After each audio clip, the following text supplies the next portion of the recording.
Hear the song that is sung by the four winds, for it is the voice of our awakening, which heralds the rebirth of Illinois.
Hey, I'm Comrade Shane, and welcome to Juche Lessons.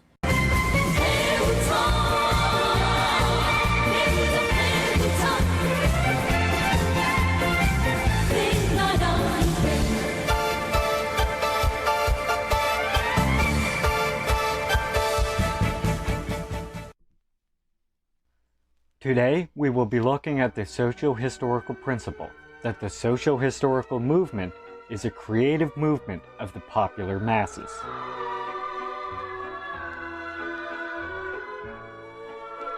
The principle that this movement is a creative one of the masses clarifies the character of this movement as a major principle of the Juche outlook on social history that considered the socio-historical movement on the basis of people's creativity. As Comrade Kim Jong-il once said, quote, The socio-historical movement is a creative movement of the popular masses to transform and change nature and society." End quote. That the socio-historical movement is a creative movement of the popular masses means that this movement is the process in which the popular masses transform and change nature and society through their creative activity and develop themselves to be powerful beings.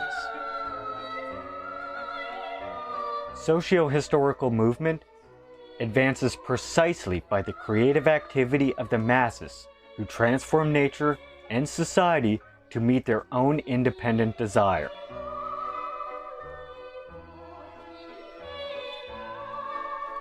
It is the special character peculiar to the social movement that the masses realize their life desire through their creative activity to transform nature and society so as to abolish the old and create the new. Of course, the replacement of the old with the new is made in the motion of nature too. All processes of development, without exception, can be said to be the process of replacement of the old with the new. But there is no subject that exists and develops in the way of abolishing the old and making and using the new in the motion of nature. So, there cannot exist the purposeful and conscious process of transformation. Unlike in the motion of nature, in the social movement, there is the subject, the popular masses, who create and use new things necessary for them. So there exists the process of transformation and change to realize their life desire through their creative activity. At a glance, it is difficult to distinguish the stone tools, which were used by the early humans in ancient times, when their methods to transform nature were so limited, from the stones in nature. But if one examines them carefully, one can know that they are the product of creative activity of early humanity. Even the oldest stone tools in the early human eras are not the same as the stone in nature as it is. They are things which were made by beating and grinding purposefully. In a word, the creative activity of early humanity was applied to it, although its level was low at this time. Multifarious social wealth, the amount of which is reaching astronomical figures today, is the product of the creative activity of the popular masses for an independent life. This shows us that the process of transformation to change the old and create the new purposefully and consciously is the process of movement of a form new in quality that cannot be found in nature. The process of a creative movement.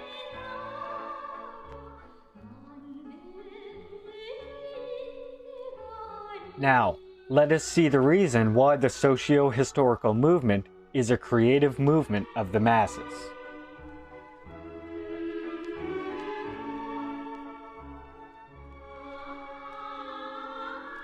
The first reason socio-historical movement is a creative movement of the masses is that the masses are creative beings that have creativity as an attribute. With creativity, the people continuously create new things, renovating the old to transform nature and society into more useful ones for themselves. The popular masses, the subject of history, are desirous of abolishing the old and creating the new. The popular masses are desirous of leading an independent life, free from the fetters and shackles of nature and society. This is the absolute demand of a social being.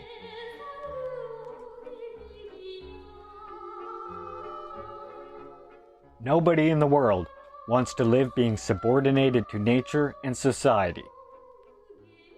If one is to lead an independent life, free from the fetters and shackles of nature and society, one must abolish and overcome all that fetters the independence of humanity, and create the new.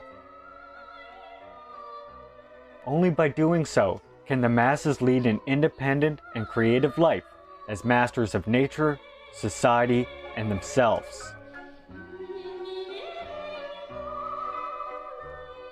If there had not been the desire of creation to abolish the old and create the new, nothing in the world would have been created, and people themselves would not exist. The people's desire to abolish the old and create the new is endless and is continuously becoming higher. Since the masses' desire to discard the old and aspire for the new is continuously becoming higher, the socio-historical movement ceaselessly develops like the stream of a river that flows without stagnation and stalemate.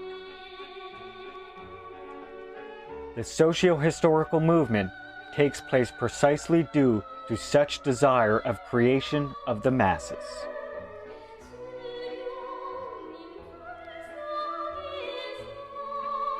Next, the popular masses not only desire to abolish the old and create the new, but also have the ability to realize their demand. They have enough knowledge as they can learn the laws of material motion and nature. They also have techniques and experiences necessary for transforming nature and society. And they also have united strength to realize their demand. The socio-historical movement that takes place owing to the masses' desire to abolish the old and create the new, and is pushed forward by the inexhaustible creative ability of the masses to realize their desire, is a creative movement of the popular masses, both in name and in reality.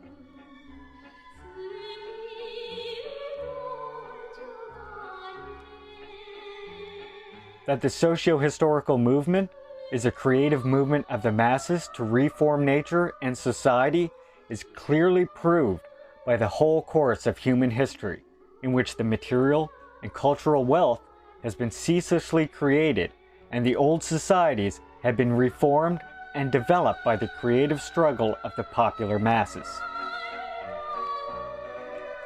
Human history is, above all, the process in which the popular masses have transformed nature and created material and cultural wealth necessary for their existence and development through their creative movement.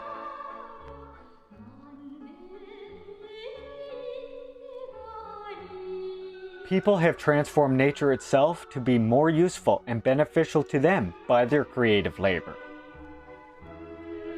People have reclaimed wasteland, dammed off the sea to make fertile land, and improved species of fauna and flora to make new ones that have not existed and have been impossible to exist in nature.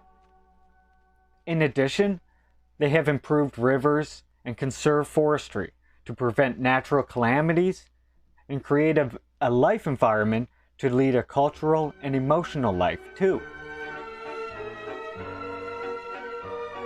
As a result, the natural environment, with the development of human history, has been constantly reformed, and thus its appearance has been changed and turned into more useful and beneficial to human beings.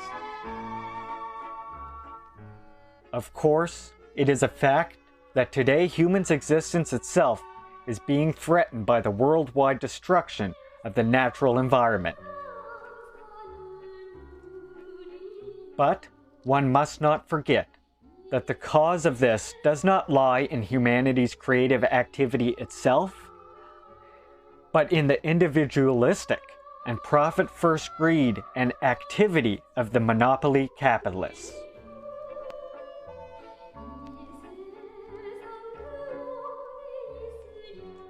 The popular masses not only have changed nature, but also have made and used implements to create and accumulate the means of production necessary for food, clothing, and housing by their creative activity.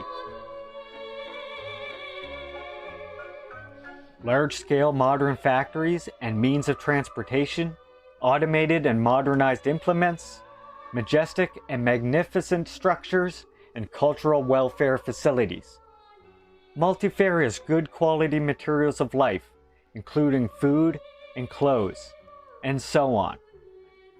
These material wealth created and accumulated historically are the fruit of the creative labor of the people.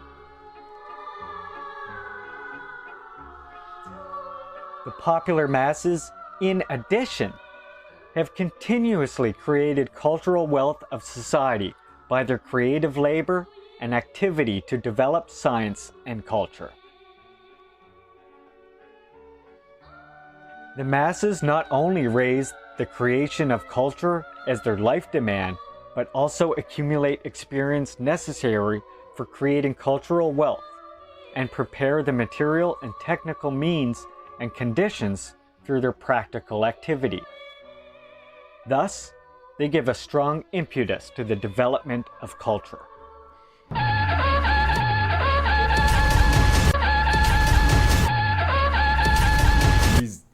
Jesus Christ, we're getting an early raid here already. Unelectable airwaves, thank you, comrade, for the very early raid. Hope you were well. Hope your stream went good today. Welcome, Matt.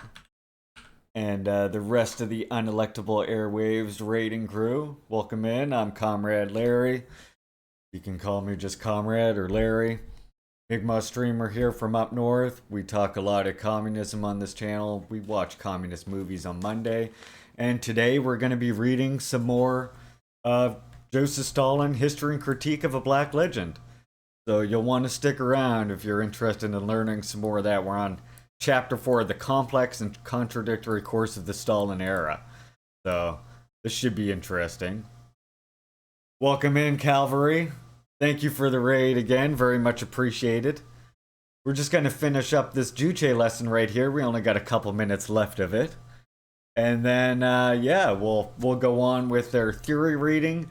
I do have a couple other videos I want us to check out here as well. Some more Bong Band to listen to, and about the first 9/11, the tragedy of 9/11, of course, that happened in 1973. We're going to talk about that. Yeah, get in, get comfortable. We got some news. We're just getting started. Thanks again, Matt. Very much appreciate the raid, comrade. Hope your stream was well. I'm assuming there was some UFO discussion, and if there wasn't, I would be severely disappointed. Alright, let us finish our Juche lesson here. Human history is the process in which society has been continuously reformed by the creative struggle of the popular masses. The masses have transformed not only nature, but also society by their power of creation.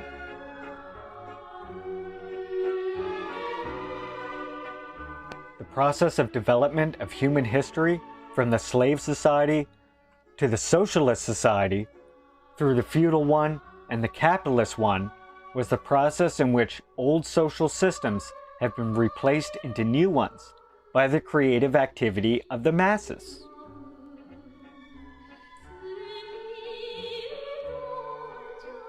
Human society has developed from the lower stage to the higher stage through the creative activity of the masses to change the old. I love that emote. When we observe the history of Korea alone, we can see that the creative activity of slaves and plebeians to change old systems had been constantly conducted in the ancient states.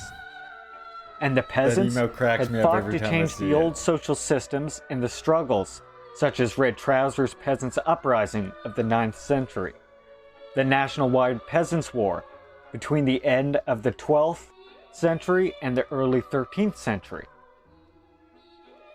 These struggles had been vigorously waged in the feudal states also.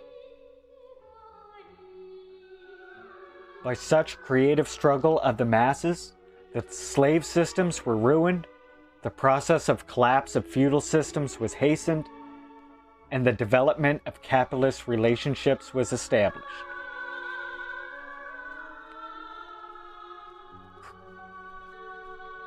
The Korean people, under the leadership of President Kim Il-sung, have established the most advanced socialist system by liquidating the system of the Japanese colonial rule and all other kinds of exploiting systems, have pushed ahead dynamically with the three revolutions, ideological, technological, and cultural, to abolish the remnants of the old society, and they thus have accelerated the process of social development.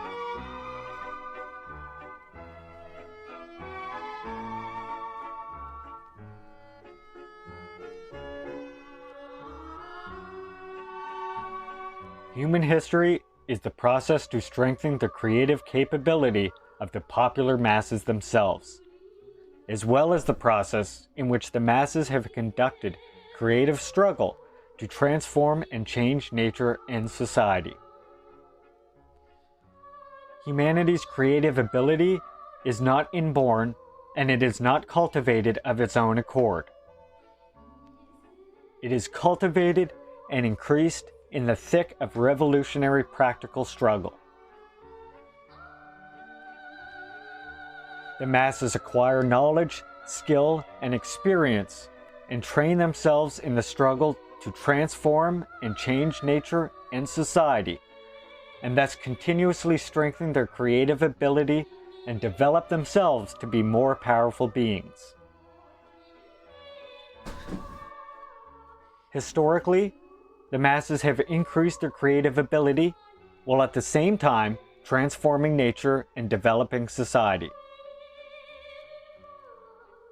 The history of the development of productive forces is the history of the growth of humanity's creative capability to conquer nature. Productive forces means the creative capability of people to conquer nature. In the historic course of struggle to transform nature, people have continuously made and improved labor tools, have accumulated scientific knowledge and production experience, and have increased their physical strength and mental faculty, and thus have increased their creative capability to conquer nature.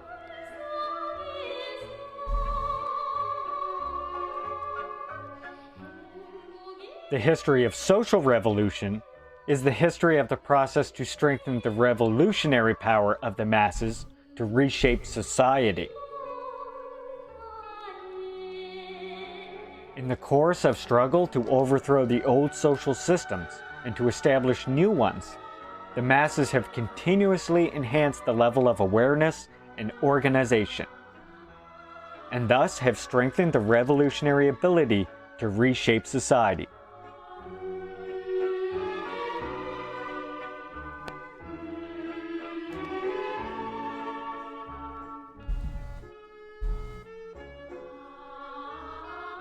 So indeed, the socio-historical movement is a creative movement of the popular masses, both in name and in reality. As social history is the process in which the popular masses have transformed and changed nature and society and developed themselves to be powerful beings through their creative struggle. That's all for this episode. Thanks for watching. If you enjoyed what you saw, consider liking and sharing so we can reach the people with the truth about the revolutionary Juche philosophy. Sungun salute, comrades.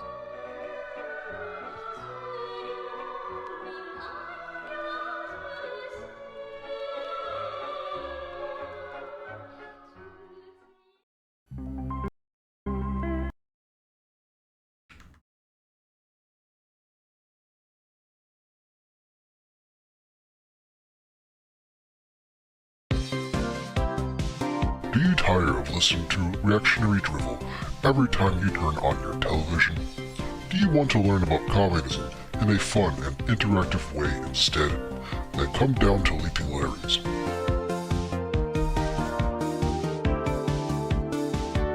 When you come down to Leaping Larry's, you will be greeted with a salute every time you step in through the door, because we value our comrades. At Leaping Larry's, you will learn how communism and the Juche idea can create a more equitable and just society. You will learn about the importance of collectivism and cooperation. And you will learn how communism can help to create a world without poverty or hunger. Leaping Larry's, your home for communist and video game edutainment.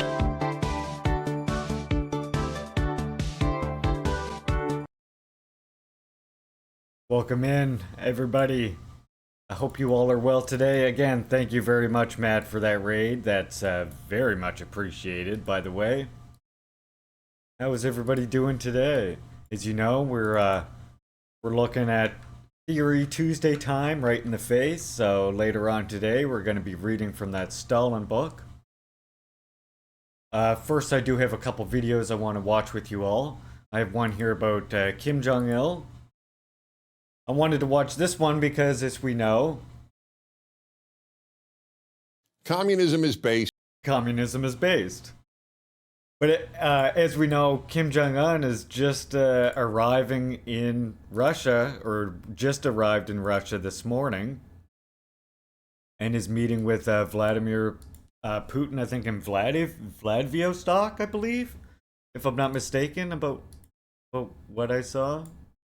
I think that's what I read. It was Vladivostok.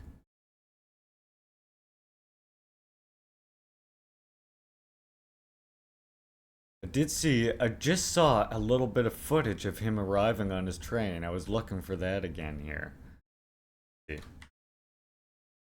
No, I just saw it.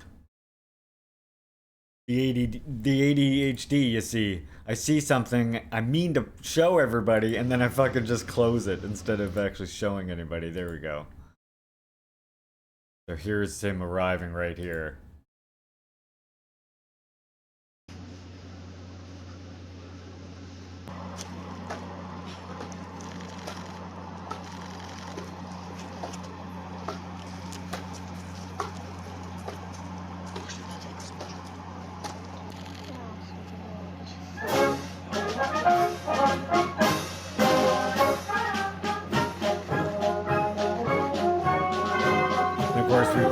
The media going on about how this is going to lead to an arms deal, which is just too funny. Neither one of them need to make arms deals. We should know this. Russia has, I mean, DPRK has an incredibly powerful army. Like I said, when the Russian defense minister went and visited DPRK not that long ago, he saw the parade, and his remark was, oh, DPRK has the most powerful military in the world. But that doesn't mean that Russia doesn't have its own munitions and defense industry. It doesn't need to make a trade deal with DPRK for weapons. And I mean, even if it did, what the fuck? So only the US is allowed to send weapons to Ukraine. But if DPRK were to send weapons to Russia, oh boy. And I mean, for those people who, and I know there is some out there who think it's beyond the realm of possibility, because what they don't realize is DPRK has provided military aid, although not generally to someplace like Russia, but rather it has provided military aid in the past to Grenada, to African nations like Burkina Faso, South Africa in the past. It has Yemen. DPRK does provide military aid, including weaponry, but generally to states that are fighting back against some sort of invasionary force or an actual imperialist military invasion, which is why some people got very excited when Burkina Faso just recently resumed ties with DPRK, because this sends a warning itself to the imperialists that, hey, now Burkina Faso also has DPRK as its ally as well, right? And we all know how afraid of DPRK the imperialists are. I want to check out this one. Kim Jong-il, World Statesman. We're still celebrating the 75th anniversary of DPRK on this channel. Because we study Juche philosophy, we like to celebrate their 75th anniversary, an extra long thing. You know, it's only fitting for the Juche gang. check out this video, but on Comrade Kim Jong-il. Kim Jong-il performed lasting feats for the world revolution by means of his energetic external activities geared to making independence prevail throughout the world.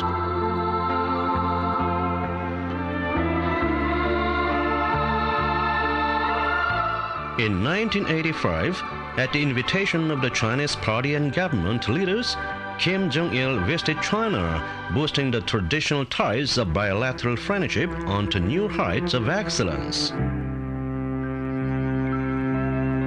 Comrade Xiaobing.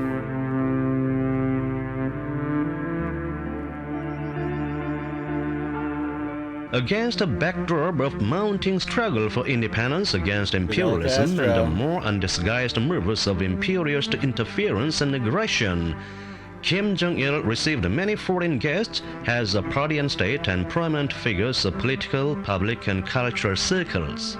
He explained to them the whole range of theoretical and practical problems arising in the building of an independent new world.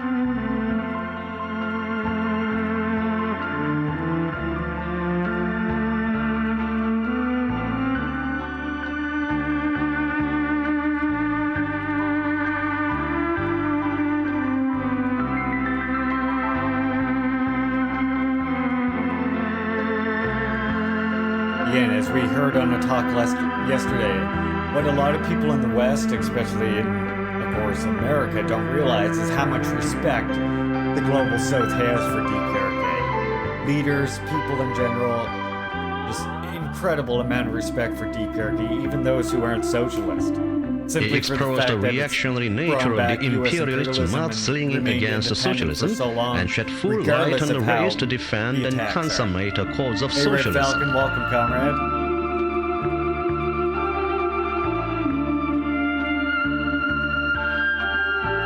Watching a little video here on Kim Jong-il. In the early 1990s, when apprehension over the prospect of socialism and mankind was prevalent, he met many foreign progressive figures and inspired them with staunch faith in socialism.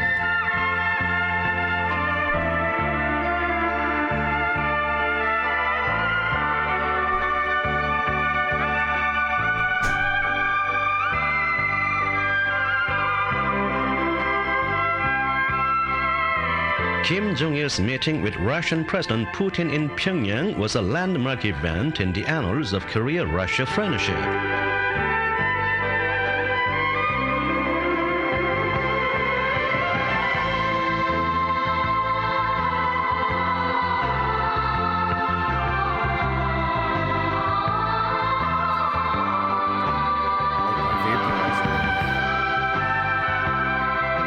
Always ready to meet all the guests who respect Korea's sovereignty and dignity, he met prominent political figures from the West.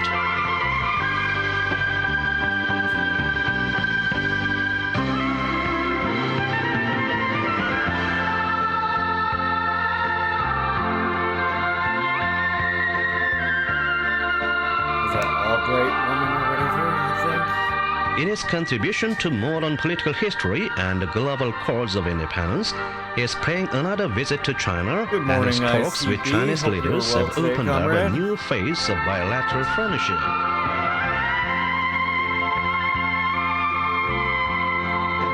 Militant Juche gang greeting to you.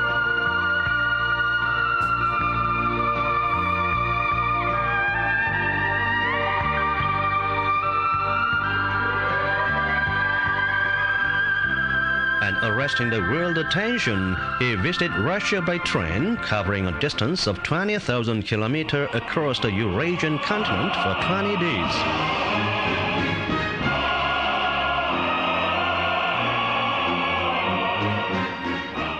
His high-profile visit for Korea-Russia friendship has earned him worldwide reputation as a world statesman.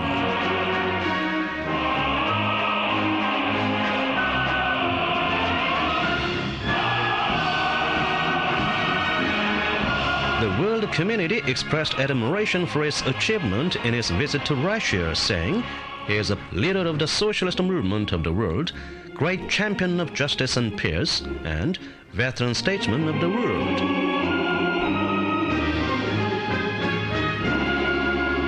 Yeah, back when Putin had some hair. His meetings with visiting world magnates, including Chinese leaders, made a notable contribution to the prevalence of independence throughout the world.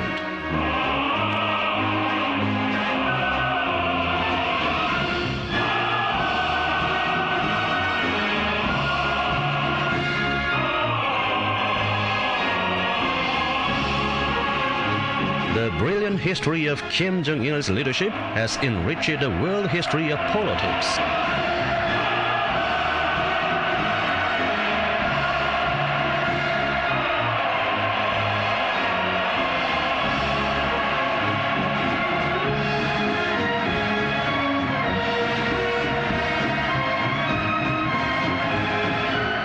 Chil's resounding career are an expression of the Korean people's unqualified support for and trust in Kim Jong-il.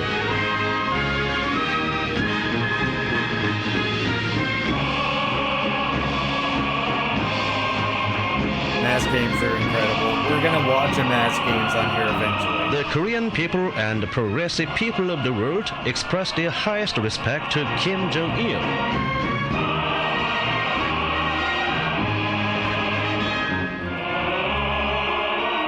Kim Jong-il's history of revolutionary leadership will go down with a century replete with victory and glory.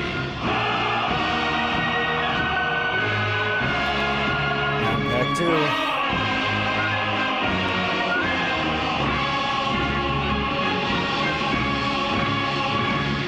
Alright, let's listen to a Morang Bong Band song to go with this.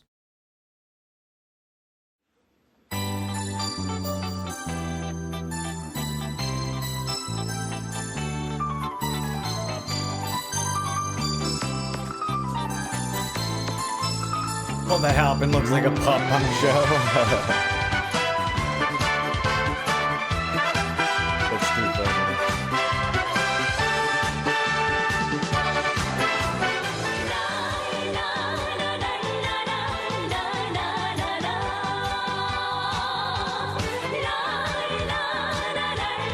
Love some Morang Bong Band on here. I think this. Oh no, this is Sammy Young. I knew this wasn't them. Sammy Young Orchestra. Great. Oh, but they're doing a Morang Bong Band song. That's why I was confused. So, Advancing Social... Actually, I think both of these... I gotta look this up. I thought both of these titles were Morang Bong Band songs. They're like... They're doing a cover of Morang Bong Band. That's very interesting.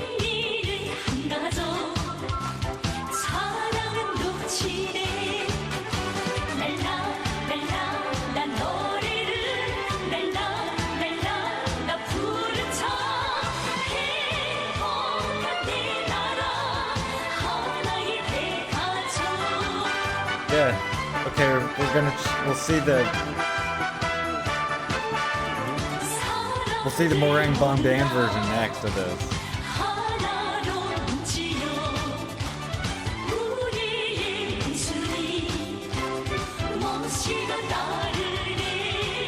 Love Morang Bong Band. Yeah, this is Sammy Young Orchestra though. Sammy Young Orchestra.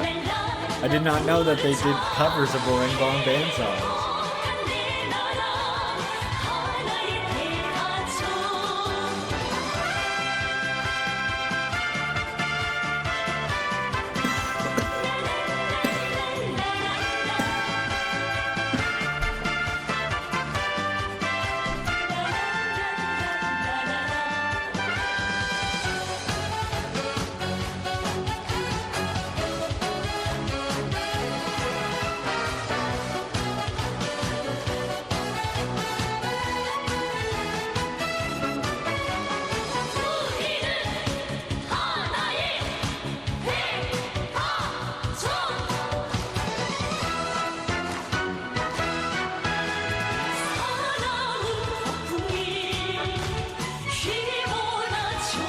Whoops. You've seen the words the whole time. See, I turn it off for that morning song, the Migma one, because it just shows one message through the whole song when you keep the closed captions on. And I forget to turn it back on. everybody down.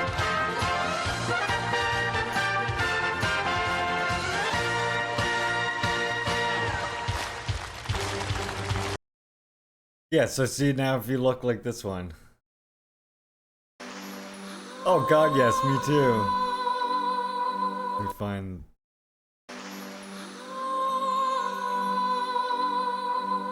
So here's the Morang Bong Band version of that.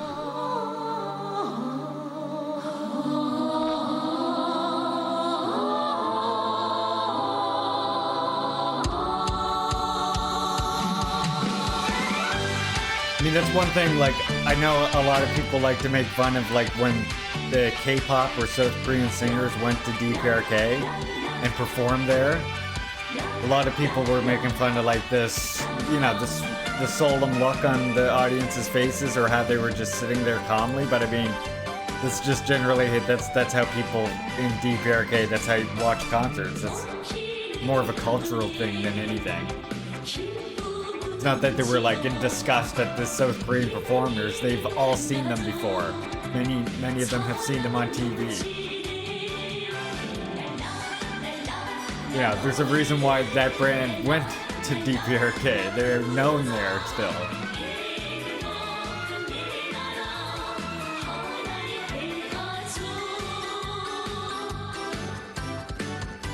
So this is the Morang Bong Band version of that song we just heard.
Falcon. Me at the concerts, just look, and that's what that's what I was saying, right? People saw them watch that South Korean pop band there in DPRK, and people were like, "Oh, look how disgusted the audience is! Look at them; they're all just sitting there, like, yeah, that's how they fucking watch concerts. Calm down." Trust me, the people wanted to see that band play. Trust me, I know that it's not in everybody's taste, but they did want to see that group perform. Alright, one more song and then we will get to the news for today. I just have a few articles for you today. We've got Pyongyang Times, CGTN, People's Voice, and yeah, I'll get to that in a second.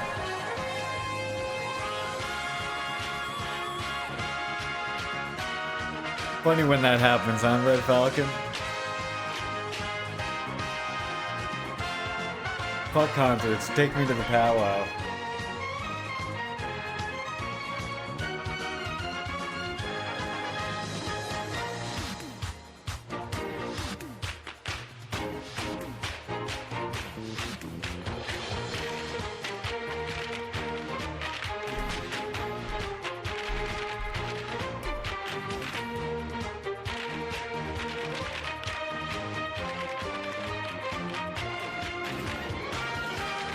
my god. This is an impressive tap performance.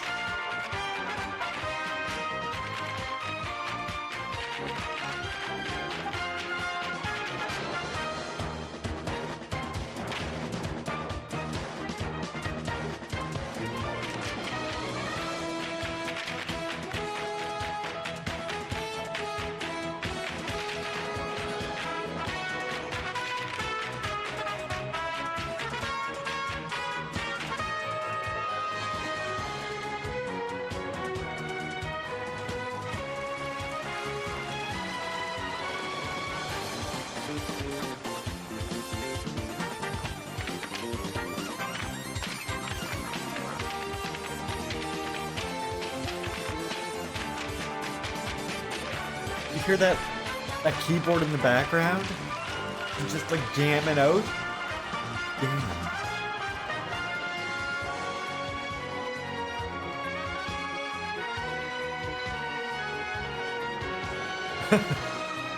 Well, there you go. My fiance likes Blink-182.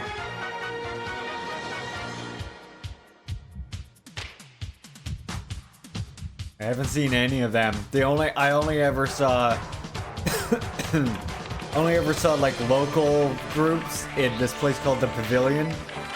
Local like metal bands. That's most of the concerts I went to. I did go see an Aussie one time in Ottawa. But I was like up, I wasn't on the floor. I was up in the stands, so I had a seat. That's the way I'd watch it. I wouldn't want to, and that's all I've ever seen. Like I say, I don't have that strong a desire to go see a bunch of concerts, if I'm being honest.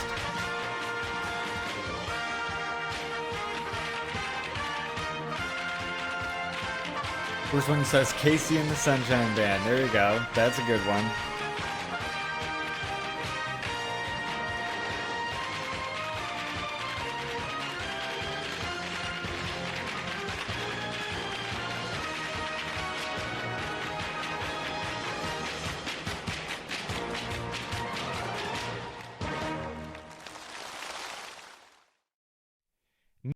Okay, before we do this, I do want to get to some news articles for you with you all. You know, one of those words that I'm using now applies. Let's get to some news, comrades.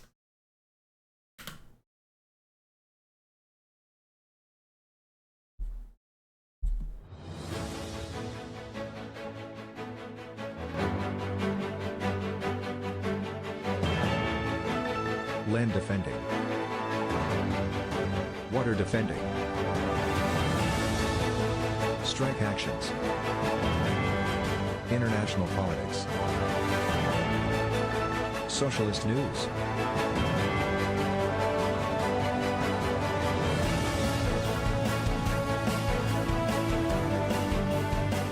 Bringing you the stories that matter most to revolutionaries.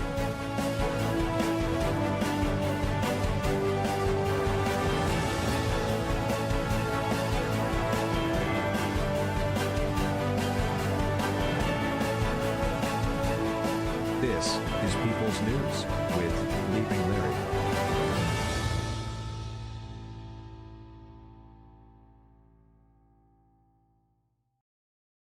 Right, so we just have a few, as I mentioned, Pyongyang Times articles that I was wanting to look at today. And a short but sweet CGTN article as well here. Let me just resize the window since I'm going to read it on this screen so that I'm looking in a more natural direction, you know? So, as I say, we got two Pyongyang Times. We'll start with that since we're kind of already talking about DPRK. And then CGTN and People's Voice. Chinese party and government delegations visits the CPV Martyr Cemetery. This is right before they leave, of course.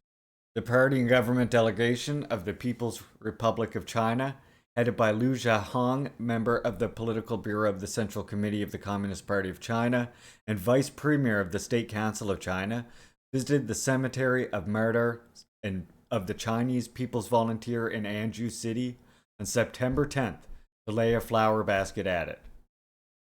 Accompanying the delegation were Mun Song-hyuk, Deputy Department Director of the Central Committee of the Workers' Party of Korea, Kim Yong-sup, Chairman of the Anju City People's Committee, Wang Yejun, Chinese ambassador to the DPRK.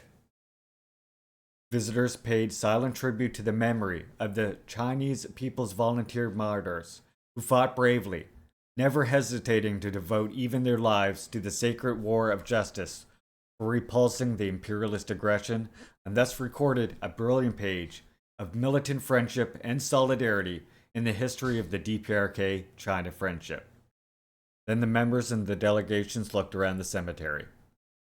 So this is the specific cemetery for recognition of those Chinese People's Volunteer who came and aided during the Korean War.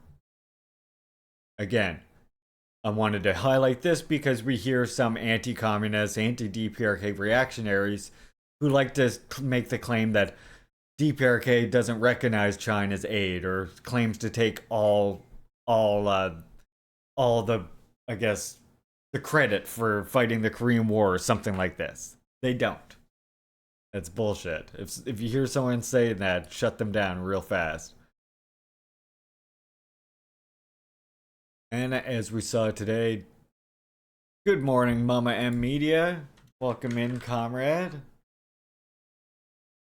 I hope you are well today. If you don't already follow Mama M Media, you definitely need to do that. You know, solidarity with Juche gang means following fellow leftist content creators, such as Comrade Mama M Media. Hope you're well today. How was your game streaming yesterday, Mama? So, this is about his departure. Kim Jong-un, General Secretary of the Workers' Party of Korea and President of the State Affairs of Democratic People's Republic of Korea, left Pyongyang by his train on Sunday afternoon to visit the Russian Federation. He will be accompanied by leading officials of the party, government, and armed forces organs. He was given a hearty send-off by Kim Tak-han, member of the Presidium of the Political Bureau of the WPK Central Committee, Vice President of the State Affairs Commission of the DPRK, and Premier of the Cabinet, and other senior officials of the party, government, and armed forces organs. Exchanged goodbyes with senior officials. The senior officials sincerely wished him good health and successful foreign visit. The respected Comrade Kim Jong-un wished the Pyongyang citizens and all other people of the country well-being and success in their work as a token of his warm farewell to them. His train left Pyongyang amid a warm send-off by the senior officials and Pyongyang citizens, as reported by KCNA. As we saw this morning, he has arrived there. Stream yesterday was good. Today is shit so far. Oh, damn, that's very unfortunate, Mama. I'm sorry to hear that. I hope it gets better for you. Here we have an article from CGTN from China. Tianzhou 5 cargo spacecraft re-enters the atmosphere under control.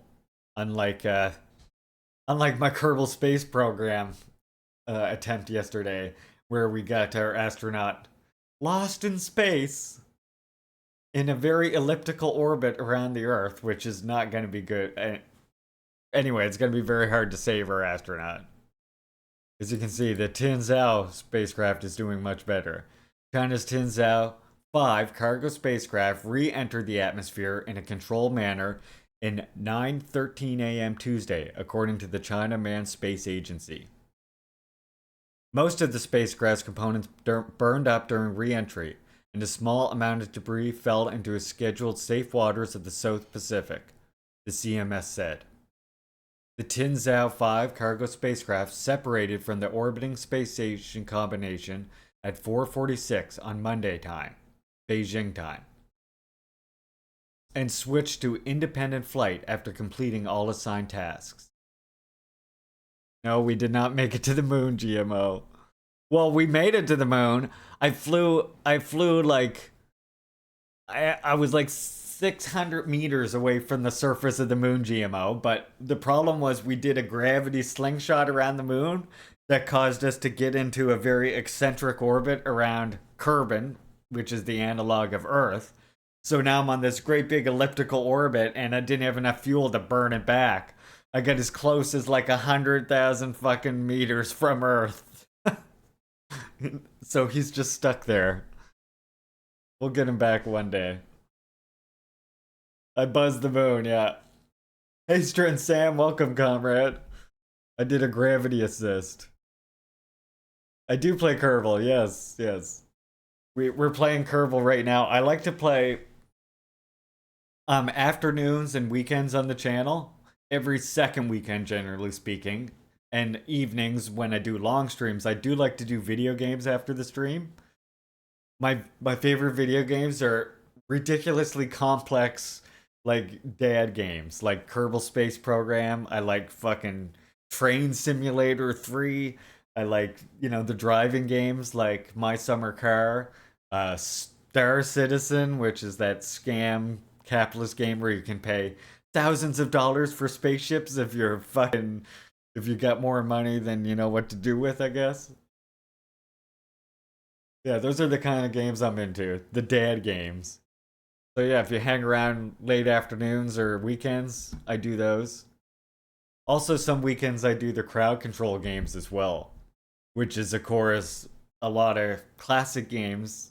We can use a special emulator where you comrades can use your labor vouchers, you can use bits, and you can, like, affect my game while I'm playing it. So when we're playing Zelda, for example, a chat favorite was turning the floor to ice. In fact, chat abused turning the floor to ice in Zelda so much that it stayed ice for the entire rest of the game as some sort of strange glitch. It was interesting. So yeah, don't miss Saturday streams. Promise you, it's fun. Yeah, we get Sam hangs out in here, dear comrade of ours.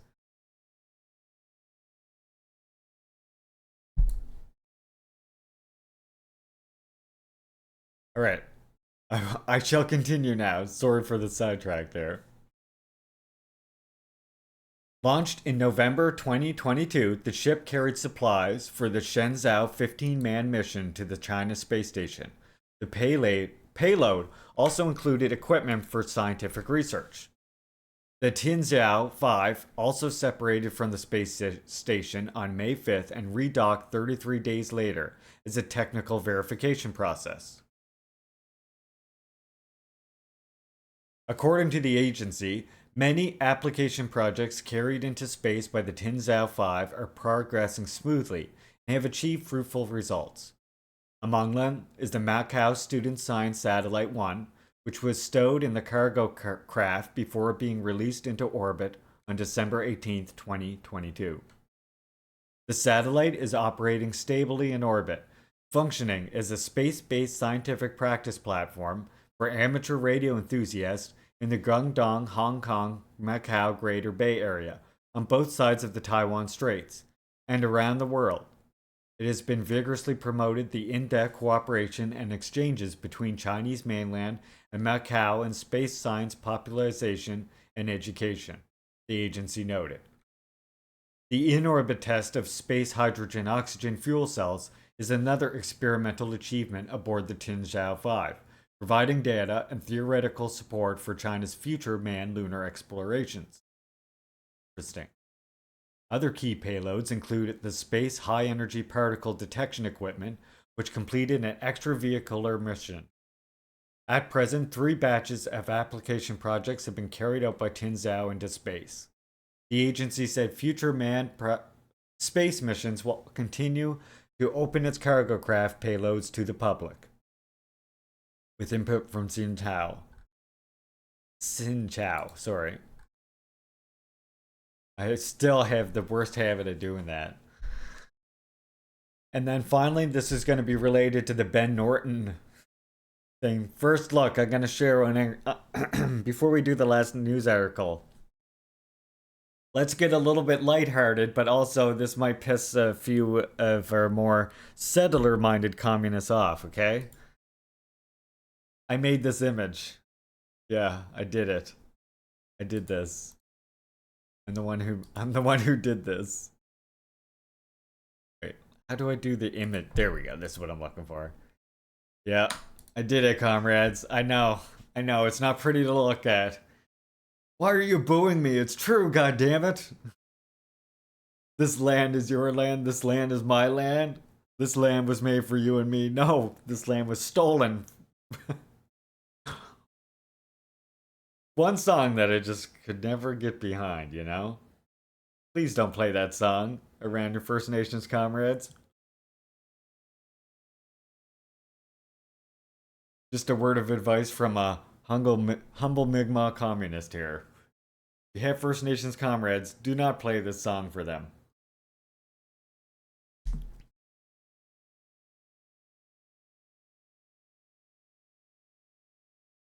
Oh, that's some good water. Fridge water. Don't want to miss out on fridge water, let me tell you.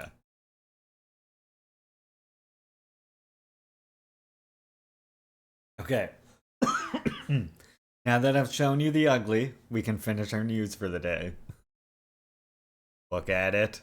It's true, goddammit.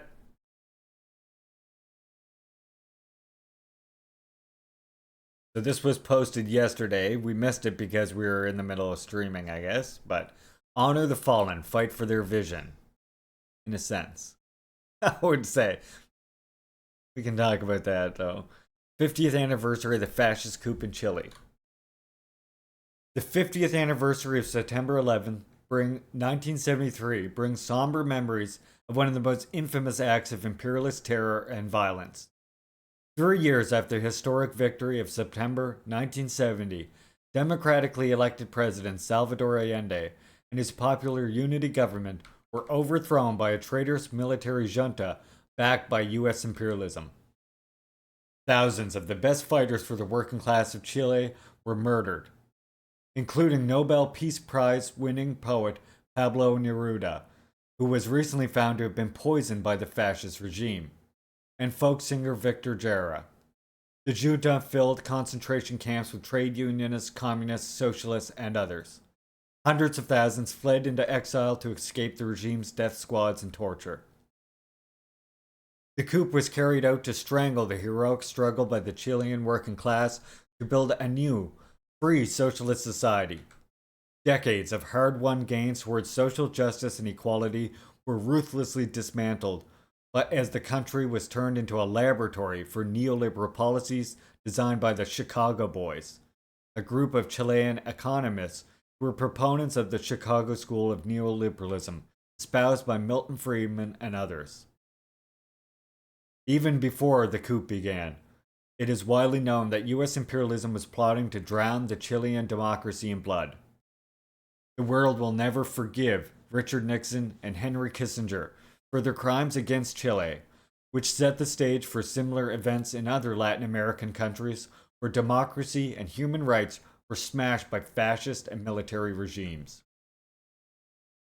But the dream of a socialist future embodied by the Popular Unity Coalition can never be erased by fascist terror. In today's world, at a time of imperialist wars, unparalleled economic inequality, and environmental disasters, the ideals of socialism are flourishing. As President Allende said in his final speech from the La Monde after the coup was launched, sooner rather than later, the great avenues will open again and free people will walk through them to construct a better society. Unquote. Despite many setbacks and contradictions, Allende's words have been validated in recent years. The time of the fascist dictators and U.S. hegemony over Latin America is ending, and socialist Cuba continues to defy Washington's threats and blockades, winning new friends every day. On this occasion, we salute the memory of Allende and his comrades, and we pledge to continue our decades of solidarity with the workers of Chile, who have given the world so much through their contributions to the working class and people's movements. On September 11, 2023, we join with others to commemorate this date, and we vow to redouble our efforts to win a socialist future. From the Central Executive Committee of the Communist Party of Canada. And if any of you have 300 labor vouchers and feel like redeeming a quote, I I could bring us up a good little Allende quote right now. Just saying.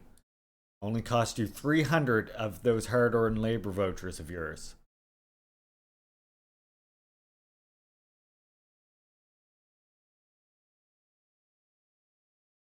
There you go. I'm gonna leave you to look at this ugly, uncomfortable picture while I get the quote.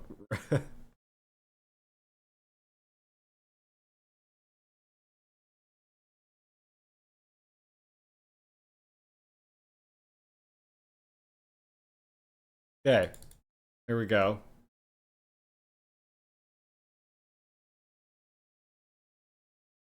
We are potentially wealthy countries, and yet we live a life of poverty.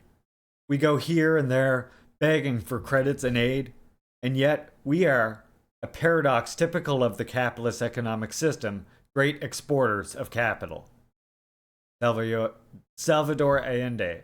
And then, of course, we all know there's one more really famous one that he said. I'll give you a 2-for-1. How about that, Sam? Because I love you so much. This was one that he gave to the UN, 1972, just before the actual overthrow happened.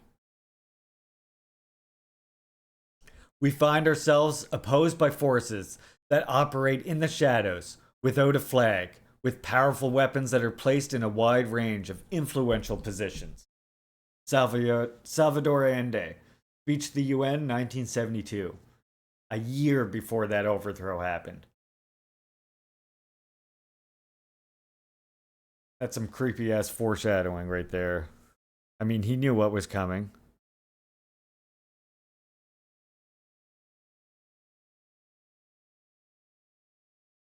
He knew exactly what was coming.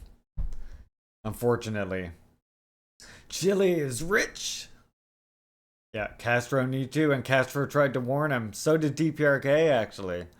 DPRK was sending messages to them and saying to Salvador Allende that he needs to take control of the army and ensure it, right? Like that would, because I mean that was the big lesson that DPRK has always tried to impart on the rest of the communist world. One of the big things that they say about, in addition to, as they say, the failure to focus on ideological education and things like this in USSR was a big mistake. But another one was that they gave up the arms chase, right? A lot of people don't realize, but these concessions that they made, like, it gave the imperialists a more free hand to then undermine their system and ask them to make more concessions, like perestroika, and eventually just open the fucking USSR right up to just outright imperialist infiltration. Yeah. That's why we do have to learn the lesson of what happened in Chile, right? You know what's funny about that quote, Rylan? We were listening to a Kwame Nkrumah speech the other day, and word for word, Kwame Nkrumah said that exact same thing that Peretti says, but it was like in the 1950s. I was like, when we're watching it, I was like, holy shit, this is blowing my mind how similar it sounds to the way Peretti words it. He was like, Ghana is rich, Africa is rich, it's only the people who are poor. Exactly that's exactly how Kwame Nkrumah put it. I was like, holy shit, did Peretti watch this talk? I mean, it's highly likely, right? Peretti was like Marxist, well learned in the political science, and I mean, Ghana is a very important situation, right? Yeah. I was surprised. I was like, wow, that is like exactly how Peretti words it. All right, we got. It's at 0-0, so look, I'm gonna apologize to Ben Norton right now for this face capture that we got on him. We're sorry, Ben. It's at 0-0, so I can't do any better. It's just very unfortunate. It's a very unfortunate pause screen. Never forget 9/11. The United States constantly 0-0 tells the though. world to never forget the terror attacks of September 11th, 2001 in New York City. But Washington often conveniently forgets that those were not the first terror attacks on 9/11. On the 11th of September 1973, the US government, in particular the CIA, organized a coup that overthrew the democratically elected government of Chile and installed a fascist military dictatorship. Today I'm going to be looking at the mountains of evidence proving that the US government organized the 1973 coup to overthrow Chile's democratically elected socialist president, Salvador Allende, and also the US worked to destabilize him after meddling in the 1970 presidential elections in Chile.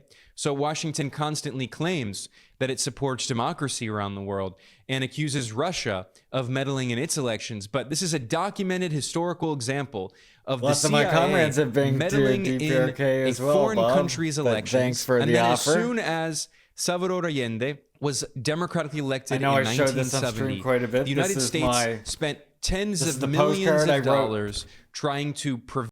As I mentioned to people, I have mentioned this on stream before, but I wrote a piece for DPRK. I was invited to attend a social sciences conference, but because I got charged with having marijuana, which at the time was a criminal charge here, I'm not allowed to leave Canada. So I wrote a piece for my comrade in Brazil to present to the social sciences conference instead. And this is the postcard they sent me on the way back. This is, as you can see, it's get the official DPRK stamps on the back. The message from my comrades, greetings from People's Korea. And thankfully, he also sent me, he was presented with the badge for the piece that I wrote. So he sent me this back as well. This is the real one.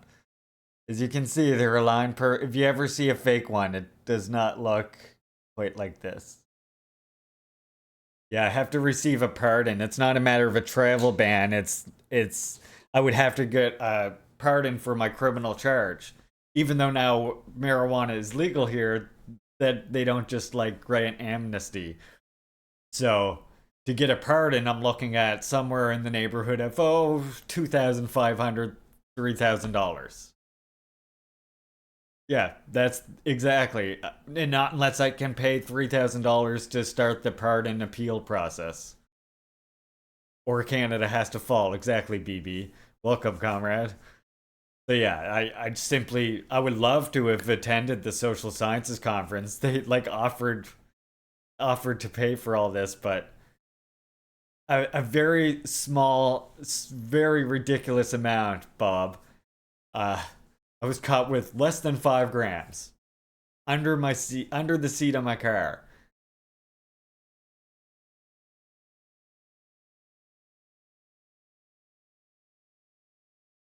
But at the time, having any amount at the time in Canada was a criminal charge.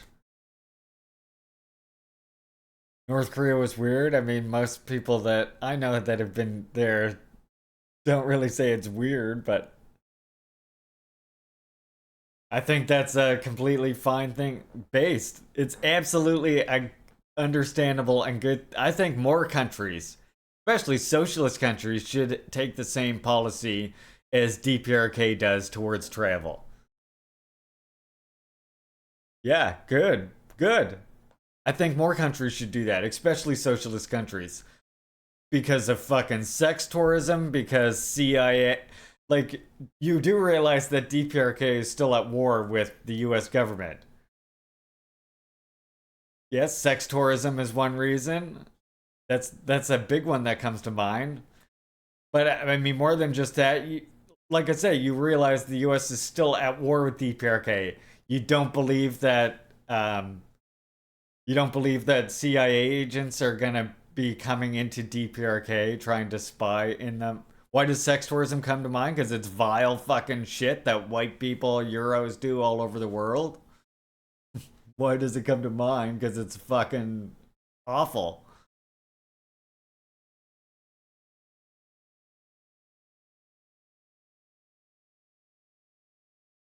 Because you fucking... What are you talking about? Why am I talking about it?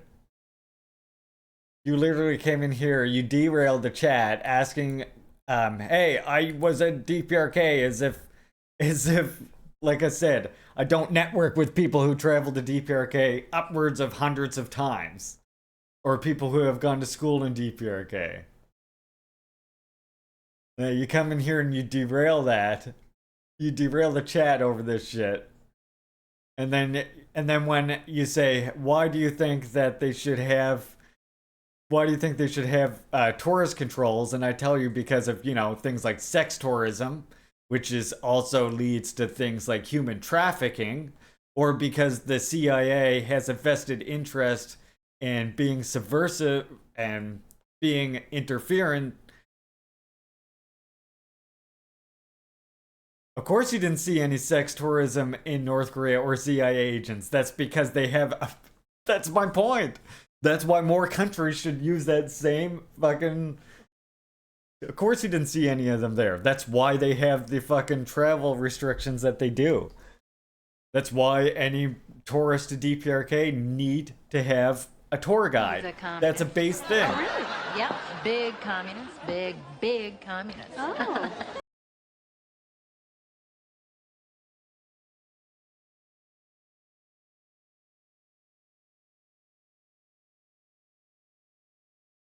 What?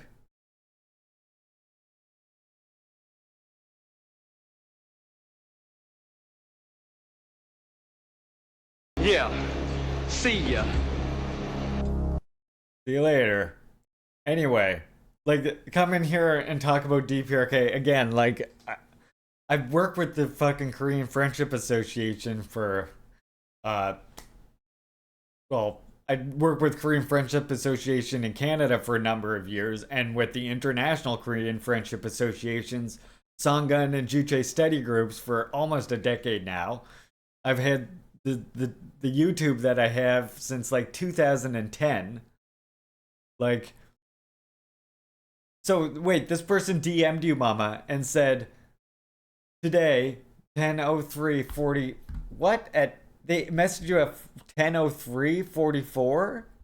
When did they send the, oh wait, that's your time, right? So that was you're probably an hour before me, I'm guessing. So that was probably an hour ago or something, right? When did they start chatting here? Or wait, I can see when they followed me. They followed me 17 minutes ago.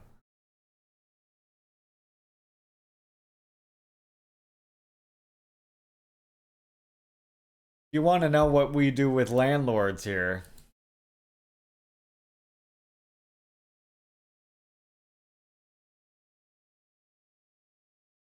We just give them a little wave. Okay, on this channel, we give little landlords a wave goodbye like this.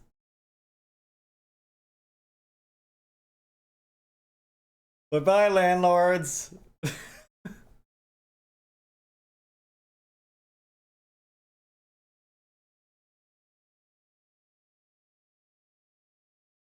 Gee, I'm the one who banned.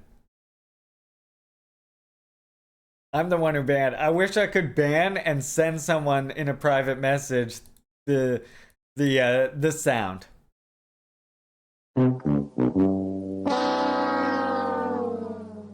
I would love that to be just a private message that gets sent to someone when I ban them.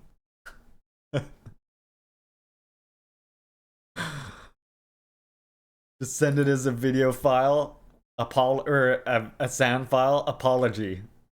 And then when they play it, it goes, dun, dun, dun, dun, whoa. Yeah, this is what we do with landlords. And it's just so funny because, yeah, GMO's not a mod. Yeah, GMO is a VIP though. Yeah, so imagine coming in here and acting I mean, there's a reason why I try and teach people a little bit of what I know about DPRK is because I've learned a lot from many of the comrades I network with, including people who have literally attended Kim Il-sung University.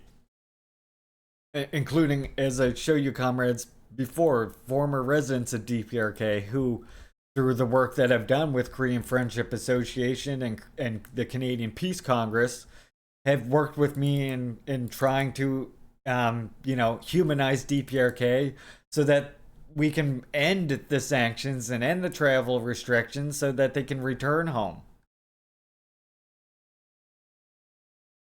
Like, fuck, if you followed the channel for more than 30 seconds, you would know that. I mean, we weren't even talking about DPRK, and that person came in and started prattling on, so fuck him. Let's see what our comrade from DPRK has to say about DPRK. I like this one. DPRK is the only country. Don't focus too much on it, but I mean, it's not far from the truth.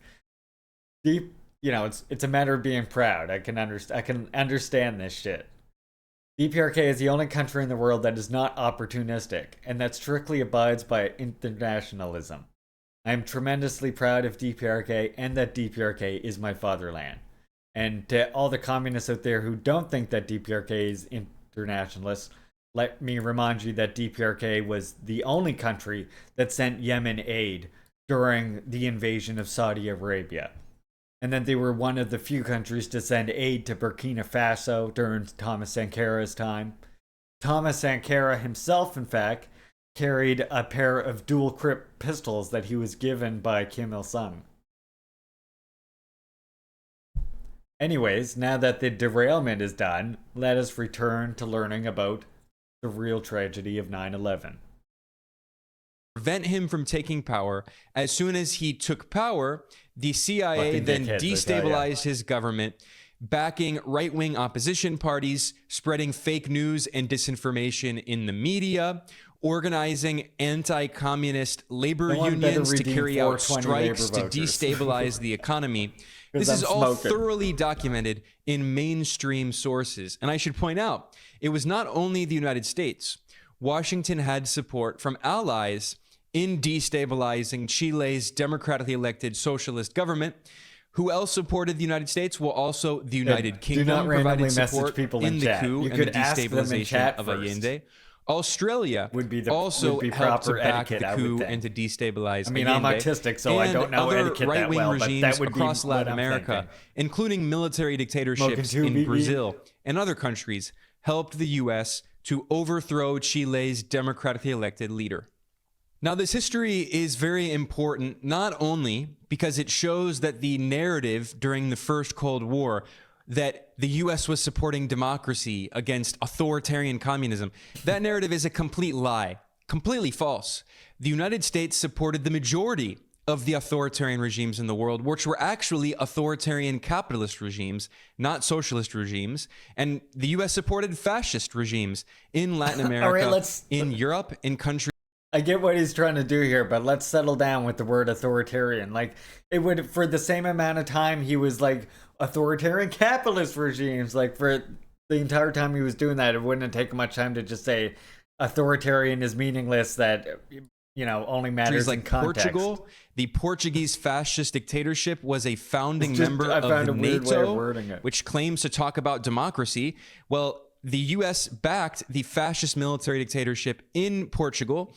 And then the United States also allied with the fascist dictatorship in Spain of Francisco Franco, who had also been supported by Nazi Germany and fascist Italy. So that Stalin narrative betrayed the of Spanish authoritarianism Revolution in communism versus democracy and capitalism is completely false. There were many democratically elected left-wing and socialist governments that were overthrown by the United States in CIA coups. So Chile is an example of that. But that's not the only significant factor we should keep in mind. Another important element is that Chile is a country that is rich in natural resources. In particular, for decades, Chile has been the world's leading copper producer. Still today, Chile produces more than 1/4, 27% of the world's copper. Yeah. And as president, Salvador Allende had nationalized the copper mines that were being exploited by foreign corporations, in particular U.S. corporations, and we have documents proving that the United States government was conspiring with billionaire capitalist oligarchs from big copper corporations, like, for instance, the Anaconda Mining Corporation, in order to destabilize and overthrow President Allende. This is also very important to keep in mind today because there is essentially a kind of new gold rush for copper. In 2022, Goldman Sachs, the massive U.S. investment bank, which is popularly known as the vampire squid, published a report titled Green Metals, Copper is the New Oil. And Goldman Sachs pointed out that as the world moves toward renewable energies in the green transition, quote, the critical role copper will play in achieving the Paris climate goals cannot be overstated. They added, as the most cost-effective conductive material, copper sits at the heart of capturing, storing, and transporting these new sources of energy. So when we look at the politics in Latin America today and the neo-colonial policies that the United States has carried out, backing coups in countries like Bolivia and violent coup attempts targeting Venezuela, which has the world's largest oil reserves, or targeting Nicaragua, or the US-backed political coup that overthrew Peru's democratically elected left-wing president Pedro Castillo in 2022.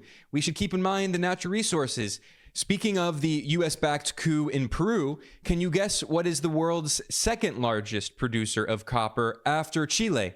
It is Peru, representing 10% of global copper production. And as I reported at geopoliticaleconomy.com, immediately after the US-backed coup in Peru overthrew the democratically elected left-wing president, like Salvador Allende in Chile, immediately after the coup, the US ambassador met with the ministers of mining and energy to discuss foreign corporate investment in copper mining in Peru. So this history of the September 11th, 1973 coup in Chile is extremely important, not only for us to understand what happened 50 years ago, but also for us to understand the imperialist policies that are still being carried out by the United States government to this day. Now I'm going to start the historical overview of the evidence today looking at one of the most infamous documents from the 1973 coup in Chile, and you can find this on the U.S. government's official website of the Office of the Historian. And these are the minutes of a meeting that was held by U.S. President Richard Nixon on September 15th, 1970. So this is just 11 days after the September 1970 elections, in which the socialist Salvador Allende won those elections. So less than 2 weeks after Allende won, U.S. President Richard Nixon sat down with the CIA director, Richard Helms at the time, and also he sat down with his national security advisor, Henry Kissinger. And Kissinger is, of course, infamous for his involvement in this coup and many other war crimes and atrocities overseen by the United States government. Now, the minutes of this meeting were taken by the CIA director, Richard Helms. He said that the U.S. President Nixon called for the CIA to, quote, save Chile. And Nixon said he was not concerned with the risks involved. He was willing to spend $10 million. Now, $10 million might not sound like a lot of money today, but if you look at the U.S. government's official inflation calculator and you go back to September 1970 when this meeting was held, $10 million then was nearly $78 million today. So the U.S. government was going to spend a ton of money to try to destabilize Chile's elected president. Richard Nixon called for the CIA to use the best men we have. And finally, the most infamous, notorious quote from this meeting is Richard Nixon ordered the CIA to, quote, make the economy scream. Make the economy scream. And that is exactly what happened. The CIA spent tens of millions of dollars backing right-wing political parties, propaganda and disinformation in media outlets, even anti-communist labor unions, which organize strikes to try to collapse the economy. So when you hear propaganda saying about how socialism fails and you say, look at Venezuela and all the economic problems, well, these are the exact same policies the U.S. government has carried out, not only against Chile, but also against Venezuela. Don't remind me of the with Venezuela illegal shit. sanctions and a blockade. Or Cuba, which has been under an illegal criminal U.S. blockade for more than 60 years, immediately after the revolution. So these are the policies the U.S. carries out to make the economy scream. So it's no surprise that there are economic problems. It's no surprise that there is inflation in many of these countries, because they are victims of economic war being waged by the United States, one of the most powerful countries on earth. And that is only one of the many pieces of historical evidence showing that the US government not only overthrew the elected socialist government of Chile, but also tried to prevent Allende from winning the 1970 elections, trying to rig the elections against him, and then trying to prevent him from taking power in the first place. Let's look at another. And I mean, like I say, it's like they sanction the shit, like you said, right? They sanction the shit out of your country. When you have the worst drought ever seen, when your trading partner has been overthrown, your largest trading partner, and then they send CIA agents to buy cow tails to ensure that further exacerbates the hunger problem. And then motherfuckers come into my chat and ask me, how come I don't think that they should have strict laws on tourism in DPRK? Fuck on out of here. Cable. This is a September 16th, 1973 memo from the director of the CIA to the National Security Advisor, Henry Kissinger. And this document reveals the efforts by the CIA to destabilize President Allende in Chile, and also to try to prevent him from winning the 1970 elections.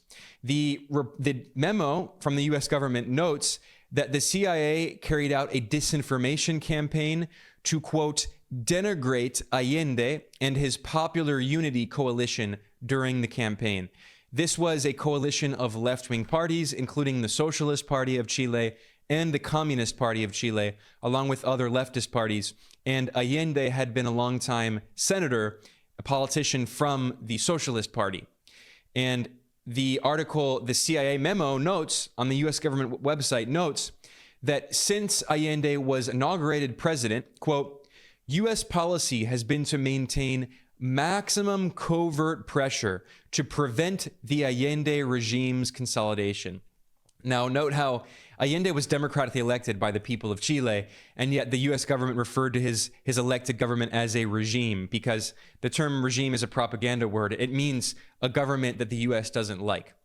And the memo reveals that the CIA, from January 1971 until September 1973, about 2.5 years, provided $6.48 million in financial support for right-wing Chilean political parties, media outlets, and private sector organizations opposed to, again, the Allende regime.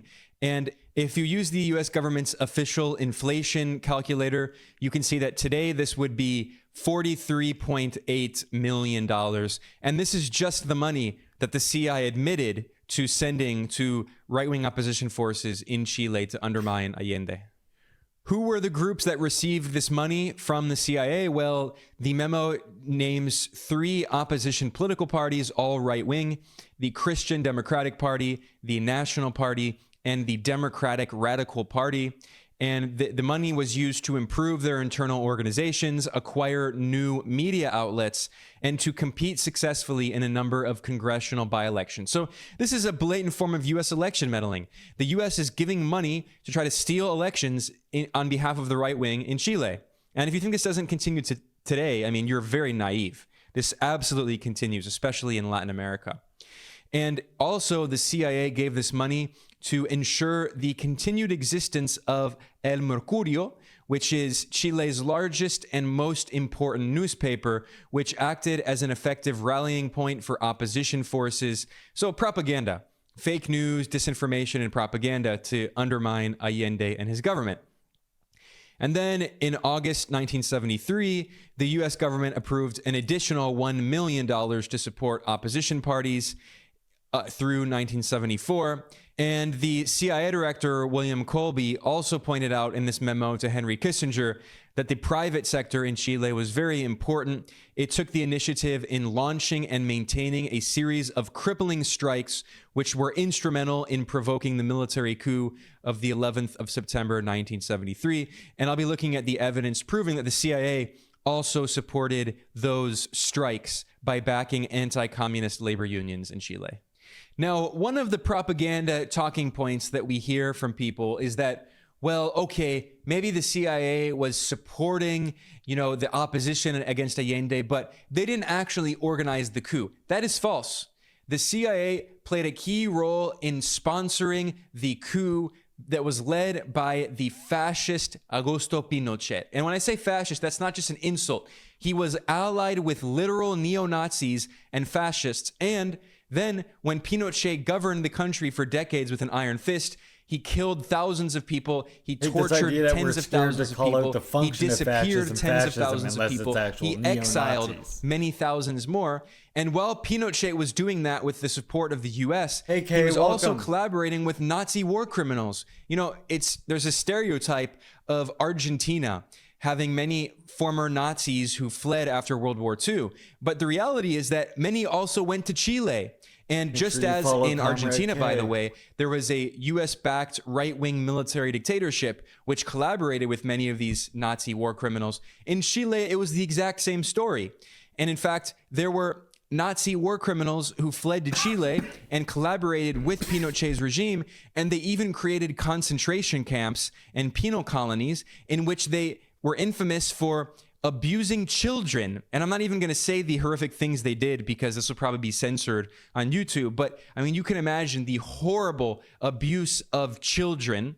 And they just look up things like Colonia Dignidad, these prison colonies. I mean, it's bone-chilling horror that makes horror movies seem, cheesy compared to the reality of this fascism that was sponsored by the U.S. government in Latin America. And you need to understand that the U.S. government, for many countries in Latin America, especially for leftists in Latin America, is seen as very similar to Nazi Germany. And let's not forget that, of all the countries in the Americas that took Nazis after World War II, do you know the country that took the most Nazis after World War II? It was not Argentina. It was not Chile. It was the United States. The CIA and its we always hear about, that's the thing, we always hear about how all the Nazis fled to Central or South America, but no, the US deported most of them and brought them and put them in high-ranking positions of government and secret services, etc. Predecessor, the OSS, through Operation Paperclip, recruited many thousands of Nazi scientists and engineers, including horrific war criminals that carried out experimentation on humans. On prisoners, human prisoners. So those Nazis were recruited by the U.S. government. The CIA recruited many Nazis. And for instance, Reinhard Gehlen, who is an infamous Nazi war criminal who he was the chief of Nazi intelligence on the Eastern Front, spying on the Soviet Union during World War II, during the Holocaust. He was recruited by the CIA, and his organization, named after him, the Gehlen Organization, worked directly with the CIA to try to destabilize the Soviet Union and other socialist governments in Eastern Europe.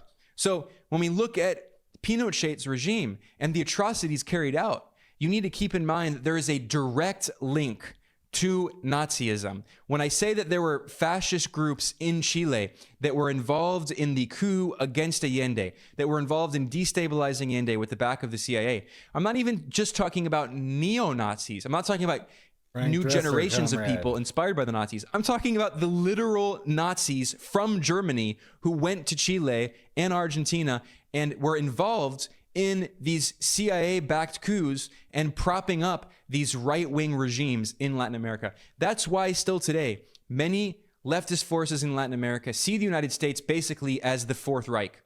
I'm going to be real with you. I spent a lot of time in Latin America, living in Latin America. Yes, they see it as the Fourth Reich. I don't know if he's going to say this or not. But I just want to point out, in case he doesn't, that let's not forget that not only do much of the world see the U.S. as the Fourth Reich, but don't forget that the U.S.'s policies towards First Nations people, or what they did in regards to slavery, all of that was directly an inspiration for the Nazis themselves. Literally, a cited inspiration of the Nazi leadership.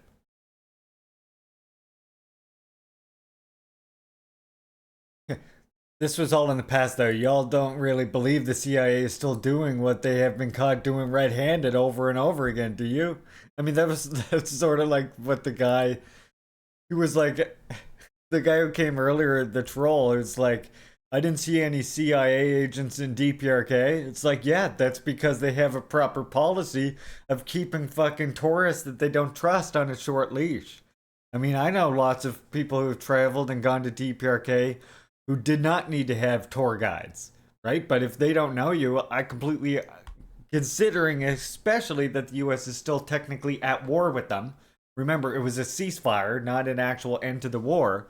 It makes perfect sense why they would want to have, close eye on tourists who are coming in. Especially fucking European ones. Just so ridiculous to me. It's like, I think, and this is why I'm saying, I think more socialist countries, if they take that same way, that should be a good thing for that country to do, and we should support it, right? Good morning, Razor. How are you today, comrade? CIA, yeah, they always wear those CIA jackets, exactly. Yeah, here we go. NTC. Good morning, NTC.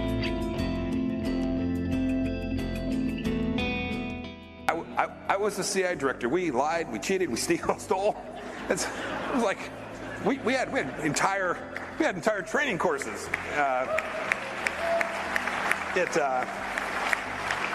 It reminds you of the glory of the American experiment. The glory.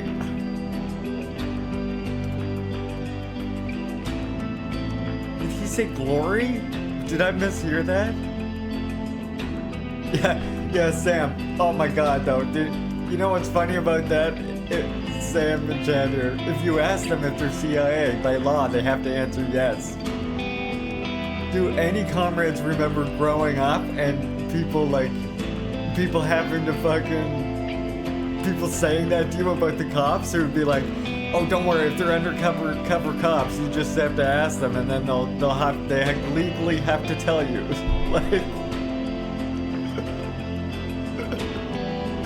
I remember people in fucking high school saying that shit all the goddamn time. I'm like, oh yeah, don't worry, if they're undercover, you just gotta ask them directly, and then they legally have to tell you. Like, what the fuck are you talking about? No, they don't. They absolutely do not have to do that. They make the rules, goddammit. They see the U.S. flag as a symbol similar to the Nazi flag of Nazi Germany. Oh. And they have every right to feel that way, given this history, because the actual Nazis in their countries, the actual fascists in their countries, have been for decades supported by the United States and put in power in CIA coups in Brazil, in Bolivia, in Chile, in Argentina. You can look at the history of these countries and the history of these military dictatorships that were installed through CIA coups. And just as an example, a brief example of this, I don't want to get into the super bloody details because it's so skin crawling. I'm going to briefly look at part of an article that was published in The Guardian that's titled The Life and Death of Victor Jara. Good old Hollywood disinformation campaigns. People believed in it because the media was falsely telling them exactly. Like, well, telling them that, like, oh, cops are your friends, are there to serve you. So, of course, they would have to tell you they're cops if you asked them. That was, just so it was, oh my God. It was ripe in the pothead circles, that rumor. Who is Victor Jara? He was a famous Chilean composer and musician, singer-songwriter, and he was a socialist. He was a communist, and he made revolutionary songs on behalf of left-wing struggles in Latin America. And what happened after the CIA coup in Chile in 1973, he and a bunch of other leftists were put in a concentration camp. And the Pinochet regime, with the backing of the CIA, created concentration camps. It was not just the Nazis. And in one of these concentration camps, in the bleachers of a stadium, prisoners were housed, and the military was down below in the stadium. And the military, backed by the CIA, the Pinochet dictatorship, would murder these leftist activists. We're talking about not only people who were in Allende's government, we're talking about labor organizers, we're even talking about, in some cases, left-wing priests and nuns who were part of the liberation movement in the Catholic Church. And in this concentration camp, there were prisoners who didn't eat for days, and I'm not even going to read, just some of the horrors. You can look up this article, but this is just an example of the atrocities of these fascists backed by the US in Chile. As an example, they found out who Victor Jara was, that he was a famous singer. They took him to a table and they ordered him to put his hands on the table. And then one of these fascist CIA-backed guards got an axe and cut off his fingers. And then the fascist Chilean military guard told Victor Jara, he said, "Now sing, you MFer, now sing," taunting him. And then they beat Victor Jara. They beat him up. I like how and then the words he are right lifted there on the himself screen, off but he the still ground, didn't say motherfucker. and he went over in the arena and he spoke to other prisoners, leftists being held in this US-backed concentration camp. And he said, quote, "All right, comrades, now let's do the Señor Comandante the favor." And he began singing. And in specifically, Victor Jara began singing the anthem of the Unidad Popular, the popular unity, which was the leftist alliance of Allende. And everyone in the arena began singing with him, singing this leftist song. And then what happened? The fascist guards shot Victor Jara and murdered him. This is one small example, one little example of the thousands of stories, tens of thousands, hundreds of thousands, millions of stories of victims of these fascist US-backed regimes in Latin America. And yeah, and let's, again, regarding concentration camps, it has been said it's not just Nazi Germany. I mean, as NTC points out here, sounds similar to Korea. I mean, again, even in South Korea, they set up concentration camps. But let's go even further back. If you want to know once more what inspired Nazi concentration camps, does anybody know? It was reservations. The open-air concentration camps that First Nations people were forced into. It's literally the inspiration for the original inspiration for the Nazi concentration camp. And it is now a tried and trusted method of US and European foreign policy and dealing with dissidents ever since.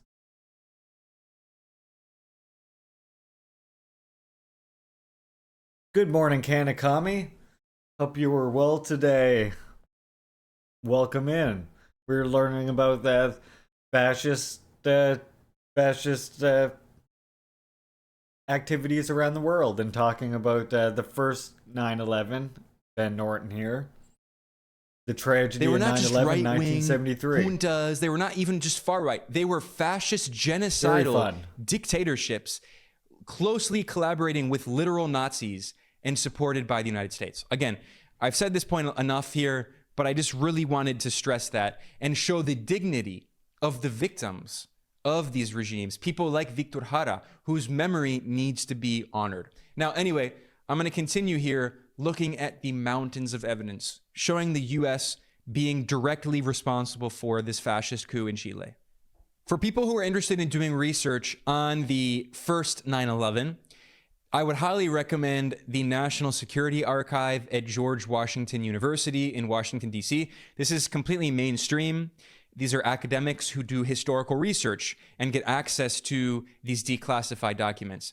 And this August 2023, they actually published declassified CIA documents looking at President Nixon's daily briefing on the day of the coup in Chile. And it shows very clearly that President Nixon, the CIA, the US government, was very well aware of what was going on because they were not just bystanders. They were sponsoring this coup. This article points out that on the morning of the US-backed military coup in Chile, the CIA briefed President Nixon that Chilean military officers were, quote, determined to restore political and economic order. This is the president's daily brief dated on September 11th, 1973. I mean, this is, again, one piece of evidence in a mountain of evidence showing this.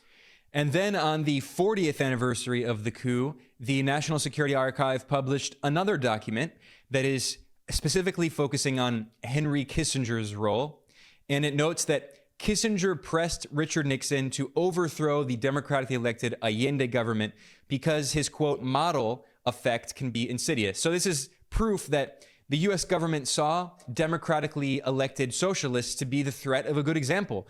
You know, we're constantly told again in the propaganda that socialism is anti-democratic and authoritarian, and that's because every time a democratically elected socialist comes to power, the US overthrows that socialist. So the threat of a good example in Chile. This report also notes, these declassified documents note, that Henry Kissinger praised Pinochet, the fascist dictator in Chile, telling him, quote, "We want to help, not undermine you. You did a great service to the West in overthrowing Allende." Those are words directly from the mouth of the National Security Advisor, Henry Kissinger. And there's also another piece of evidence here that directly contradicts the claim by people who say, well, you know, the U.S., maybe it supported the coup, but, you know, they didn't actually the worst feeling have he's a going to role die in peacefully organizing in the his coup. fucking Well, sleep. Kissinger himself boasted to Nixon that the U.S. had, quote, helped the coup. That's the exact word he said, that he helped the coup. And also, Nixon complained about the so-called liberal crap in the media about the overthrow of Allende. And Kissinger said to him, boasting, in the Eisenhower period, we would be heroes. So they're taking credit. They're taking credit for overthrowing the democratically elected President Allende. Now let's look at an article in the most mainstream of all mainstream media outlets, the New York Times. And this is actually by Seymour Hersh, the world-renowned Pulitzer Prize-winning investigative journalist, one of the only real journalists in the world, in the United States, that is.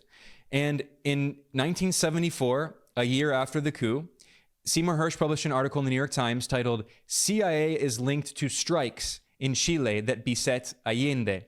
And it notes, quote, "The Central Intelligence Agency secretly financed striking labor unions and trade groups in Chile for more than 18 months before President Salvador Allende was overthrown." Among the labor unions and groups supported by the CIA were the organizers of a nationwide truck strike that lasted 26 days in the fall of 1972, seriously disrupting Chile's economy and provoking the first in a series of labor crises for President Allende. And by the way, in Brazil, there was a similar action carried out by right-wing truck groups they're not working class. They were actually organized by truck company owners, by millionaire oligarchs. And that was done in Brazil to destabilize the government of Lula, of the Workers' Party, and also in support of the coup to overthrow the left-wing president who followed Lula, who was Dilma Rousseff, also from the Workers' Party. And she was overthrown in a US-backed political coup in 2016, in which these trucker groups also... I was about to say that, Frank. This sounds fucking familiar. And, we had her little fucking patsock mecha tanky incel moppet who fucking jumped right on the fucking bandwagon of deep throating those people's fucking dicks. He was like, oh yeah, they're working class. Like, no, they're not. The fucking actual working class truckers are still, you know, having to fucking work. Also played a role using the same tactics that the CIA used in Chile in 1972, 1973. The New York Times points out, Seymour Hersh points out, that these were strikes of there were also strikes of middle-class shopkeepers and a taxi strike. So these are not working class groups. I mean, especially middle class shopkeepers. This is the petty bourgeois, the petit bourgeoisie that were carrying out these strikes. They're bosses' strikes. And in 1973, this article notes that there were more than 250,000 truck drivers, shopkeepers, and professionals who banded together in a middle-class movement, again, a petty bourgeois, petit bourgeois movement, to overthrow Allende. Oh yeah, no doubt there was some of that. So keep this in mind when you hear, well, propaganda in the future about truckers and the main thrust, shopkeepers and it was small business owners and all of that.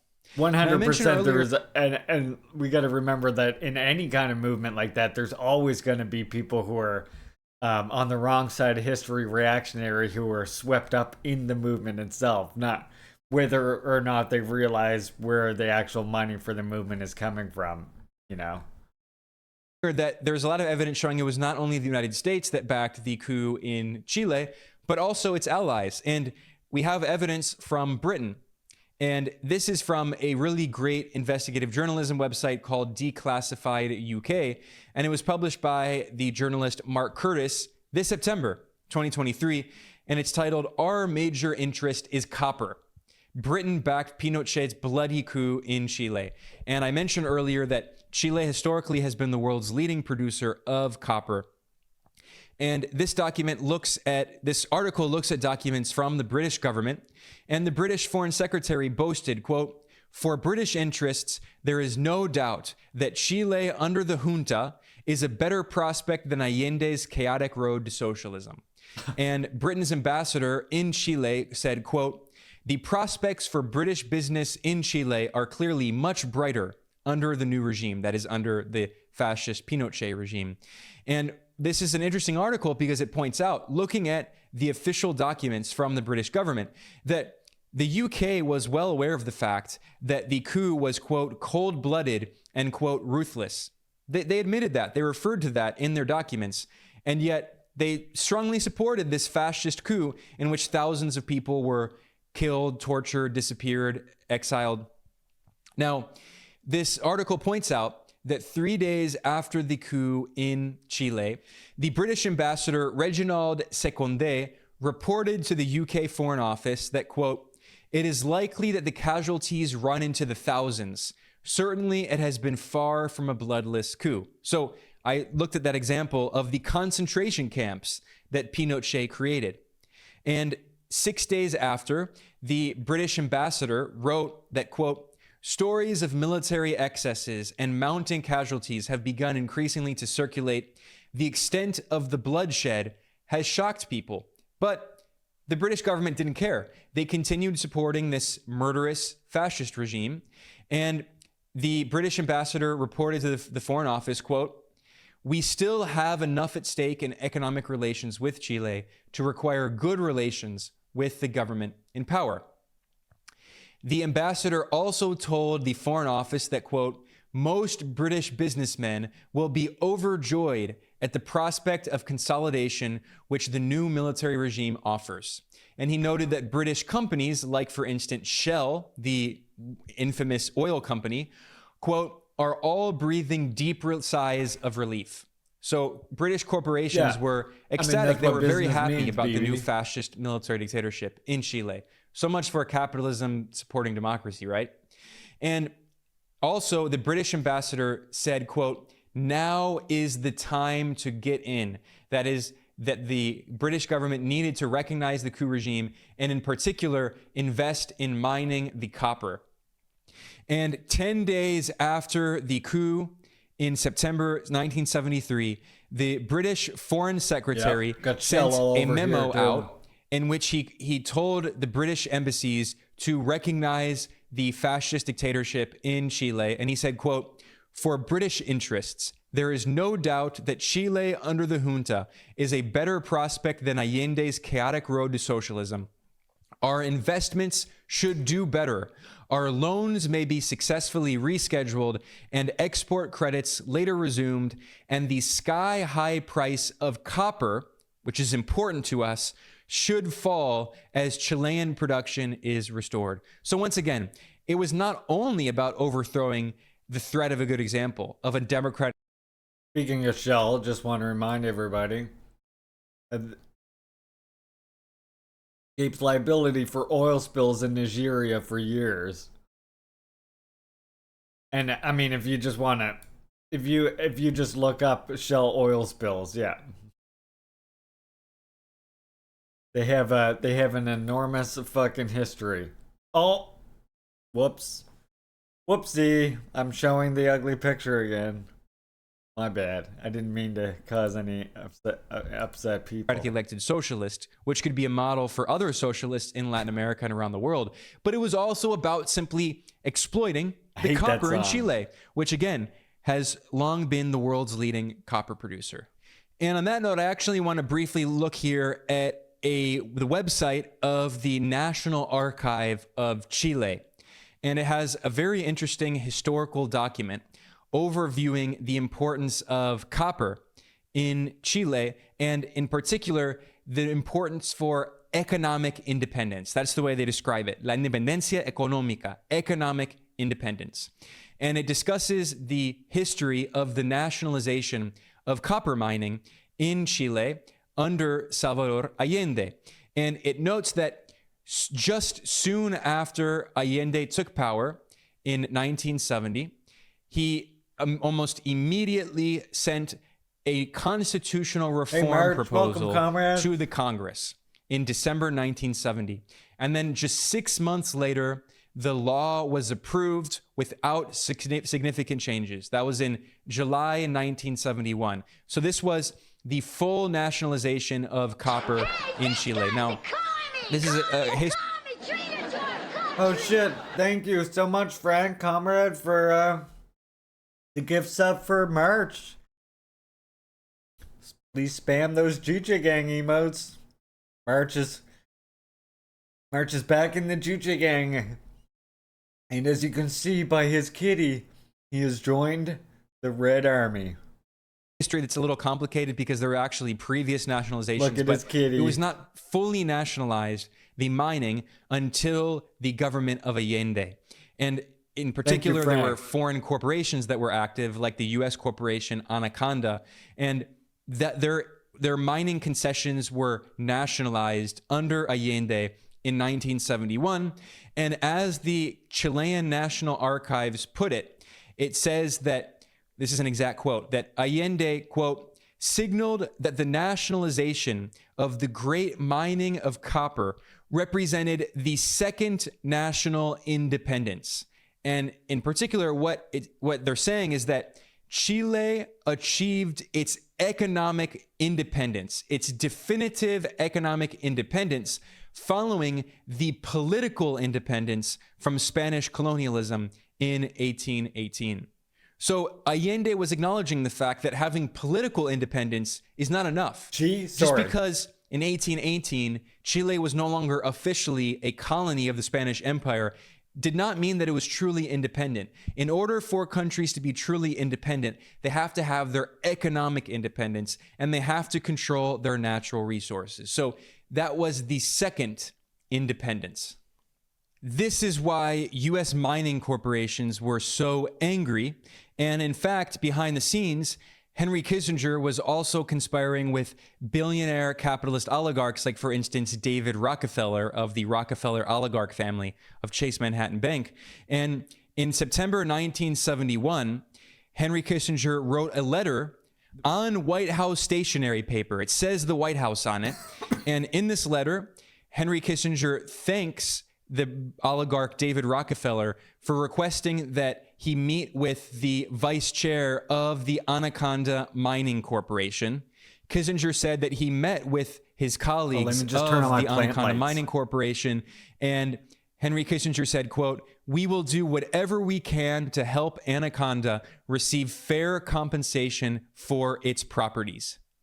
So this is a clear example of the U.S. government acting on behalf of corporations, trying to make sure that they get paid for their properties in Chile that were nationalized by the elected government. And speaking of the Anaconda Mining Corporation, there was another article published in The Guardian in 2003 titled The Pinochet Files that provides further evidence of the U.S. support for this fascist coup regime in Chile and the role of mining. And it notes that immediately after the coup, U.S. officials worked hard to ease international criticism of the human rights record of the Pinochet regime. Rather than fear Washington's reproach, the military regime repeatedly sought help and advice. And just a few weeks after the coup, the U.S. ambassador in Chile sent a memo to Henry Kissinger saying that the Pinochet regime requires an advisor assistance for a person qualified in establishing a detention center for the detainees. So the Pinochet regime was asking the U.S. government for help for its concentration camps, for its prison camps, internment camps for leftists, a better expert than the U.S. where they were tortured and murdered. And the Guardian pointed out that even when the full extent of the torture and executions in Chile were well known, the U.S. government sought to integrate the Pinochet regime into international business circles. Again, I mean, this is Nazi behavior that the U.S. government supported in Chile. Again, the Pinochet regime was asking the U.S. government for help on how to run a concentration camp and torture and murder leftists effectively. And furthermore, one of the most notorious figures in the Pinochet regime was the head of the secret police, the DINA, which was notorious for, in the middle of the night, kidnapping people out of their beds and torturing them and disappearing them and murdering them, right? And the head of Pinochet's secret police was Manuel Contreras. And Contreras was working for the CIA. He was a CIA asset. And furthermore, when Contreras, the head of Pinochet's secret police, when he visited Washington, the U.S. State Department had specific tasks for him. Quote, Contreras was also asked to check in with Anaconda now that we have more people here, I'm going to have to raise and General Motors, another U.S. corporation, to encourage them to resume operations in Chile. It will die in so Chile. Here we see everything. This is the perfect example.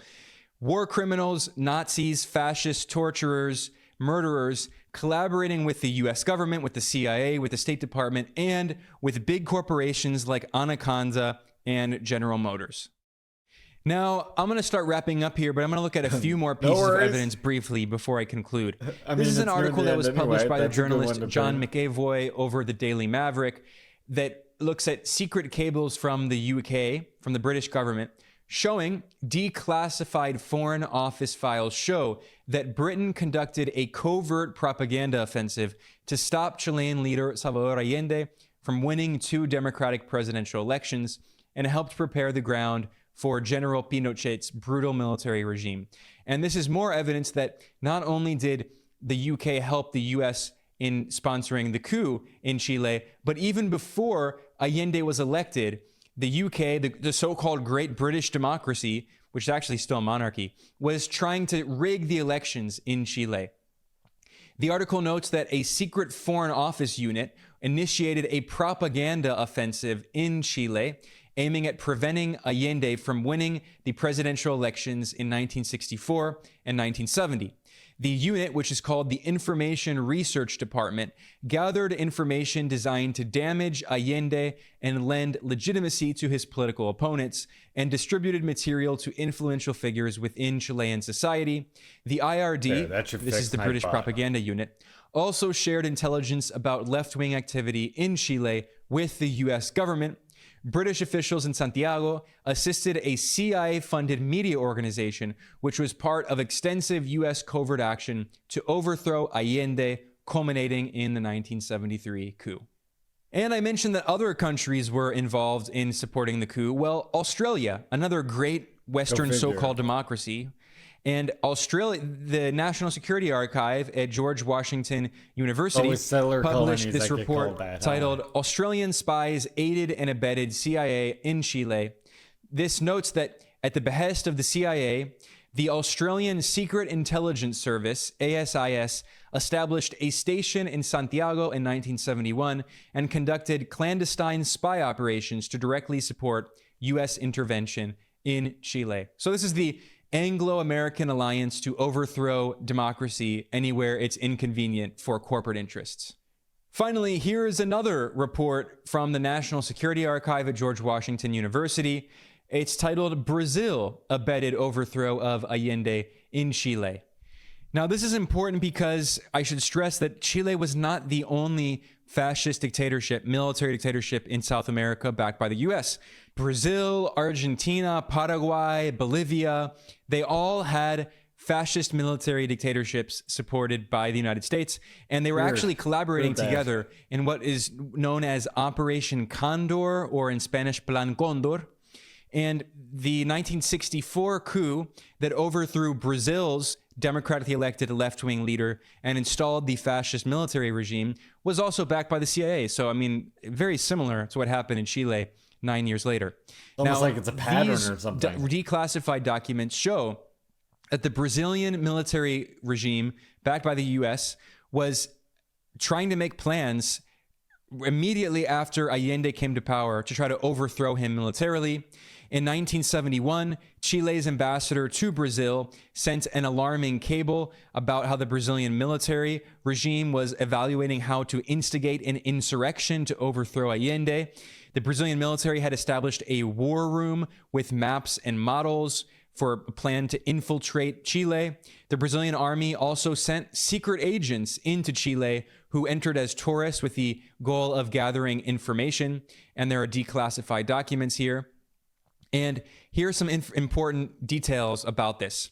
Within days of Allende's historic election on the 4th of September 1970, the U.S. ambassador to Chile met with Brazil's ambassador in Santiago and shared details of initial U.S. efforts to block Allende's inauguration. So this is an example of the so-called democratic United States collaborating with a fascist military dictatorship in Brazil that obviously was not elected to try to prevent Chile's democratically elected socialist president from taking power democratically. So once again, the entire narrative of the Cold War was a lie, a complete lie. Furthermore, this document shows that on the orders of the Nixon White House, the U.S. Embassy was passing hostile information about Allende to Chilean military officers and threatening to cut off economic aid and credits if he assumed the presidency of Chile, and he was democratically elected. So even before Allende took power, the U.S. was conspiring with the Chilean military to try to prevent him from taking power. Then the Brazilian military regime, backed by the U.S., established back-channel communications with Chilean military officers who opposed Allende and even secretly arranged for some of them to come to Brazil for discussions about coup plotting.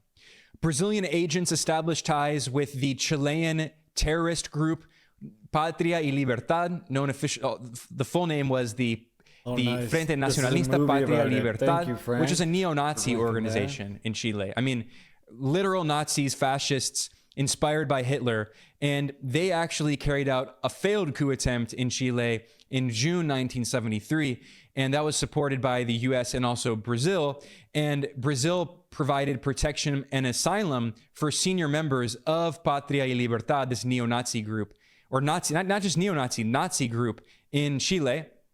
And then in the days after the September 11th, 1973 golpe de Estado, the military coup, Brazil's fascist military regime, its foreign ministry, aided the new Chilean junta's diplomatic effort to present the coup in the most positive light on the international stage. So, I mean, there's so much evidence. This is one of the most well-documented coups in modern history. And I could even spend more time, but I've already gone long enough. I've made all the points I wanted to make. But again, I want to conclude here on the note that this history is important to study, not only because it helps us to understand our past, but it helps us to understand today. And if you think the United States has stopped carrying out these policies to try to destabilize and overthrow socialist governments, elected left-wing governments in places like Venezuela and Nicaragua and Bolivia, or continuing these same policies against Cuba, which have continued since 1959, since 1960. I mean, you're very naive if you think that Washington and the CIA have stopped these policies. They absolutely are continuing. We saw that with the very violent coup attempt against Nicaragua's democratically elected Sandinista government in 2018. We saw that with the blatant U.S. coup attempt in Venezuela in 2019, in which Donald Trump decided to appoint this unknown right-wing politician, Juan Guaido, as the fake interim president of the country, despite the fact that he never participated in a presidential election.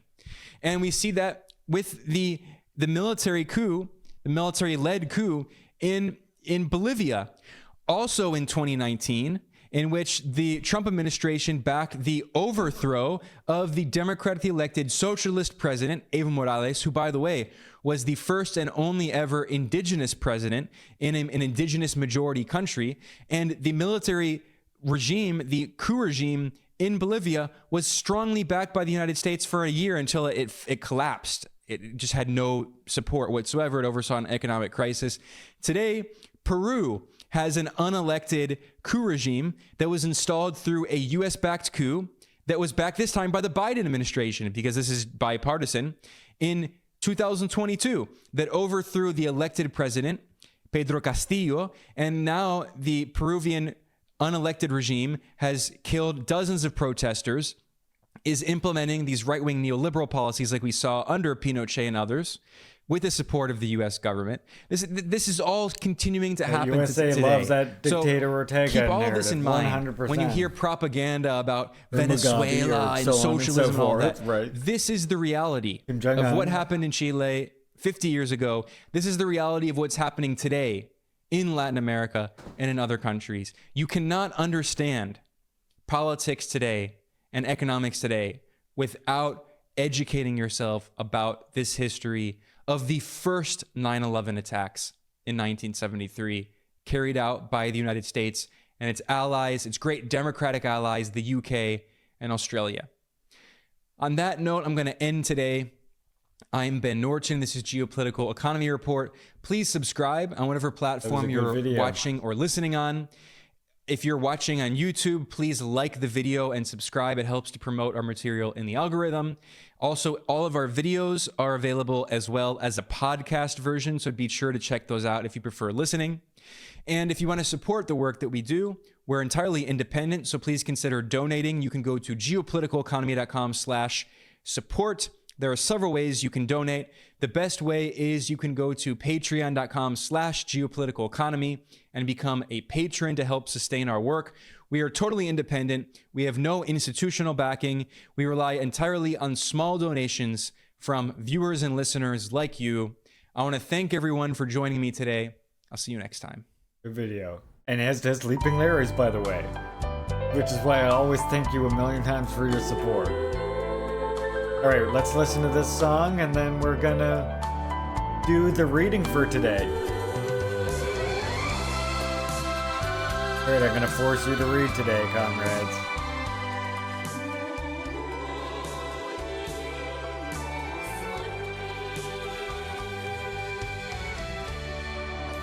Yep. Well, if we funded if the U.S. was to fund left-wing movements, it's like that. There's that perenny quote, right, where the well-meaning liberal is like, "What? Why are we always on the wrong side of history? Why don't we copy what the communists are doing?"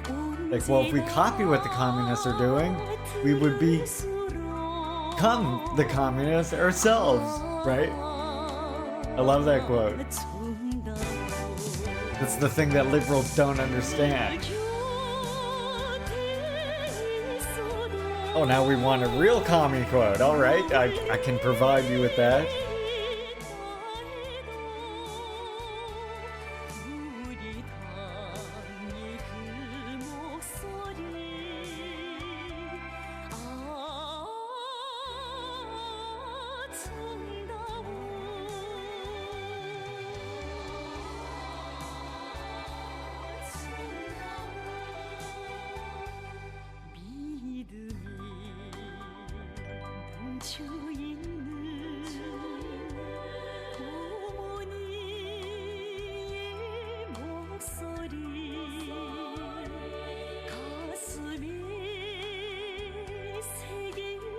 Find you a good one here.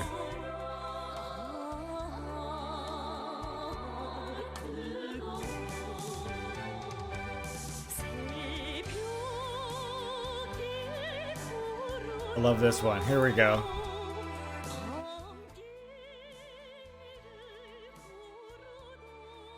The only way to avoid subjectivism and tortuous events in the revolution and construction is to mix with the masses and listen to what they want.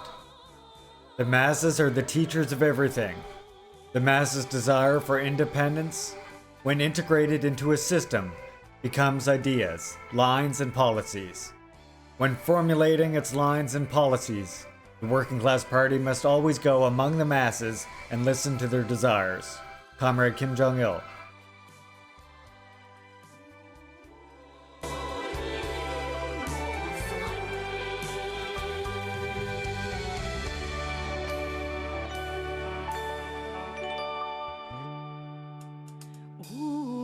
You love that quote. The one in chat,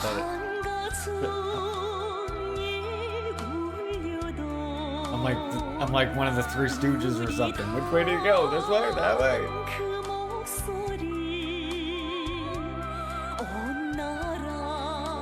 Long live the People's Revolution!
Right. It's time.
Welcome to Leaping Larry's Revolutionary Reading Theatre.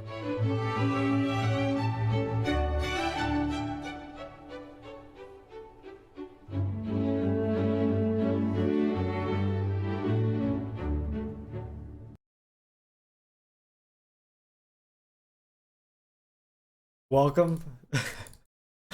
Welcome to the Reading Theater, milady. Hello, Logwire. I hope you like that new intro segment, because yep, that's what we're doing on this channel now. Told you I'm making all kinds of videos for all the different segments that we're doing on the channel. We gotta try and separate ourselves somehow, so why not that? Because I'm weird like that. Hope you enjoyed my weirdness. Alright, today we are reading chapter 4. At least we're starting reading chapter 4. This is a big one. Well, thank you, comrades. Fancy lad. Yep.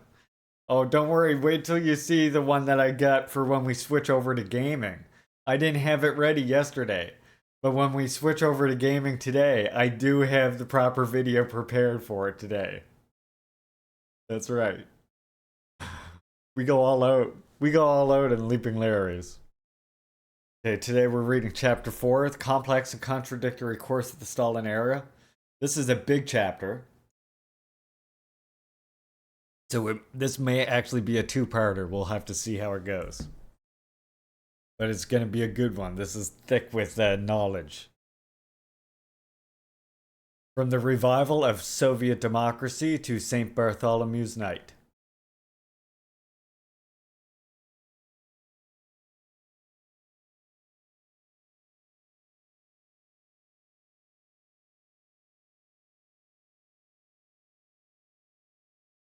It must be reiterated anyway, as one of the authors of the Black Book of Communism contradictorily acknowledges, that it is necessary to insert into the long term of Russian history first the Bolshevik, then the Stalinist version of political violence.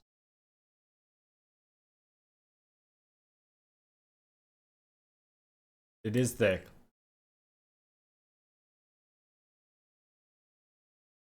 It is necessary not to lose sight of the matrix, oh dear God, out of which Stalinism emerged, which was the period of the First World War and the revolutions of 1917 and of the civil wars taken as a whole. And so, born ideally when no one could foresee Stalin coming to power, and even before the Bolshevik Revolution, Stalinism is not primarily the result of either an individual's thirst for power or of an ideology, but rather of a permanent state of exception that has been afflicting Russia since 1914. As we have seen, from as early as the beginning of the 19th century, very different personalities did not fail to notice the premonitory signs of unprecedented storm that was gathering over the country between Europe and Asia, and which began to manifest itself in all its violence with the outbreak of the First World War. It is from here, and from the long, very long duration of the second time of troubles that we must start. The fact that we are dealing with a phenomenon that unfolds in anything but a unilinear manner is not a coincidence. We will see it diminish at times of relative normalization and manifest itself in all its harshness when the state of exception reaches its peak.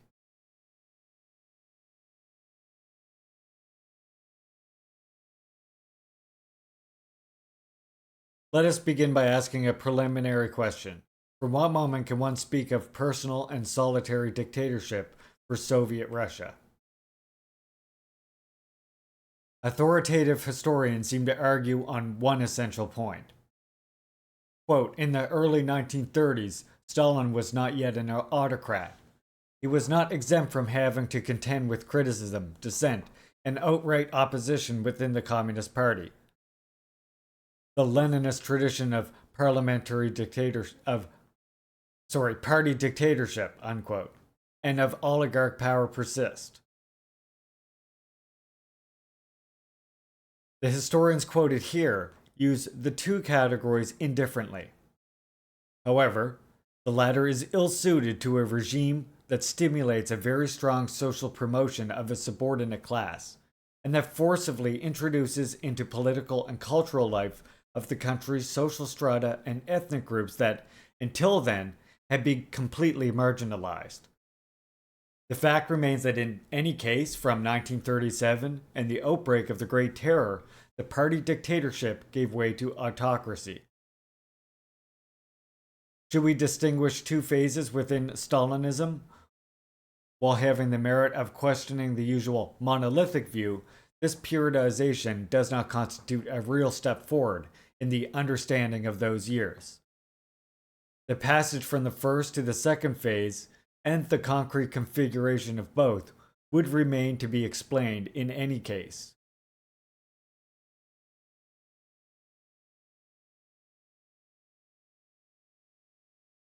To understand the problem, let us look at what happened in the mid-1920s, at a time when, having overcome the acute crisis represented by foreign intervention and civil war, the NEP had already achieved significant results.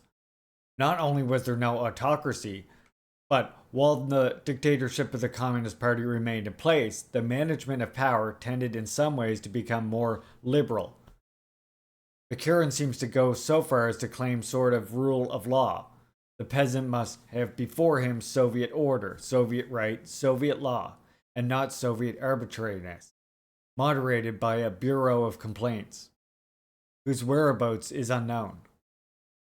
Firm legal norms are needed, binding even on communists. The state must now engage in peaceful organization work, and the party, in its relations with the masses, must stand for the persuasion and not only for persuasion. Must stand for persuasion and only for persuasion.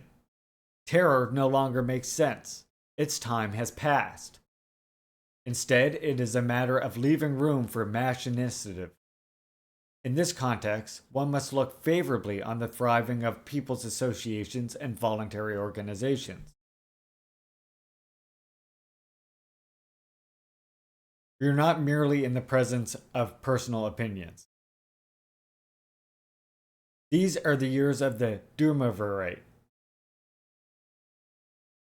Bakunin manages the power together with Stalin, who in 1925 also repeatedly stated that the survivals of war communism in the countryside must be eliminated, and condemns the deviation, which sounds the alarm for an imaginary restoration of capitalism, and leads to the revival of the class struggle in the countryside, and the civil war in our country.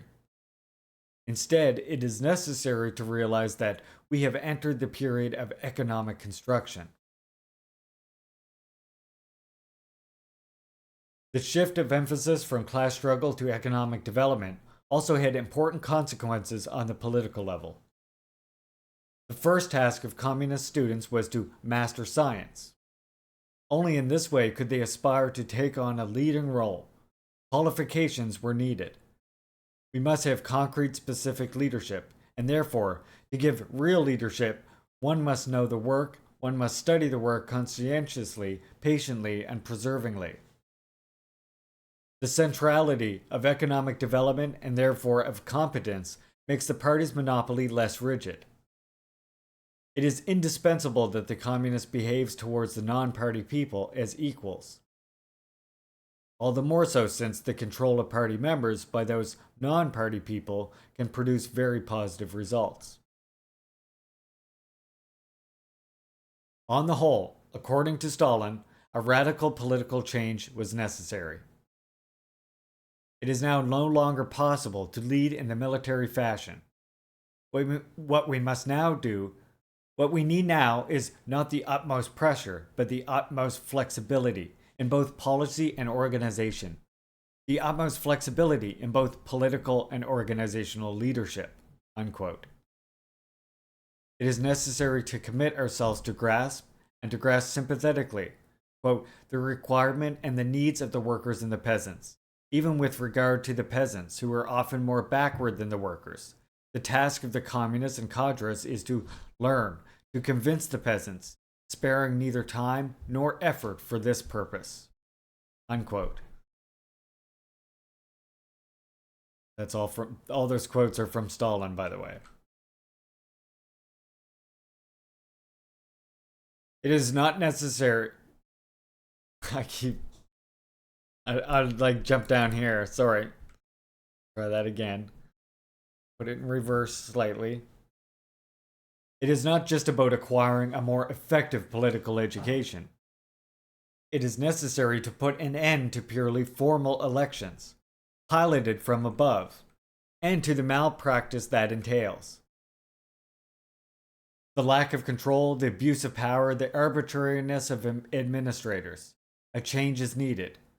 The old election practices, in quite a number of districts, were survival of war communism, and they had to be abolished as harmful and utterly rotten. It was time to pursue the line of revitalizing the Soviets, the line of transforming the Soviets into genuinely elected bodies, the line of implanting the principles of Soviet democracy in the countryside. Even before October, the Soviets had begun to transform themselves into bureaucratic structures, and the assemblies began to decline in frequent and attendance. But then, restored to their original function, the Soviets were tasked with drawing the working people into daily work of governing the state. Quote, it takes place through organizations based on mass initiative.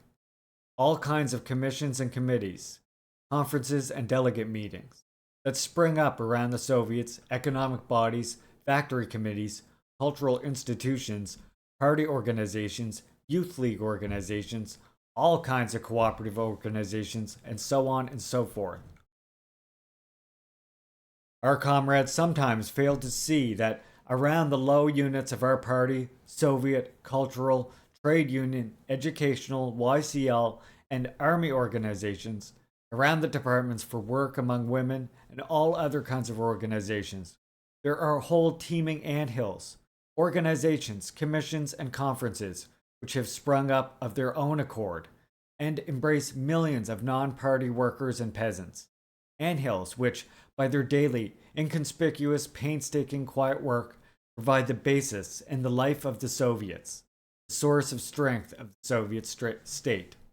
Unquote.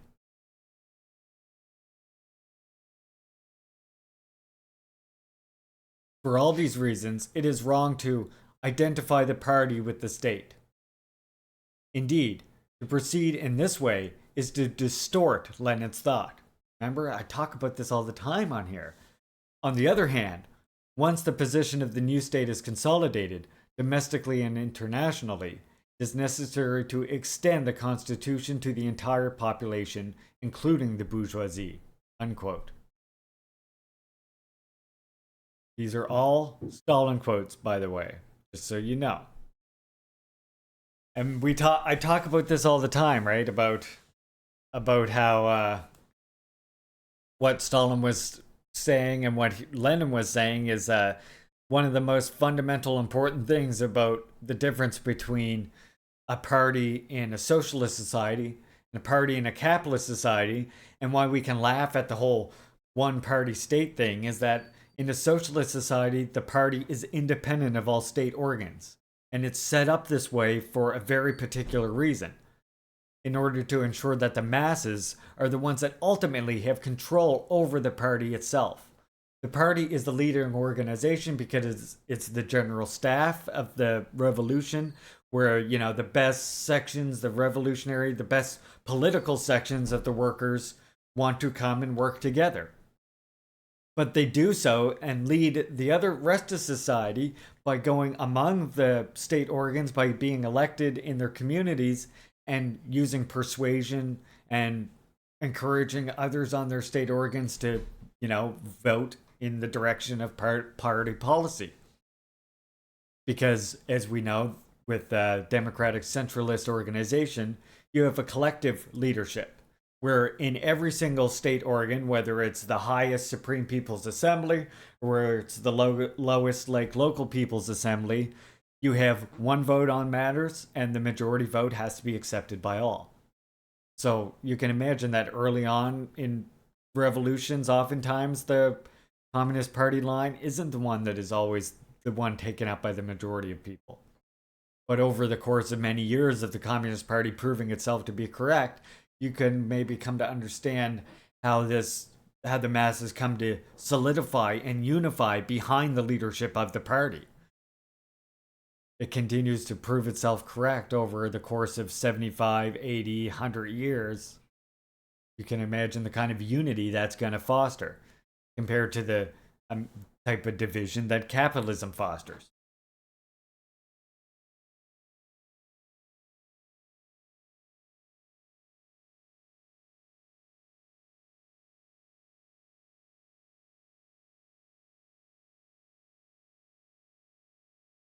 At that time, echoing some of the formulations used by Marx at the time of the celebration of the Paris Commune, Stalin looked with interest at the ideal of the withering and even the extinction of the state apparatus. The reactivation of the Soviets and political participation was intended to be a step in that direction.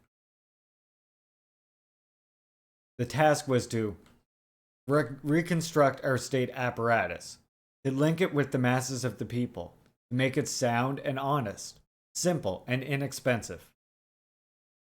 Associations arising from civil society should also be encouraged. We embrace millions, which unite the Soviets with the rank and file, which merge the state apparatus with the vast masses and, step by step, destroy everything that serves as a barrier between the state apparatus and the people. In other words, the dictatorship of the proletariat is not an end in itself. The dictatorship is a means, a way of achieving socialism. But what is socialism? Socialism is the transition from a society that the dictatorship of the proletariat to a stateless society. Not the end, certainly, but nevertheless a perceptible loosening of the dictatorship of the proletariat. And the parties seem to be the order of the day. And by the way, if you want to know, like, we can look again to DPRK. In one way that they did this was they realized that, yes, the party is of course a weapon in the tool of one class for shattering another class. Yes, that's absolutely true. But now when the proletariat gains state power, you see the relations of class struggle change. The class struggle continues, as in the remnants of the bourgeoisie and the reactionary ideas are still struggled against, but it's done so in a different way in a socialist society where you're trying to absorb everybody into the proletariat. And it is done by ensuring this mass line, and the service of the people by all the officials, all political careers basically have to be taught to become servants of the people. And the whole party and state itself has to be built that way. And you might wonder, how does this fight against the bourgeoisie? Well, you see, the bourgeoisie and reactionary ideologies are antagonistic to serving the people.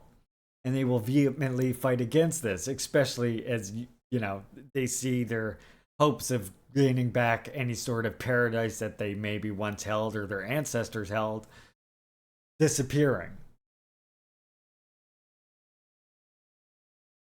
This line of openness, common to Bakunin and Stalin, but branded by Zhivnev's followers as kind of middle peasant Bolshevism, was followed by the crisis that led to the liquidation of the NEP, to the forced collectivization of agriculture, and to the industrialization in 4 stages, with the consequent radical expansion of the concentration territory universe.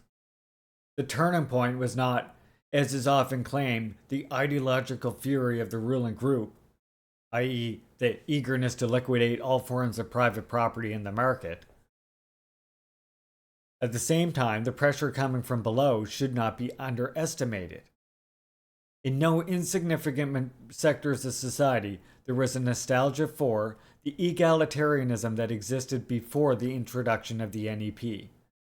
Then there is another element.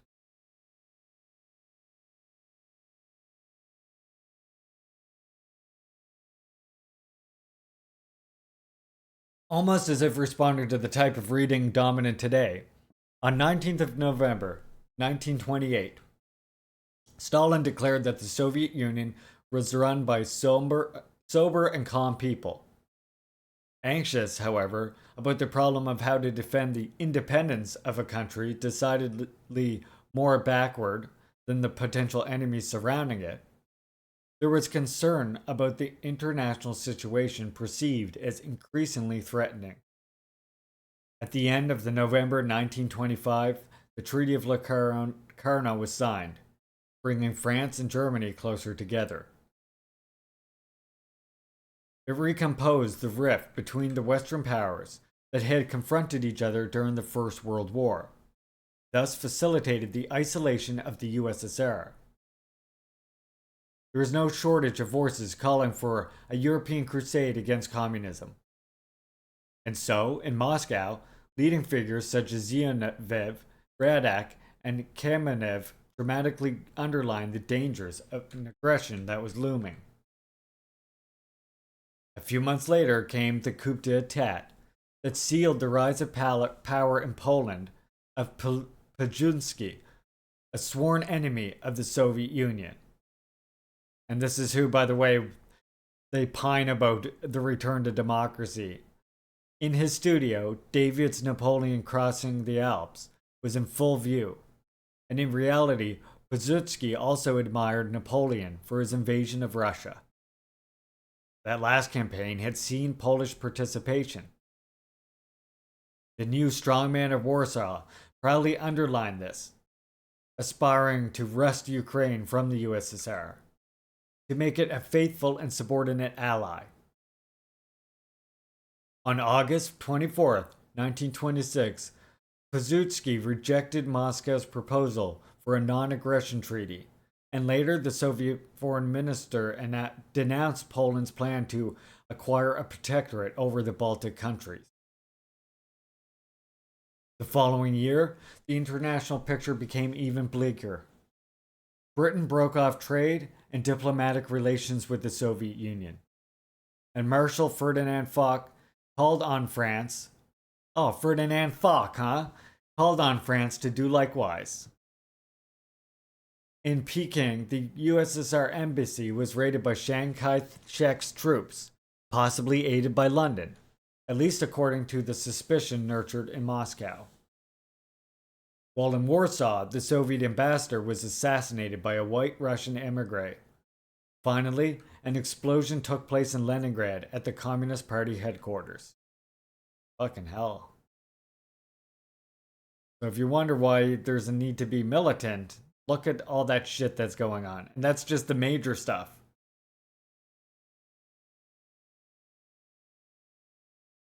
At this point, Tukhachevsky himself, chief of staff of the armed forces, to sound the alarm bell and demand for rapid modernization of the army. The NEP no longer seemed able to solve the problem. Yes, the economy was showing signs of recovery, and in 1926-27 it had returned to pre-war levels. But as far as industrial production and technology were concerned, the gap with advanced capitalist economies had remained unchanged. With Stalin. I would have been. Incisive or drastic measures were required. And military circles pressed for similar measures in agriculture as well, in order to ensure regular food supplies for the front. As we can see, the turnabout of 1929 was not the product of Stalin's whim. On the contrary, Stalin had to, if not contain, then at least channel the pressure coming from military circles, rejecting the fanciful objectives demanded primarily by Tukhachevsky. Stalin warned against red militarism, which by focusing exclusively on armaments industry risks compromising economic development and consequently the modernization of the military apparatus as a whole. Nor was the turnabout the result of an ideological dogma. Over and above the power of the Communist Party and the social relations enforced in the USSR, the existence of the nation was at stake. This was the conviction of a large part of Soviet leadership, starting with Stalin.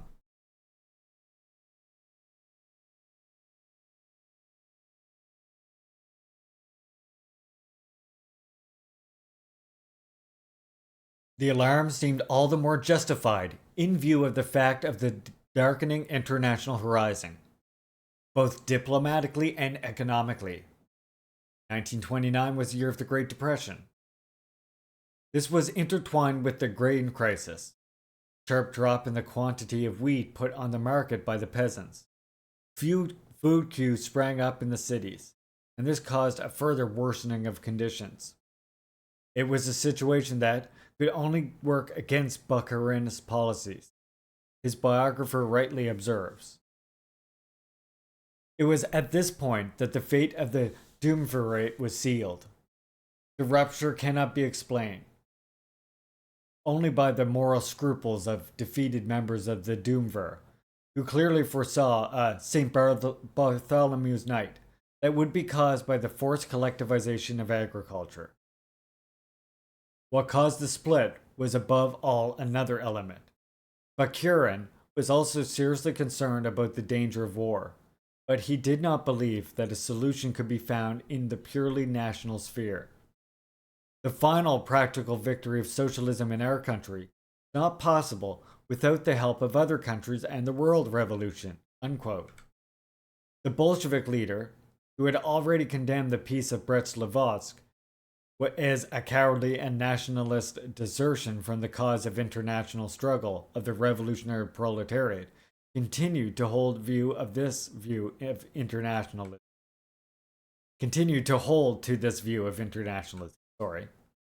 Quote, if we exaggerate our possibility, then there could arise a tendency to split on the international revolution.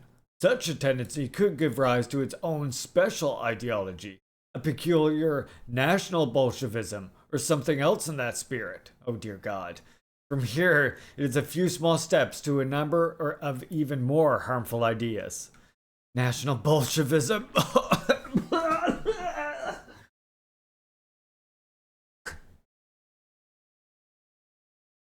Stalin, on the other hand, started more realistically from the assumptions that stabilization in the capitalist world had taken place. The defense of USSR was primarily a national task. It was not only a question of promoting the industrialization of the country in 4 stages, as the grain crisis showed. The flow of foodstuffs from the countryside to the city and to the army was far from guaranteed. This problem was particularly sensitive to a leader such as Stalin, who, on the basis of the rich experience accumulated during the Civil War, had repeatedly stressed the primary importance in a future conflict of the stability of the rear and of food supplies from the countryside. Here are the conclusions that emerged from a letter to Lenin and an interview with Pravda in the summer and autumn of 1918, respectively. The food question is naturally bound up with the military question.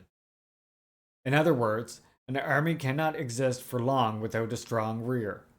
For the front to be firm, it is necessary that the army should regularly receive replenishments, munitions, and food from the rear. Even on the eve of Hitler's aggression, Stalin was to pay great attention to agriculture, pointing to it as the central element of national defense.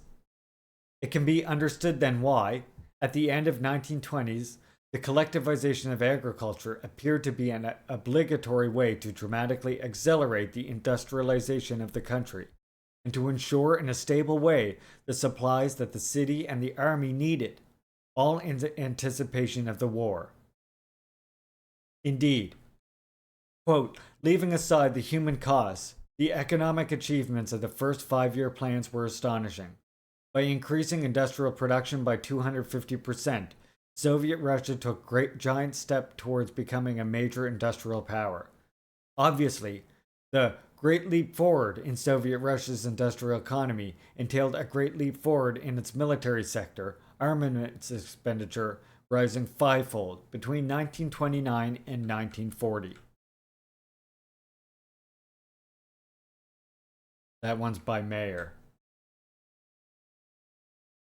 More modest results were achieved in agriculture, where overcoming the subsistence economy and centralization nevertheless created more favorable conditions to furnish regular supplies for a large army.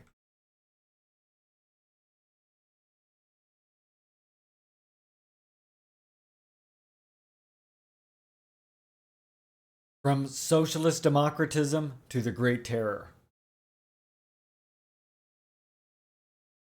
Having overcome the St. Bartholomew's Night, constituted by the forced collectivization of agriculture, with the horrible social and human costs it entailed, the policy of openness that we already know seems to be making its appearance once again.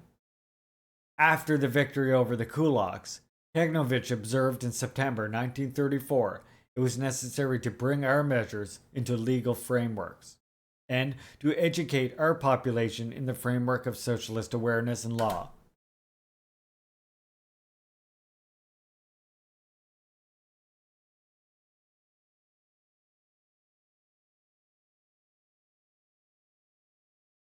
I hit the spacebar there, and there we go. Indeed, without mass education, our entire people of 160 million in the spirit of legal awareness, the consolidation of our order would not be possible.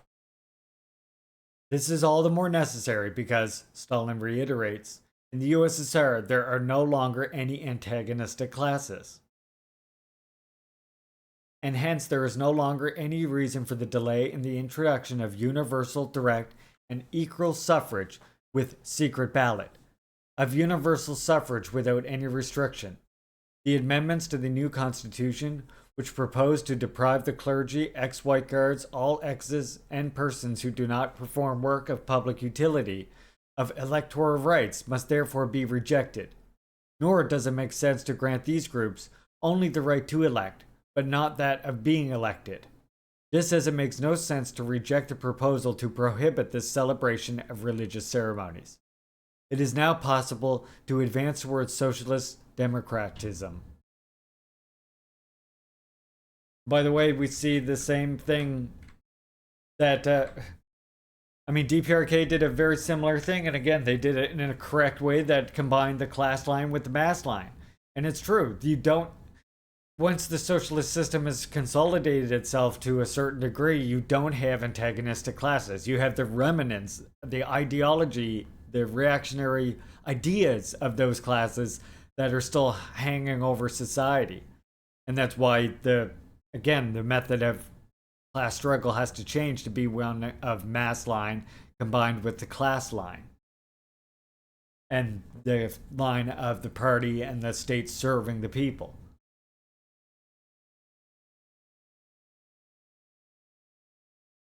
Which, of course, sounds really simplistic, but of course there's, a whole bunch of laws and things that come along with trying to realize that and materialize that.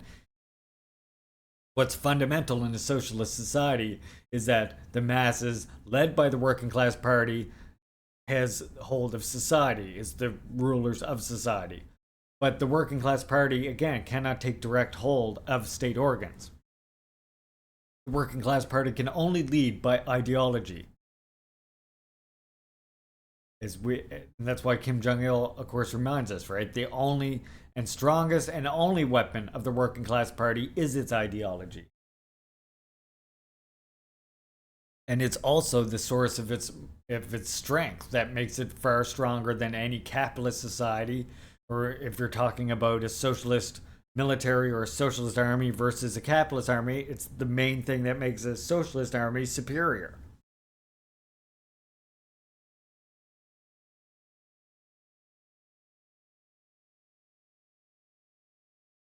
Oh, you got Microsoft Flight Simulator installed? Just have to do world updates and re-adding all the content I had. Oh, nice.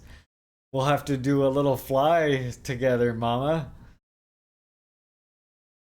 You could, when we do a fly to DPRK, we could take 2 planes. Yeah, by the way, if you didn't follow Mama and Media earlier, now is a good time to do it, by the way. Fill in that heart hole. Juche gang demands it. We cannot achieve Soviet democratism until you all help build the socialist system by following Mama and Media.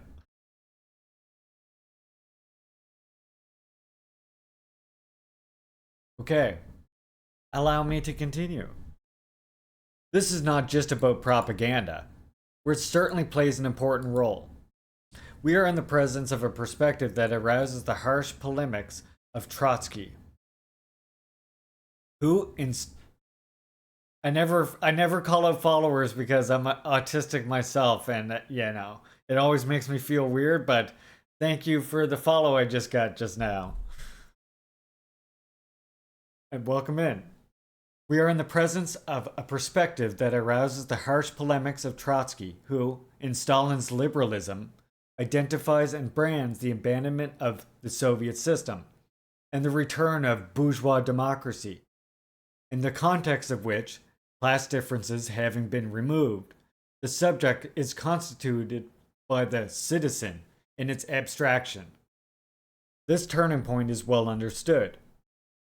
The first concern of the Soviet aristocracy is to get rid of the worker and Red Army Soviets. Sorry, my Trotsky voice was off there. Let me try it again. This turning point is well understood. The first concern of the Soviet aristocracy is to get rid of the worker and Red Army Soviets. There you go. That was better, Trotsky. The antithesis between the two perspectives is clear. Stalin had no interest in further exacerbating political and social conflict. Once it was possible, given the Communist Party's ability to exercise dictatorial powers, to banish threats to the country's independence posed by a backward countryside, hegemonized by the kulaks, and capable of blocking city and army supplies. It was his own insistence on industrialization in 4 stages that prompted him to urge the promotion of non-party elements to positions of responsibility in factory and in society. It was to him inadmissible to assume an exclusionary attitude towards them. There is nothing more stupid and more reactionary.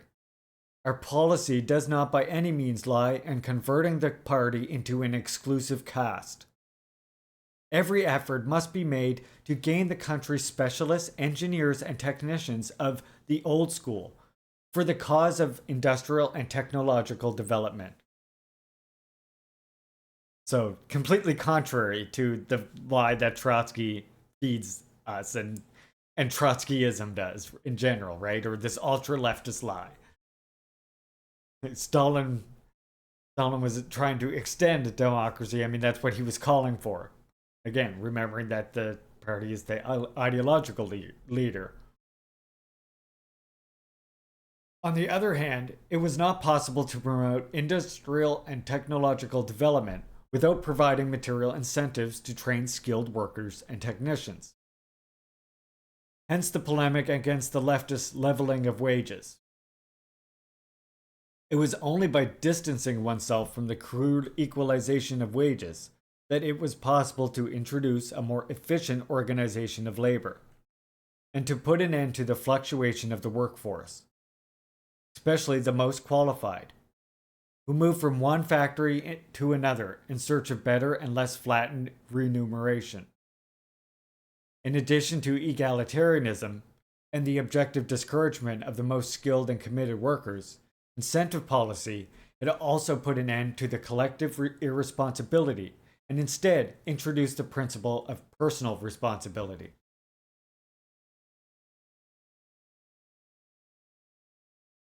It was precisely at this point that conditions were ripe for the outbreak of the Third Civil War, the one that tore apart the Bolsheviks themselves.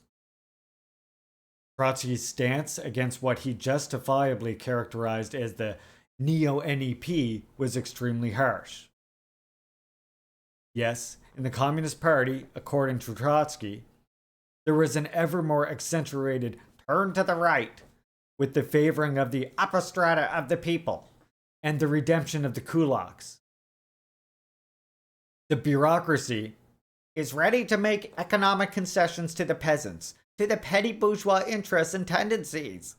More generally, and as a consequence of the turn towards the market and monetary calculation, and the associated increase in the cost of living, far from advancing towards socialism and the overcoming of inequalities and class division, Soviet society was more and more clearly characterized by a process of class stratification corresponding to this domestic involation.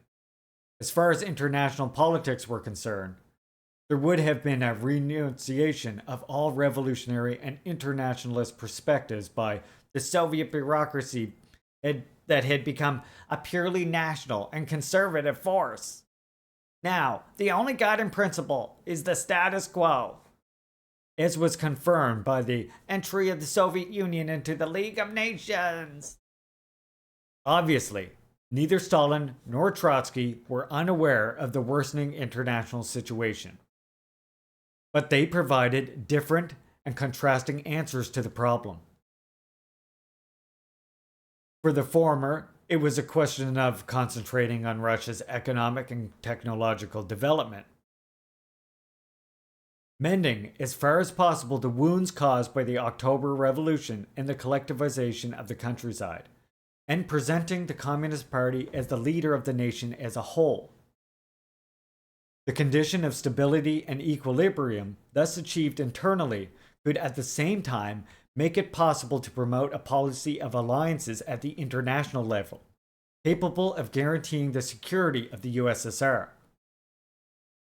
In Trotsky's eyes, on the other hand, however impetuous the industrial development of Soviet Russia may be, it could ward off the aggression of the more advanced imperialist countries only with the support of the proletariat of the aggressor countries.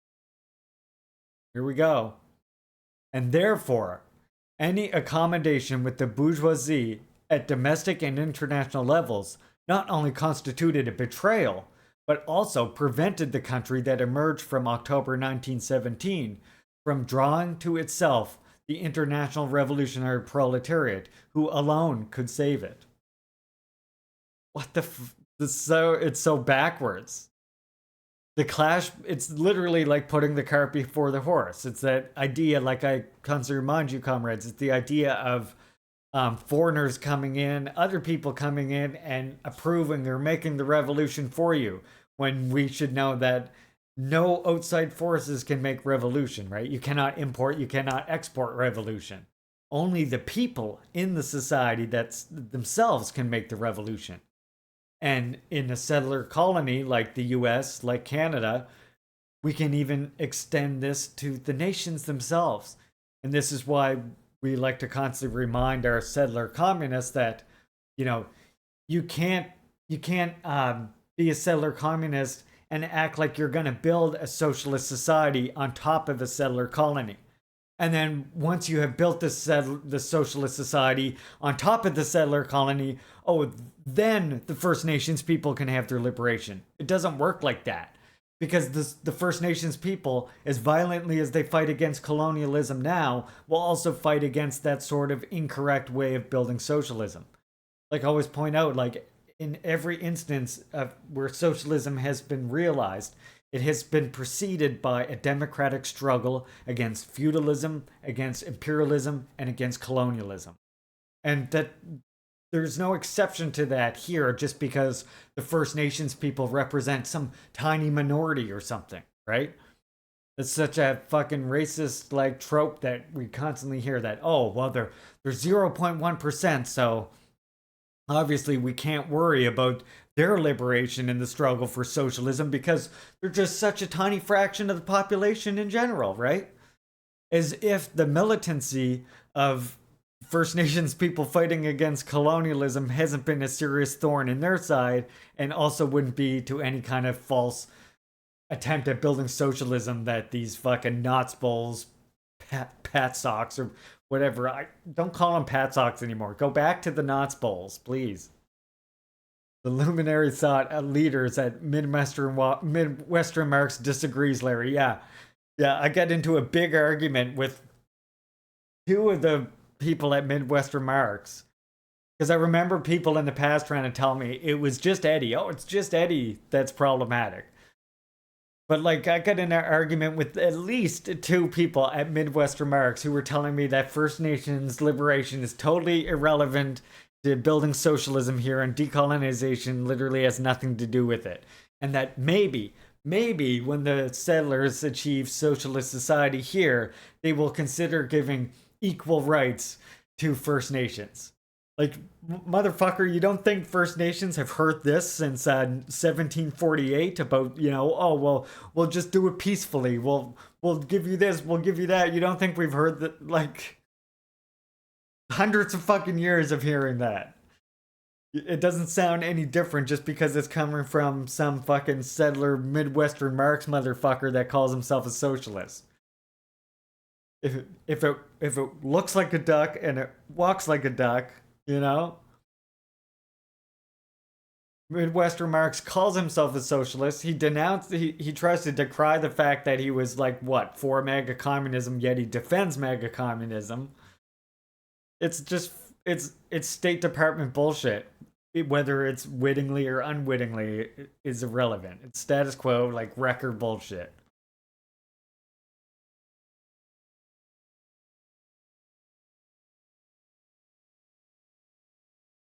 You're right, I did give ducks a bad name and I apologize. I should not do that. You know that's out of character for me because I do have ducks.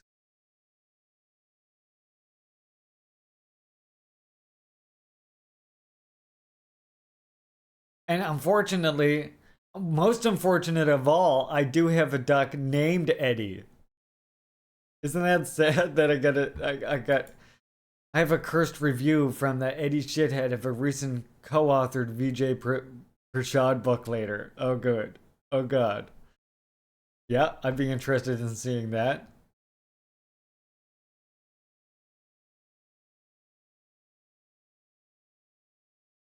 Right? Okay. So...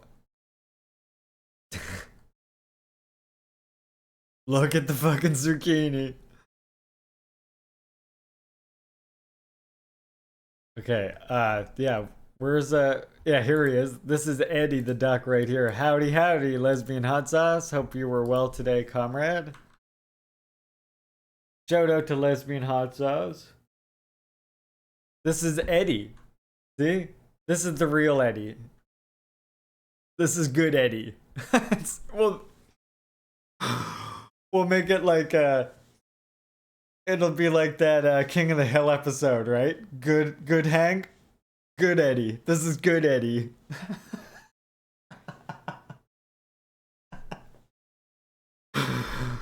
I'm cracking myself up. That's how good of a joke that is. Come on, you all like it. It's good Eddie. Long live the People's Revolution! Hope you were doing well today, lesbian hot sauce.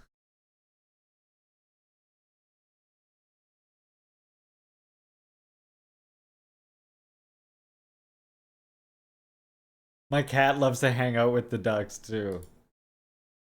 I am doing all right. Although it looks like we're gonna hit by a hurricane, so look, there's Eddie and his friend Ty. Yeah, it seems like we're gonna get hit by a hurricane. So, you know, that's not that good. But aside from worrying about that in about 5 days.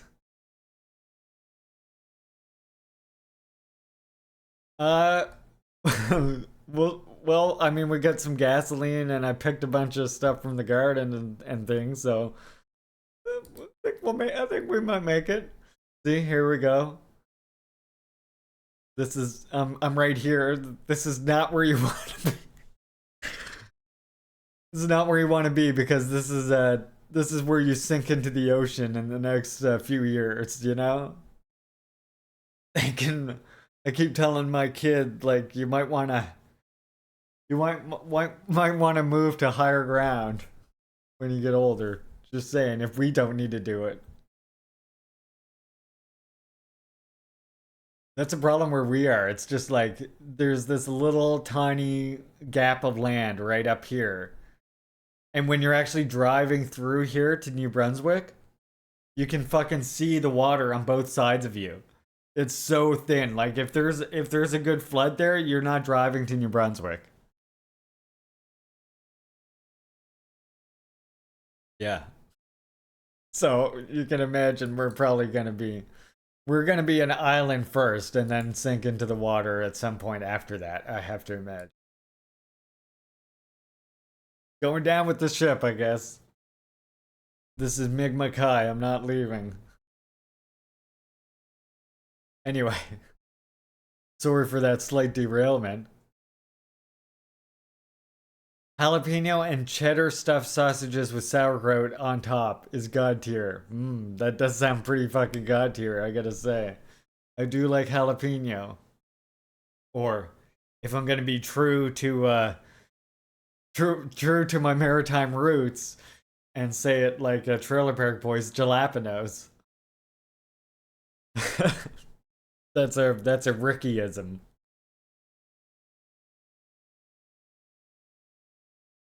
It's really sad that we can only have 10 soundbite redemptions on here.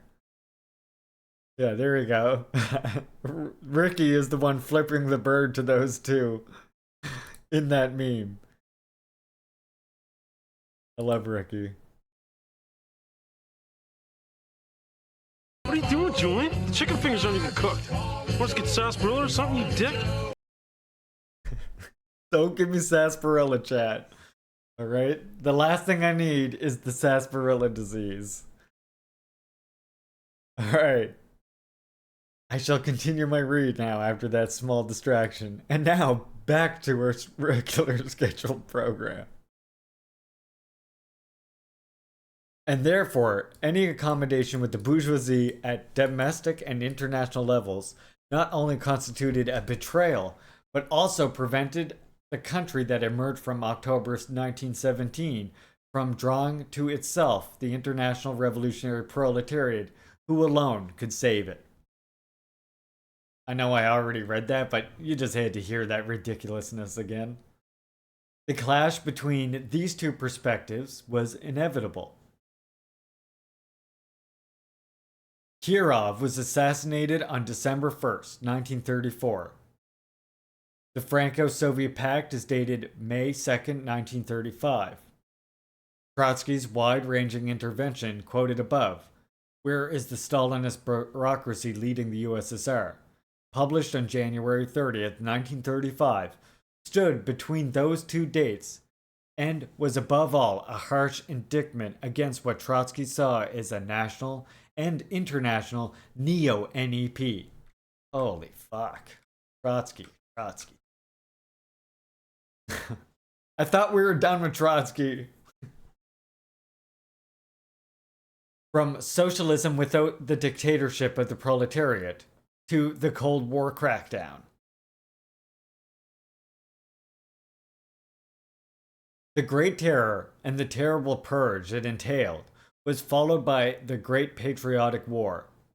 After the defeat of the Third Reich, Stalin, who foresaw a great future for the Grand Alliance and of anti-fascists and tried to prevent the outbreak of the Cold War, repeatedly declared, even in the course of confidential meetings with communist leaders in Eastern Europe, that at the time it was not a question of introducing the Soviet political model.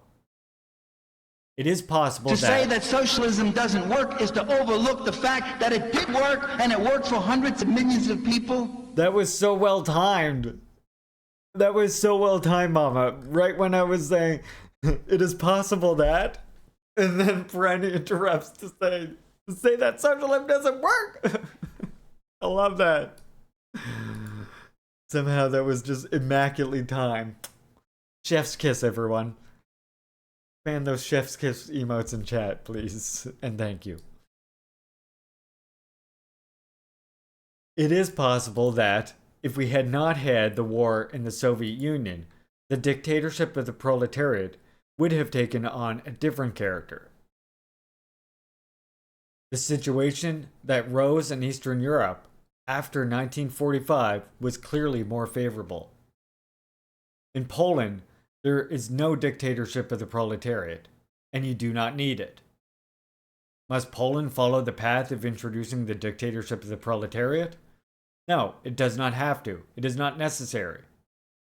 And to the Bulgarian communist leaders, it is possible to achieve socialism in a new way without the dictatorship of the proletariat. The situation has changed radically from our revolution. It is necessary to apply different methods and forms. You need not fear the accusations of opportunism. This is not opportunism, but the application of Marxism to the present situation. Oh dear. Okay, Mama and Media. Can't wait to see you back here. Salute, comrade. And again, if you don't follow Mama M Media, make sure you go follow her. Fantastic game streaming. Playing interesting ass games. And soon we'll be piloting together in Microsoft Flight Simulator at some point. You know, you want to go on a trip in our little rocket ship, blasting off to the sky. Oh God. Oh God. Repressed memories of when my son was younger are now coming to the fore. Of that fucking song. No, little Einsteins.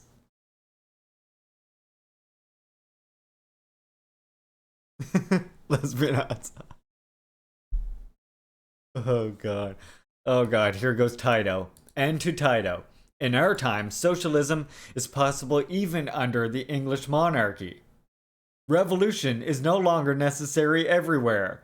Yes, socialism is possible even under the English king.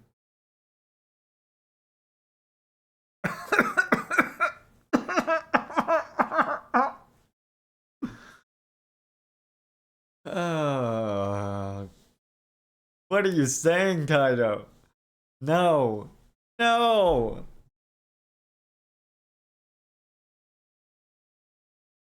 Hold on 1 second. The historian reporting these conversations commented in turn. As these remarks show, Stalin was actively rethinking the universal validity of the Soviet model of revolution and socialism. Perhaps one can go further and say that the rethinking also concerned the general relationship between socialism and democracy, with reference therefore to the Soviet Union itself. To formulate the hypothesis of a socialism under an English king was to question in some way, if not the monopolistic concentration of power in the hands of the Communist Party, at any rate the methods of terrorist dictatorship and autocracy. Symptomatic was the policy followed in the Soviet occupation zone of Germany. The Russians not only promoted socialist theater, ballet, opera, and cinema, they also promoted the bourgeois arts, and this in accordance with the program formulated in Moscow, according to which the Soviet system did not suit Germany, which was to be reorganized on the basis of broad anti-fascist and democratic principles. Thus, for the first 3 years after the war, there were no real cultural divisions in the capital, and the Soviet zone continued to take the lead in cultural matters. Unquote. The outbreak of the Cold War abruptly interrupted this experience and this reflection.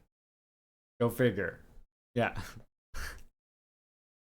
And this is one huge critique that Kim Jong-il has, as we'll see when we read Fundamentals of Revolutionary Party Building in a future stream. You'll be like, whoa, this Kim Jong-il guy knows what he's talking about. That will be your reaction when we read that. The outbreak of the Cold War abruptly interrupted this experience and this reflection. The central problem then became the creation of a security zone around a country deeply shattered by Nazi aggression and occupation. In order to avoid a repetition of the tragedies of the recent past, while the question of dismantling, at least partially, the Gulag is posed in the USSR even before Stalin's demise, a real thaw was impossible.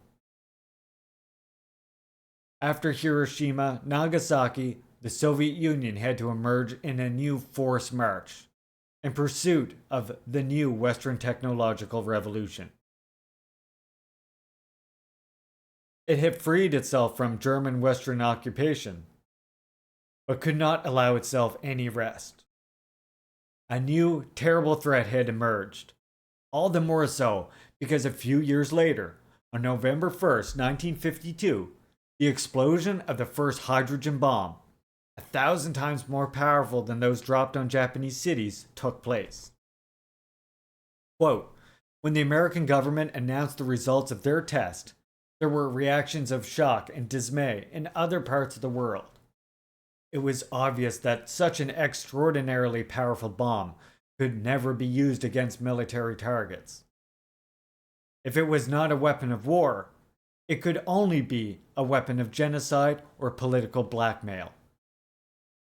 Stalin received a report about the American test in the middle of November, and this only served to confirm his conviction that the United States was seriously preparing for war with the Soviet Union. Unquote. 51. That's Medvedev. Medvedev. Medvedev? That's Medvedev. Who said that? Hey, Lenin comrade. Stuck at the office today. That sucks, comrade. Everybody, shout out. Well, Lenin can actually shout out yourself, Lenin. Shout out yourself so I can tell people to follow you. Or somebody, or Frank, if you're still here, shout out Lenin. And then everybody fill in Lenin's heart hole.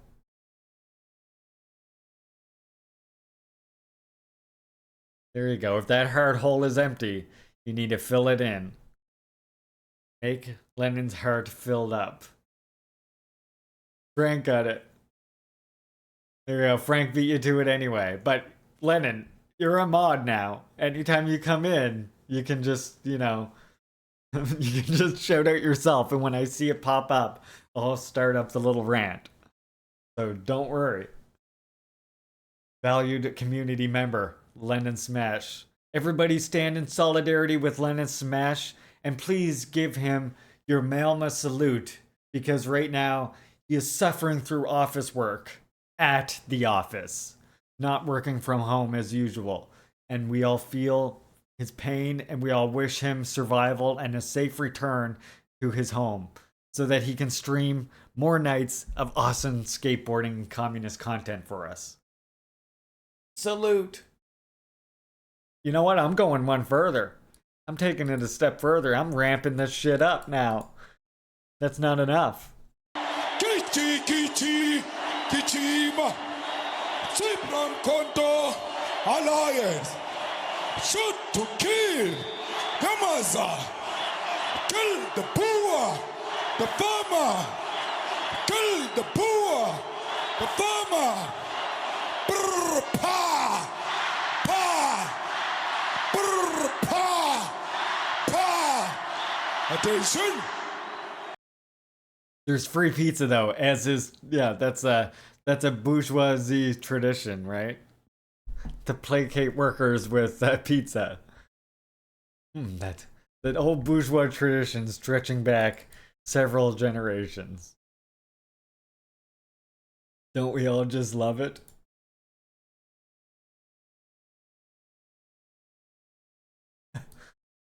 Okay.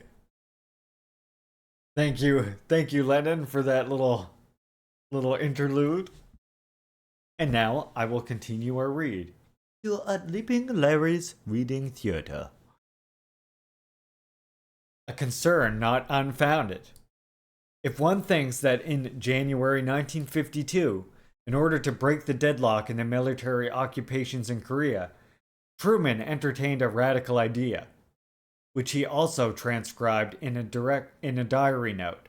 An ultimatum could be given to USSR and the People's Republic of China, making it clear in advance that failure to comply means that Moscow, St. Petersburg, Mukden, Vladivostok, Peking, Shanghai, Port Arthur, Darien, Odessa, Stalingrad, and every manufacturing plant in China and the Soviet Union will be eliminated.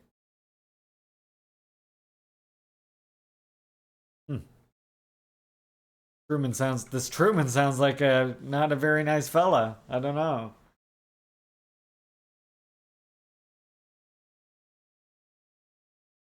Hey, Captain DPRK, welcome.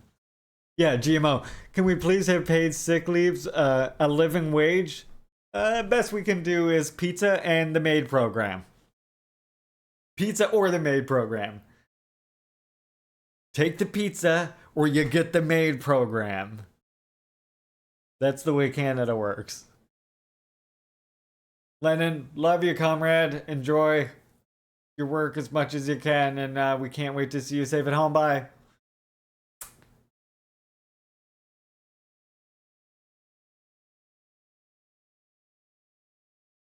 In the 3 historical decades of Stalin-led Soviet Russia, the main feature was not the blossoming of a party dictatorship into autocracy, but rather the repeated attempts to move from the state of exception to a condition of relative normality. Attempts that failed because of reasons both internal, abstract utopia and messianism preventing a recognition of achievements, and international, the permanent threat hanging over the country in the wake of the October Revolution, and because of the intertwining of the two.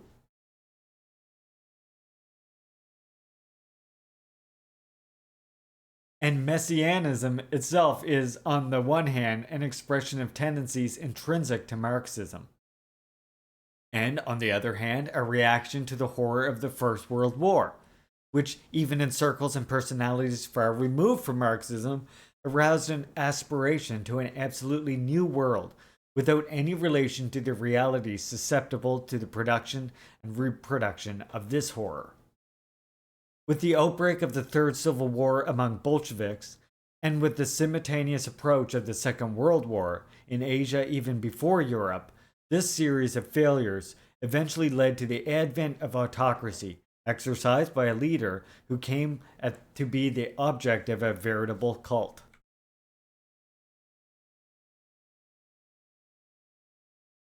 Ooh, we might deviate from. We'll see. I'm interested to read the whole thing, but yeah. Yeah, Sam, that's the way Canada is. It's like, oh, what? You're not healthy enough to work? Would you like death? Maid program? We can go ahead and kill you then. What's that? You can't work? How about death? I'm lucky I've had a good doctor who's not that.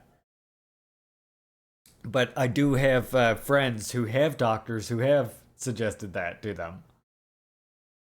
True story.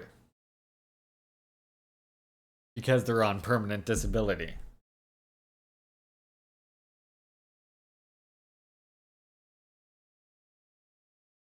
Bureaucracy or zealous faith?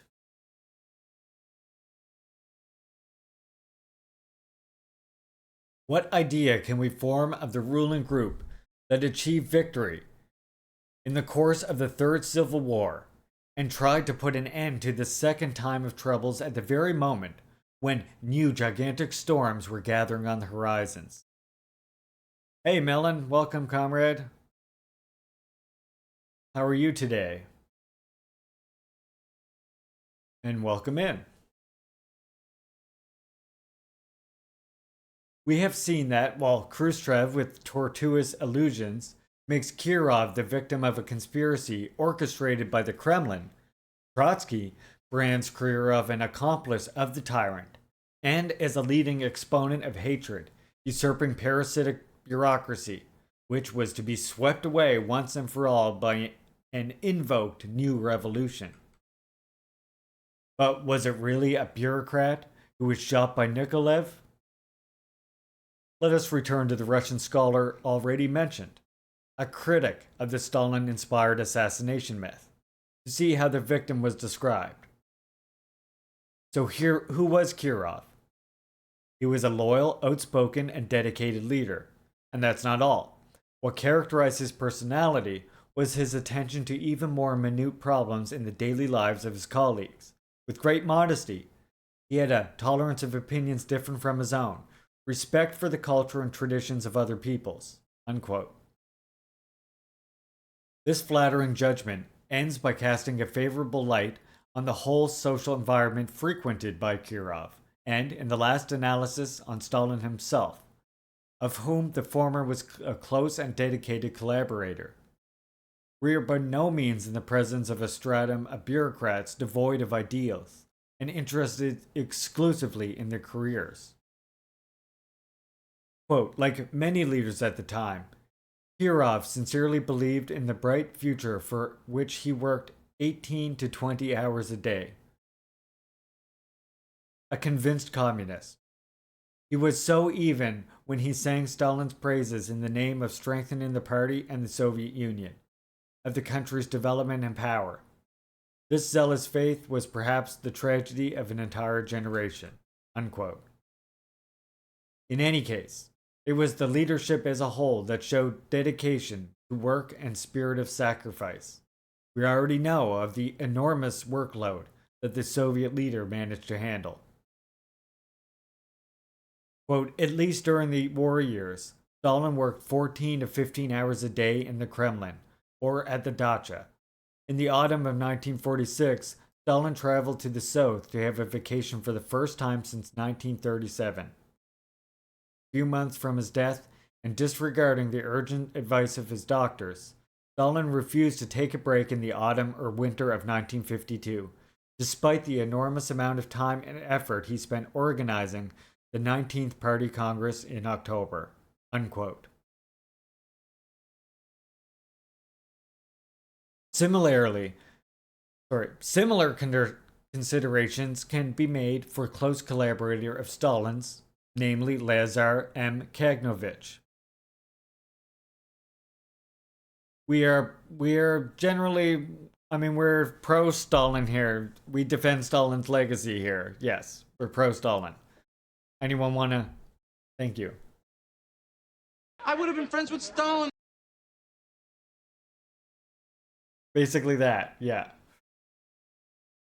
So when we read this, I am curious to know about anything, because one thing that I do combat when I defend Stalin's leadership is knowledge that I've gained studying DPRK's leadership philosophies as well.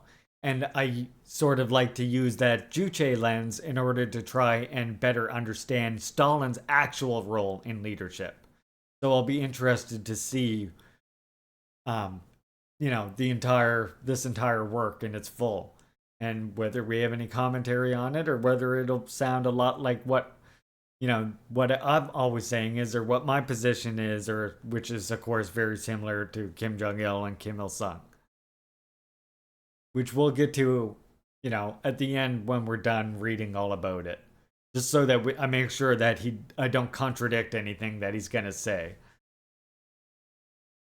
The little rants at the side, that's a different matter. But yeah, generally, we're pro-Stalin here. At least I am, and I know that by extension that generally makes most of the chat as well, so.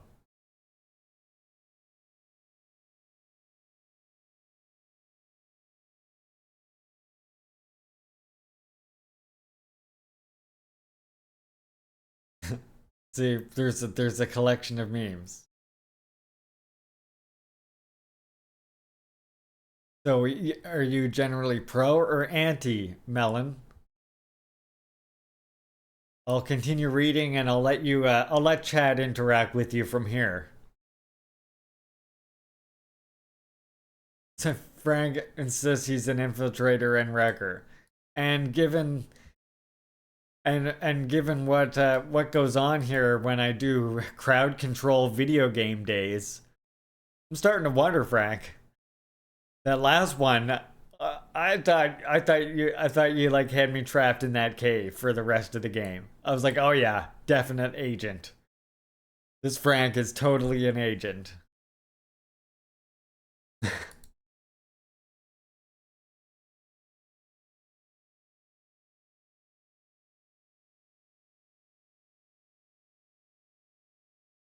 Similar considerations can be made for a close collaborator of Stalin's, namely Lazar M. Kagnovich, who deployed a frantic commitment in directing the construction of the underground in Moscow. He went down directly into the quarries, even at night, to check on the work done and to get an idea of the state of the project. In conclusion, we are in the presence of a managerial group who, especially during the war years, was engaged in an almost superhuman effort. Unquote.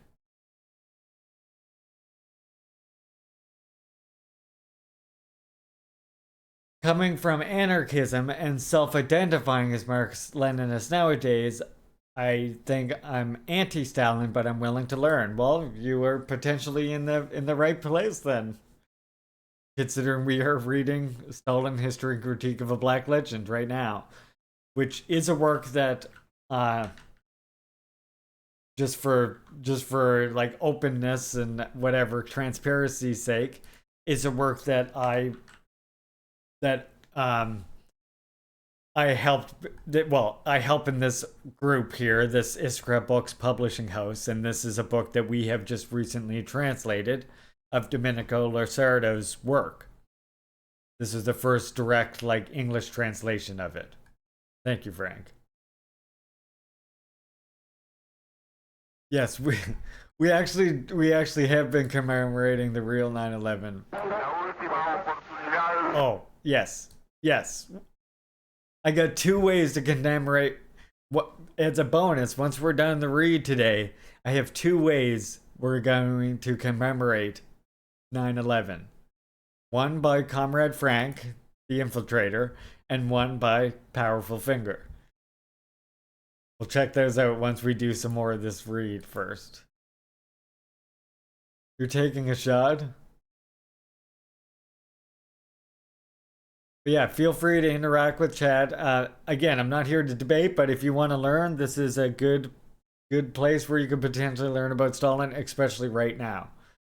And if you want to check out more information about it, I do upload the previous reads to my YouTube. And again, you can get a free PDF of it. It should be linked at the top of the screen. Oh yeah, I said Lucerdo. Oh, that means I gotta take another one. That means I gotta take 2 puffs. Every time we say Lucerdo, we have to take another puff.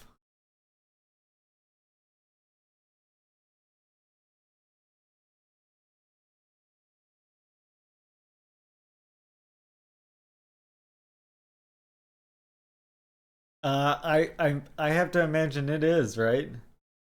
It might be, I don't know.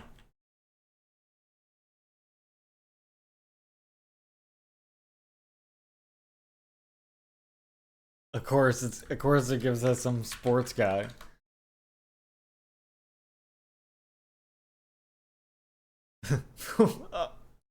Well, I think it must be. This was from 2006.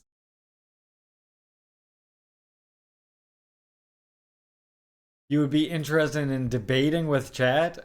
I mean, we're reading the literal book. You don't have to read. I'm the one doing the reading. I mean, we're not really, just so you know, we're not really a debate bro stream, but if you want to conversate with chat and see what people can teach you, feel free.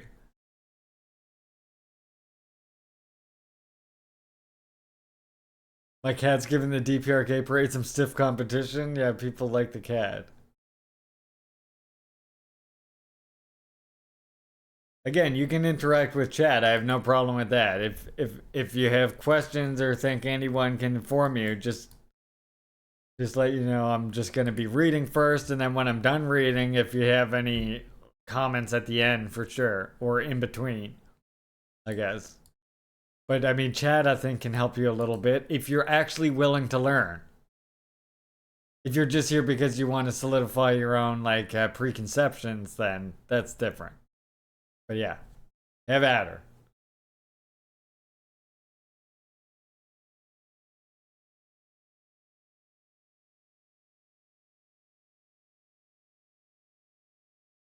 Similar considerations can be made for a close collaborator of Stalin's.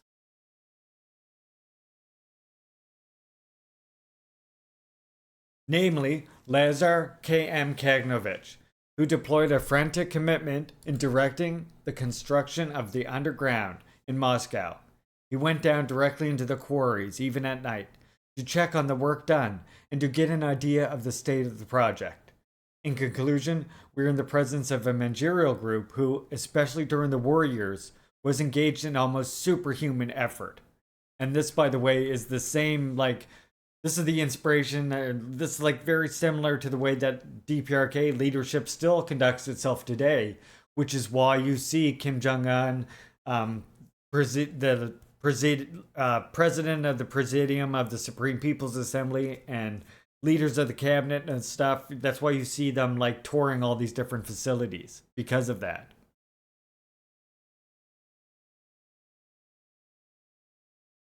What animated them was a zealous faith that was not confined to this small group or even to the members of the Communist Party alone. Those showing missionary zeal were also ordinary men and women, on the whole.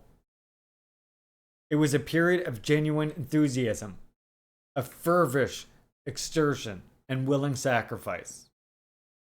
It was a spiritual climate that could be well understood if one bears in mind that the country was going through the stages of industrial development and was offering wide-ranging prospects for social advancements to large sections of the population. At a time when the surrounding capitalist world was immersed in a devastating crisis. We give the floor here to a historian who also used an interesting memoir for his analysis. Quote, in the years 1928-31 were for the working class a period of enormous upward mobility.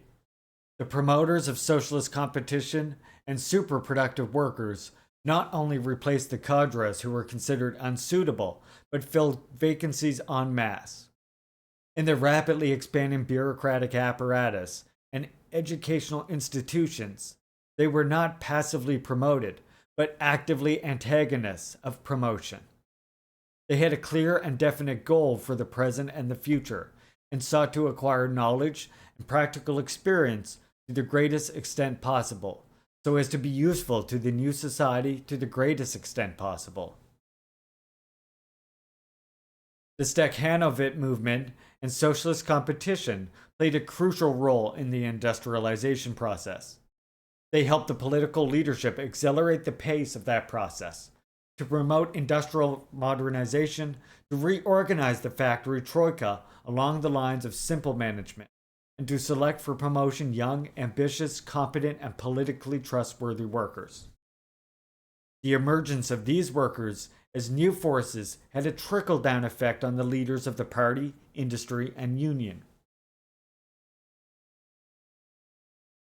On Roy Medvedev's Wikipedia page, states that he got kicked out of the Communist Party of the USSR for being critical of Stalin, which is nonsense because after his death, it was pretty acceptable to piss on his legacy. His book, Let History Judge, was released in 1969. Interesting. Thank you for that fact.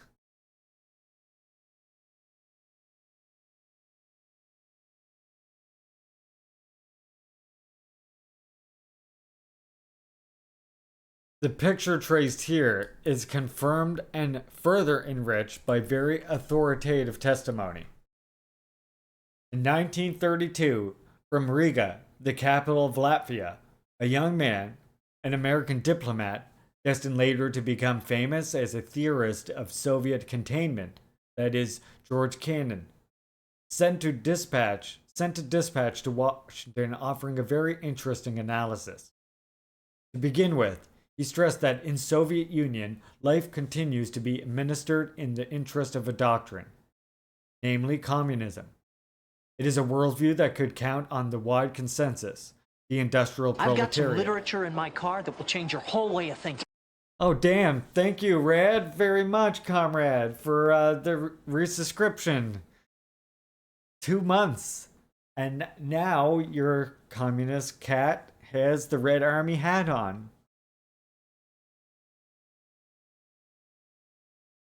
Yeah, Stalin encouraged frequent debates. I mean, we just read that up above. Now your cat has joined the Red Army, right? Isn't that cute? Yay! Thank you, Red. Very much appreciate the support, comrade.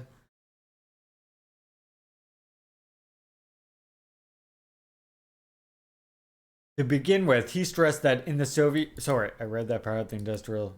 Right here. The industrial proletariat enjoyed such a high social recognition that in its eyes, it far outweighed the material disadvantages connected with the planned acceleration of economic development.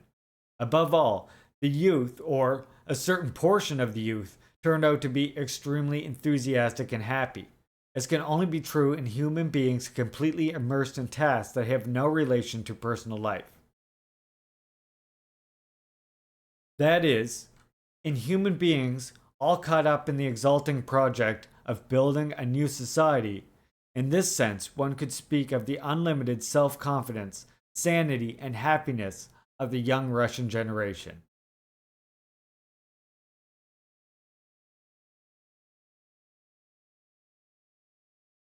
But here a warning intervened which, in the light of subsequent historical experience, may be considered far-sighted. From being the most morally unified country in the world, Russia may turn at any moment into the worst moral chaos. Can a condition of such strong moral tension withstand the wear and tear of time and the inevitable difficulties and failures of the project of building a new society? If not, it could easily reverse itself into its opposite. The fact remains that in 1932, and on the eve of Kirov's assassination, Soviet Russia presented itself in the eyes of the future theorist of containment as the most morally unified country in the world. Of course, when he expressed himself thus, Keenan seemed to know more about the urban context, where, despite contradictions, the breakthrough had in fact aroused the enthusiasm of a wide variety of young people, intellectuals, and industrial workers, than that of the countryside.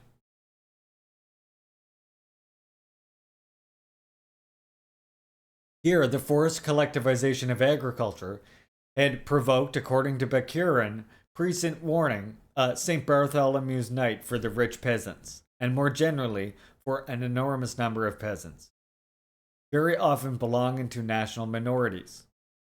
The result was a civil war waged ruthlessly and horribly on both sides. So ruthlessly and horribly that it drove a high-ranking member of the Soviet military power to suicide, shocked by an inspection in the course of which he was said to have repeatedly shouted that it was not communism but horror. It is probably this horror that provoked Bakurin's moral crisis, outraged by the large-scale St. Bartholomew's Night, against which he had warned in vain, horrified by the gigantic experiment in social engineering that proceeded without mercy, without distinguishing between the person and the piece of wood, quote unquote.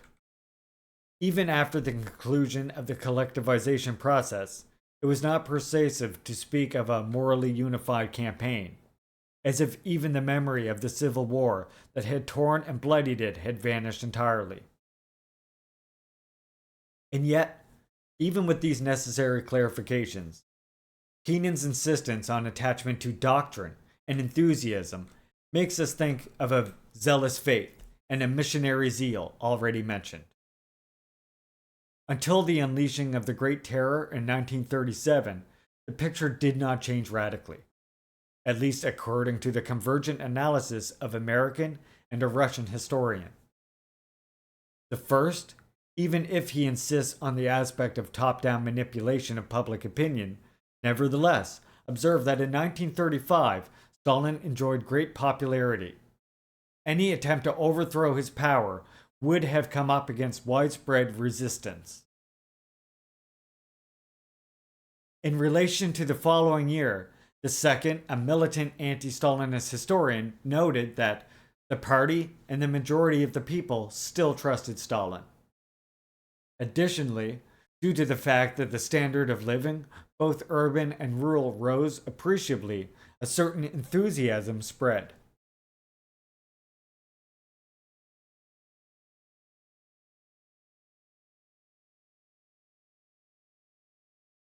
Then let's check how hard the propaganda is stuck with me. By establishing a party dictatorship, the USSR and Stalin betrayed the core of communist ideal of freeing the working class by replacing the bourgeois leaders with a new class party rule instead of letting people run through Soviets. No. I mean, we can get into that, but on this channel, again, I constantly remind comrades about how the party interacts with the state. So, I mean, I will get there, but what we're talking about there is literally a Trotskyist position that we were just discussing in this work. Like the whole idea that the party is, yeah. That's something that we'll get to. But I will say that the idea that Stalin was a one-person dictator is completely false. And that the problem of bureaucracy within the Communist Party of the Soviet Union was not down to Stalin. It was down to it being the first socialist state and bureaucracy being something they were unable to overcome through the entire course of the Soviet Revolution. Now, the reason the revolution was able to advance strongly the way it did in the early years, as I always point out, and Kim Jong-il himself points out, is because in the early days, Lenin, Stalin, and other leaders of the Soviet Union had firm support of the masses themselves. And so they, in their state organs, the masses voluntarily aligned with that party policy. Now, which was mentioned in the first chapter of this, with the de-Stalinization campaign that Khrushchev employed, which, by the way, was met with violent resistance by the masses, which Khrushchev brought tanks in to crush. So stop calling people who support Stalin tankies and call people who support Khrushchev and his cronies tankies. Because, again, he brought tankies in to crush people that didn't want this de-Stalinization campaign. But as a result of this, what you had happen, no surprise, the leadership has now brought tanks in to stop this, the people from resisting a de-Stalinization campaign. Do you think now that people are going to trust the party? No. Now they became more disconnected from the party. And so now the masses are not following the party policy lines at all. And the party leadership, Khrushchev and the leaders following him, at this point become more and more frustrated with this fact that none of the party policies seem to be gathering support. And so they become entrenched in fucking bureaucracy. And this more and more paralyzes the Soviet Union and makes it so that the people participating in Soviet democracy did not recognize or did not realize how to get rid of the renegades and the traitors of the revolution. If they did recognize them, they couldn't get rid of them.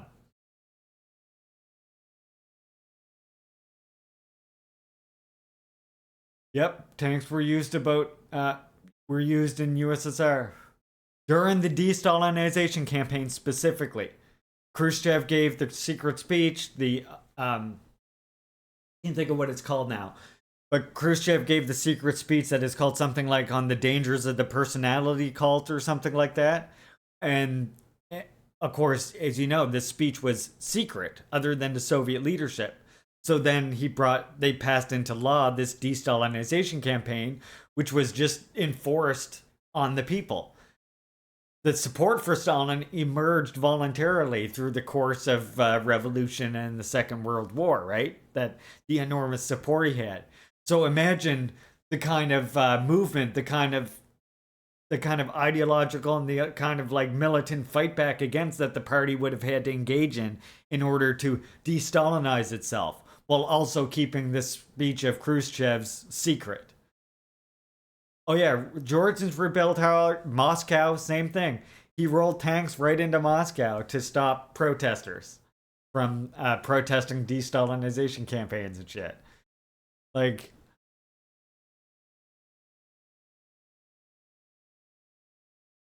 yeah, tankies were actually the ones who didn't have the tanks. Exactly. That's what I'm saying, right?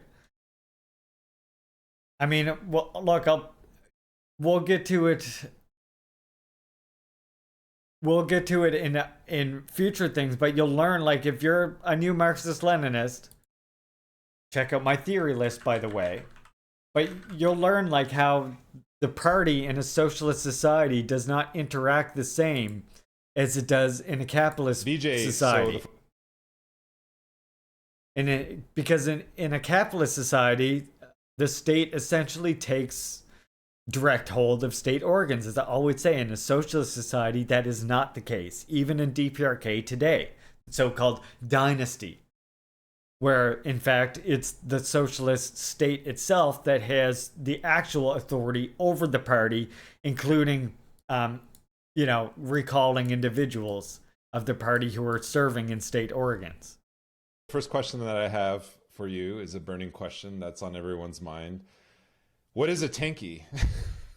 Oh, well, I see. What is a tanky?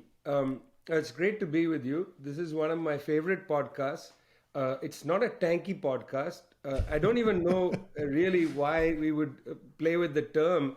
The term has a funny origin, and I actually hadn't heard this term in many, many years. It made a return just a few years ago, I think, when a certain section of, particularly in the West, a certain section of social media opinion started to attack people who seemed to be in favor of the Cuban Revolution, the Bolivarian Revolution, Venezuela, people who were with Evo Morales at the time when the coup was happening. People like that, that is to say, people like you and I, began to be called tankies. This is a term that comes from 1956, certainly before you were born, and yes, even before I was born. That's when Soviet tanks entered Hungary. And the question lay before the international left in 1956, do you support the Soviet intervention or not? Those who supported the Soviet intervention were disparagingly called tankies. Now, if you know anything about 1956 and if you know anything about Hungary, you might want to reconsider not supporting the Soviet intervention, because that was one of the most fascistic countries, perhaps had a society more fascistic than Nazi Germany. And so, whatever socialist project was at work in Hungary in 1956 was being threatened not by liberalism or democracy, but by fascism. It's a very different situation in 1968 when Soviet tanks rolled into Czechoslovakia. Then it was a question of reform, more liberal reform. It was not fascism. But 1956, pretty straightforward situation.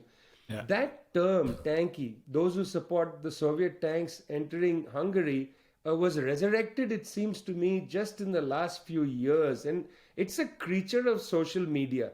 I mean, I have never in my life actually been called a tanky to my face. But I do regularly get called tanky, especially on Twitter. This is more a Twitter phenomena, where people have all kinds of pseudonyms, and half the people who seem to call me tanky have accounts that, to my mind, seem like CIA bot accounts. But how am I CIA bot accounts? I haven't read the internal documents from Twitter.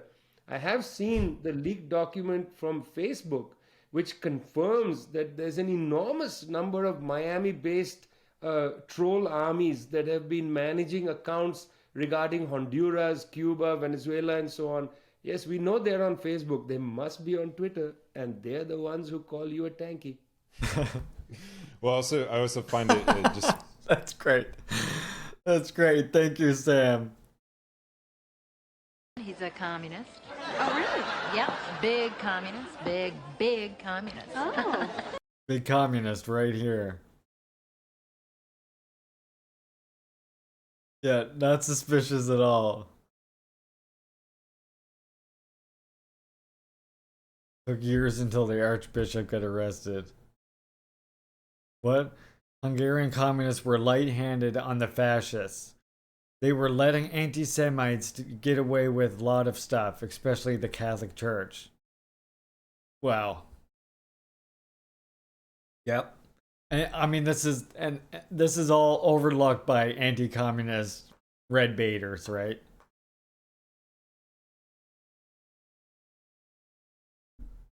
Yeah. We will sometime look more into that event from sure. All right, I shall continue our read here.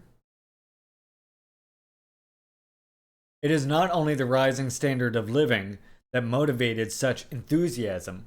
There is much more. There is the real development of hitherto marginalized nations, the achievement of women by legal equality with men, accompanied by an improvement in their social status, the emergence of a solid system of social protection involving pensions, medical care, protection of pregnant women, family allowances, the considerable development of education, and the intellectual sphere as a whole, with the extension of work, I should say pregnant people, but I guess it's in quotes, with the extension of a network of libraries and reading rooms, and the spread of the taste of the arts for poetry. It was a tumultuous advent and exalting of modernity, urbanization, the nuclear family, and social mobility. These are processes that characterize the history of Soviet Russia as a whole, but that began to take off precisely in the Stalin years. The popular masses, traditionally condemned to illiteracy, burst massively into the schools and universities. Thus, a whole new generation of skilled workers and technically trained technicians and administrators was being formed, who were rapidly being called upon to perform managerial functions. New cities are founded, and old cities are rebuilt.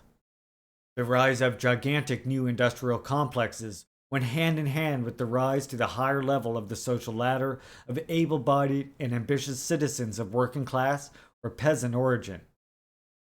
It has been said in this connection that there was a mixture of brutal coercion, memorable heroism, disastrous folly, and spectacular results. But perhaps it is not even with achievements and their related economic improvements that constitute the main aspect, which can be found instead in the radical transformation that the places of production and work underwent in the transition from the old to the new regime. Quote, in Tsarist Russia, employees demanded more respect, treatment from the master, insisting on the use of the polite you instead of the familiar you, in which they saw a remnant of the old system of serfdom. They wanted to be treated as citizens, and often it was the question of respect for human dignity rather than wage demands that fueled workers' unrest and demonstrations. Unquote. After having long yearned for it and sought it in vain, the serfs had achieved recognition, in the Hegelian sense of the term, with the advent of Soviet power. And this applied not only to the workers, but also, as we shall see, to national minorities. It is this interweaving of spectacular results at the level of economic development on the one hand, and of the upheaval of the hierarchies of the ancient regime, confirmed by the unprecedented possibility of mobility and social advancement on the other, which stimulated in the mass of the population an exhilaration feeling. To the recognition already achieved as workers, there was about to be added their recognition as a unified Soviet people, who were on the verge of catching up with more advanced countries, thus shaking off tradition and an image of backwardness. This explains the exhilarating feeling of participating in the construction of a new society and a new civilization, which was advancing in spite of mistakes, sacrifices, and terror.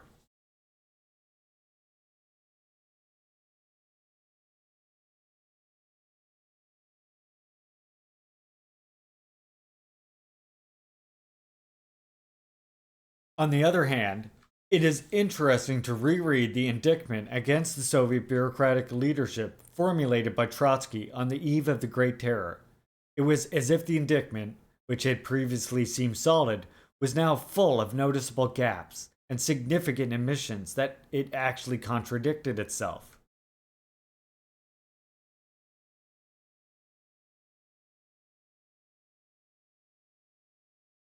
Quote, gigantic achievements in history, enormously promising beginnings in agriculture, an extraordinary growth of the old industrial cities and a building of new ones, a rapid increase in the numbers of work, a rise in cultural level and cultural demands. Such are the indubitable results of the October Revolution, in which the prophets of the old world tried to see the grave of human civilization. With the bourgeois economists, we have no longer anything to quarrel over. Socialism has demonstrated its right to victory, not on the pages of Das Kapital, but in the industrial arena, comprising a sixth part of the Earth's surface. Thanks solely to the proletarian revolution, a backward country has achieved in less than 10 years successes exemplified in history. With economic development came access to culture not only for new social strata, but also for entire people. Is this Trotsky too? Oh my god, it is. Oh no, there's a lot of Trotsky. In the schools of the Soviet Union, lessons are taught at present in no less than 80 languages. For a majority of them, it was necessary to compose new alphabets or to replace the extremely aristocratic Asiatic alphabets with the more democratic Latin. What?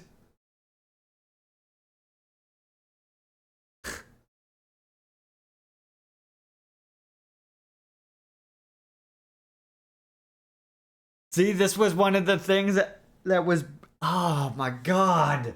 This was one of the things that was being mentioned earlier about, where, if you remember in a last chapter, one of the main disagreements between Stalin and Trotsky was that Trotsky was essentially arguing that, like, language can have class character, and that Asiatic languages, therefore, were less democratic.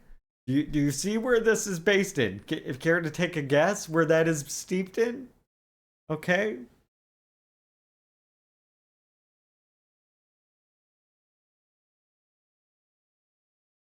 Yeah. Racism. Exactly. And that's exactly what Trotskyism's theories are steeped in, if you don't understand. Trotskyism, the whole permanent revolution, let me remind you again before I go back to the Trotsky voice. The permanent revolution by Trotsky has nothing to do with, I mean, we like to make fun of it like, oh, it's like getting all your Lego sets and then you wait till you get them all and then you put them together, right? That's funny, haha, way to joke about it. But that's not really what it's about, right? Really, it's about this incorrect idea that you need to have the Europeans, the much more advanced Latins and the Europeans bring about the world revolution, and they're the proletariat who then can enable revolution for all of these Asiatic and savage people. That's what it's about. And that's why, in response to this, you see Kim Il-sung and you see other people saying, you cannot export and you cannot import revolution. Only the masses in each country can make their own revolution. It's like putting the cart before the horse, that others can carry out the revolution for you. That's pretty close to the Kim Il-sung quote right there. Exactly, powerful finger. Like, how can you fight world revolution? Are you going to be a white savior invading every country and giving them socialist culture? And this is what Trotskyism is. And that's why there's this very real Trotskyism to a neoliberal pipeline. Because it's the same basis, right? And this is what people don't realize. When even Trotskyists, when we're jokingly making fun of Trotskyists and we're like, oh, it's like getting all your Lego sets. That's why I'm like, that's downplaying it. When you're like, it's just getting all the Lego sets together and then you build the world revolution. No, it's much more racist, much more fucking colonist than that, right? And we should recognize that for what it is. And Trotskyism, in practice, they carry on their tradition today.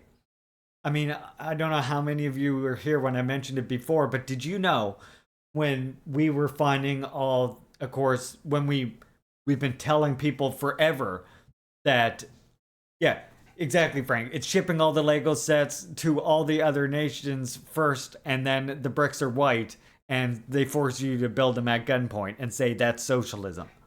Yeah, sounds like it. Sounds like socialism, doesn't it?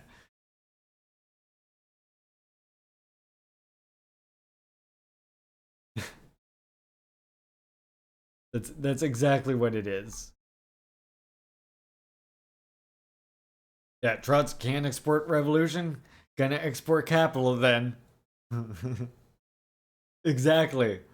I mean, it's that exact same basis. That's why there's that very real pipeline. But I don't know if I ever mentioned when, natives have been saying forever that, of course, the genocidal residential school system was literally killing children and there's mass graves at them. Of course, people denied that. And then ground penetrating radar actually found the mass graves. When all that was going on, we were holding, of course, memorials for First Nations children who were victims of that all over the country. And we had Trotskyist groups here in my area who thought that would be a good place to set up a table at one of these memorials and give out their fucking Trotskyist newspapers. You see, it's that same mentality. It's them there with their newspaper stand at this memorial for First Nations victims of the residential school system, and they feel like they need to be there and give us the information. They need to, like, here, poor First Nations people, us Trotskyists, we can teach you how to fight. Here you go. Here's the Fight Back newspaper. Like, selling it right there, this table. Everybody else is sitting on the ground, and there's just this big fucking table from a Trotskyist org there. Right? Like, what in the actual shit? So, yeah. Trotskyists today carry on with that same shit. And I mean, even in China, Trotskyists caused serious disruption. Deng Xiaoping will tell you all about it. If you read Deng Xiaoping, he's literally got words about Trotskyists too. I mean, Trotsky is just, he's no good. He's no good, chat. Don't fall for the Trotsky shit.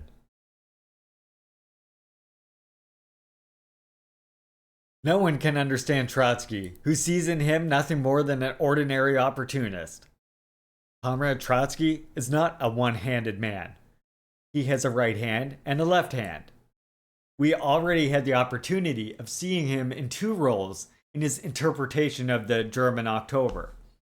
And with Comrade Trotsky, this does not happen by accident. It is a general rule. In actual practice, he always represents two types, so to speak. One type deviates to the right, the other to the left. A superficial observer might conclude that Comrade Trotsky vacillates constantly between the two types, but this only appears to be the case. Comrade Trotsky is not a vacillating man. He generally adopts a definite, but wrong, course.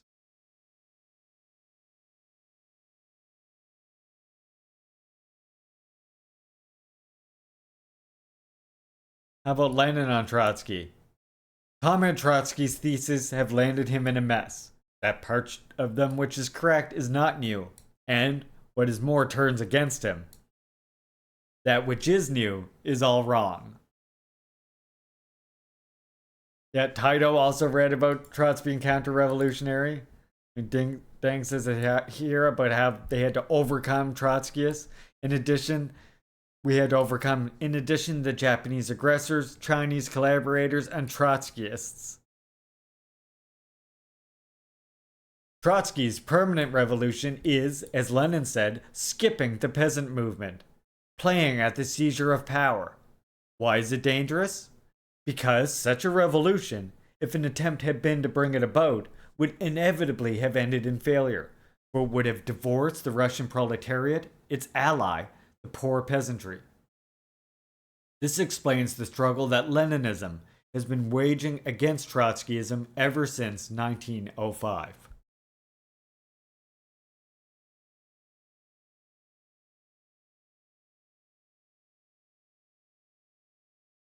Now, back to Trotsky. In the Soviet Union, lessons are taught at present in no less than 80 languages. For the majority of them, it was necessary to compose new alphabets, or to replace the extremely aristocratic Asiatic alphabets with more democratic Latin. Newspapers are published in the same number of languages. papers, which for the first time acquaint the peasants with and nomad shepherds with elementary ideas of human culture. Within far-flung boundaries of the Tsar's empire, a native industry is arising. The old semi-clan culture is being destroyed by the tractor. Together with literacy, scientific agriculture and medicine are coming into existence. It would be difficult to overestimate the significance of this work of raising up a new human strata.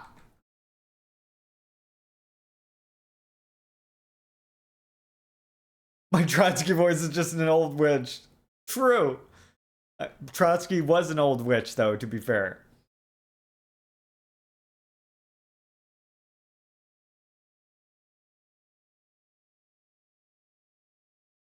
Yep, that's a good description. See? Exactly. Exactly. Welcome, Just.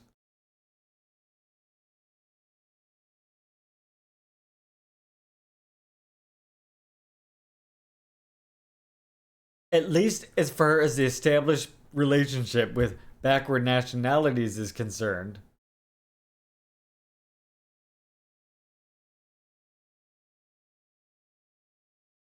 Sorry. At least as far as this, yeah.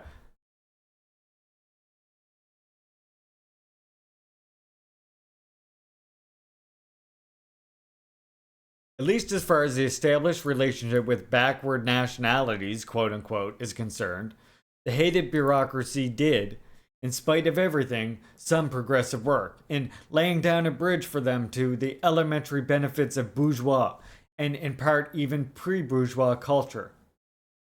How, on the basis of such a framework, Trotsky could think that the anti-bureaucratic revolution was just around the corner remains a mystery. But this is not a point we are now interested in. The accolades that the leader of the opposition let slip are a symptom of the prestige and consensus still enjoyed by the Soviet leadership. Otherwise, one could not explain the spread of a newest kind of Soviet patriotism, an undoubtedly very deep, sincere, and dynamic sentiment. The period 1937 to 38 was that of the Great Terror. Not even in its worst phase is there any withering of Stalin's regime's social base of consensus and enthusiastic followers, who continue to be motivated both by ideology and by chances for social advancement. It is a mistake to read the permanent consensus as merely an artifice of state censorship and repression. A paradoxical and tragic intertwining takes place as a consequence of strong economic and cultural development on the one hand, and of the frightening gaps opened up by the repression on the other. Tens of thousands of Stakhanovate workers became factory directors, and a similar very rapid vertical mobility took place in the armed forces. On August 1939, during the negotiations for the Non-Aggression Pact, the chief translator of the German Foreign Ministry visited Moscow and thus described the spectacle offered him by the Red Square and the mausoleum dedicated to Lenin. Quote, "A long queue of Russian peasants waited patiently before this mausoleum to see Stalin's wax predecessor in his glassy tomb. By their attitude and the expression on their faces, the Russian made the impression on me of devout pilgrims. Those who have been to Moscow and have not seen Lenin," a member of the embassy told me, "are worth nothing to the rural Russian population." Unquote. Holy. The widespread veneration for Stalin's predecessor was also a symptom of the broad social base of consent the latter continued to enjoy. In any case, the deep splits caused by the Great Terror are at least in part healed by the patriotic unity that was welded together in the course of resistance against Hitler's war of annihilation and enslavement. Certain it is that we quote again a historian not suspected of indulgence for communism and Stalinism. Quote, "The victory increased to an unparalleled extent not only the international prestige of the Soviet Union, but also the authority of the regime within the country, so that Stalin's popularity reached its peak in the years following the war.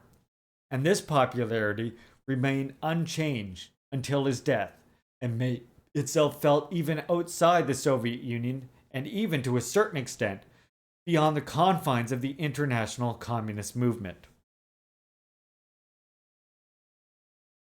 You got recommended a video by Vice yesterday that about people in Russia resurrecting Stalin, and the comments are flooded with people dunking on them. That's awesome. Yeah, Russians still lay. If you go to Stalin, if you're in like Moscow on Stalin's birthday or anything, you'll see an enormous amount of people lay flowers at his grave, at his memorial site.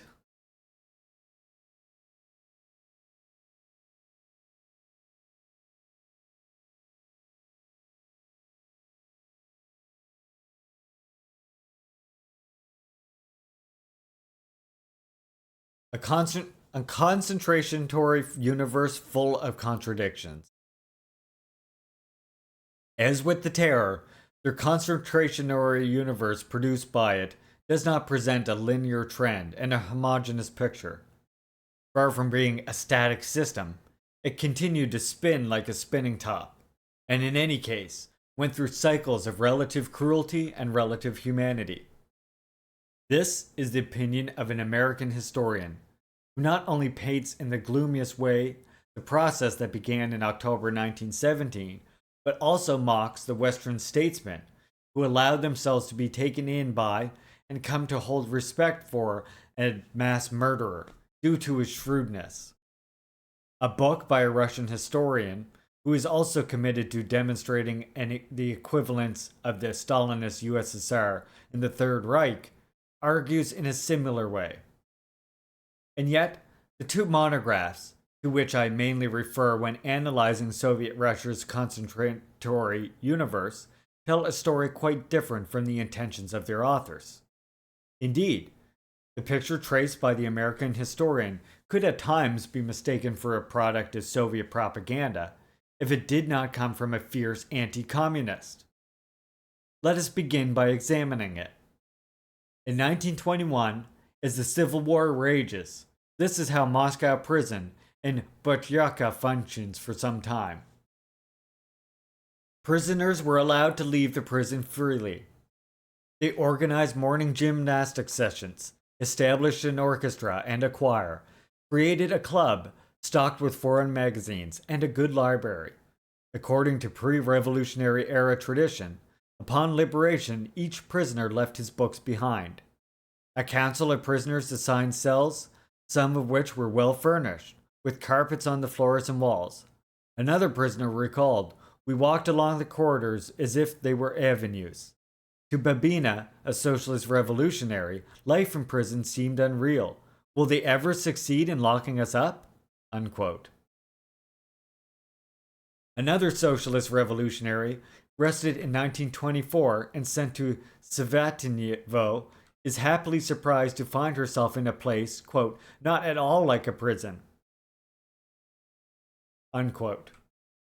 Not only could her political contacts provide the prisoners with plenty of food and clothing, but she was also able to transform her cell into a women's section of the Socialist Revolutionary Party. Still, a few years later, in the Sovonsky archipelago, we see that prisoners, many of whom were scientists from St. Petersburg, have a theater, a library of 30,000 volumes, as well as a botanical garden. Set up also a museum of the local flora, fauna, art, and history. And the inmates produced monthly magazines and newspapers featuring satirical cartoons, extremely homesick poetry, and surprisingly frank fiction.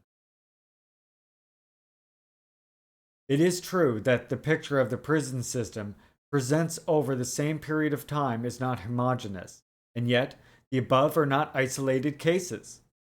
On the other hand, even if they were to be happy and fleeting islands, their existence would in itself be significant.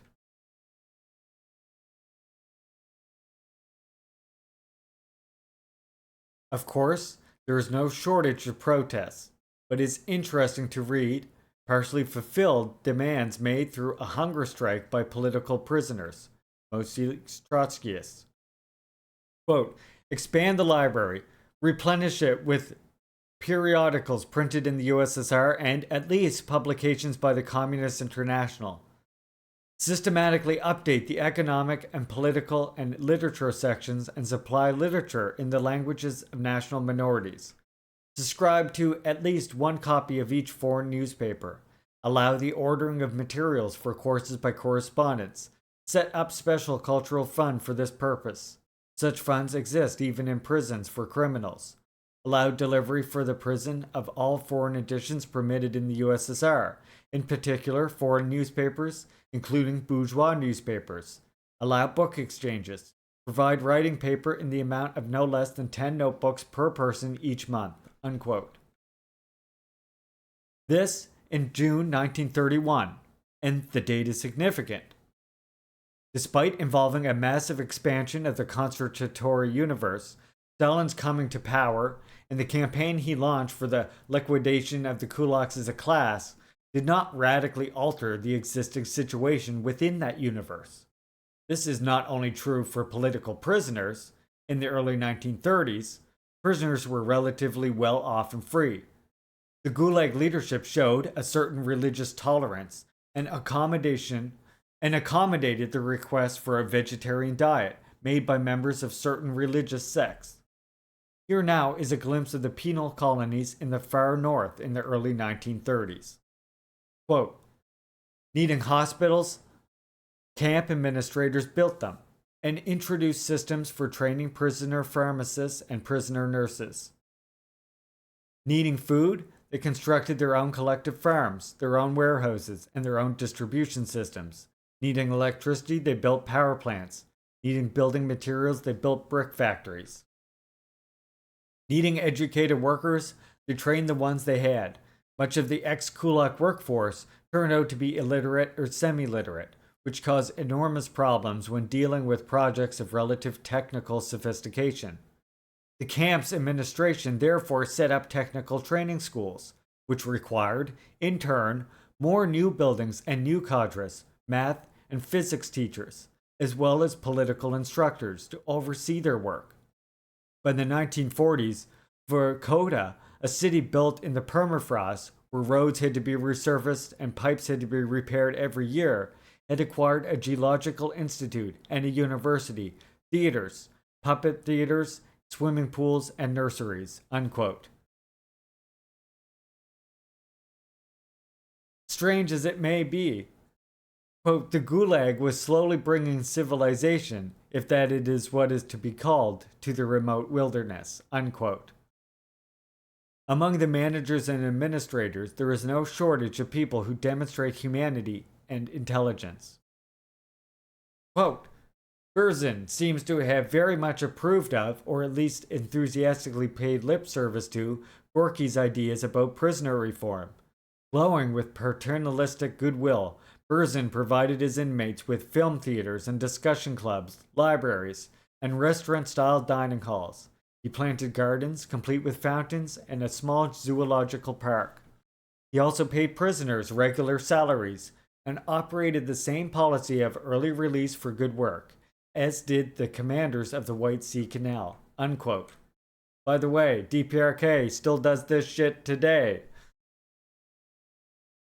including granting general amnesty to all people convicted of crimes on a regular basis, the last being in 2020, despite the whole idea of there being this fucking prison camp system where people are there for 3 generations. Nah, motherfucker, they let everybody out as early last time 2020 of anybody committed of a crime, and they made efforts as well to, you know, realistically integrate them into society with like mental health professionals, etc.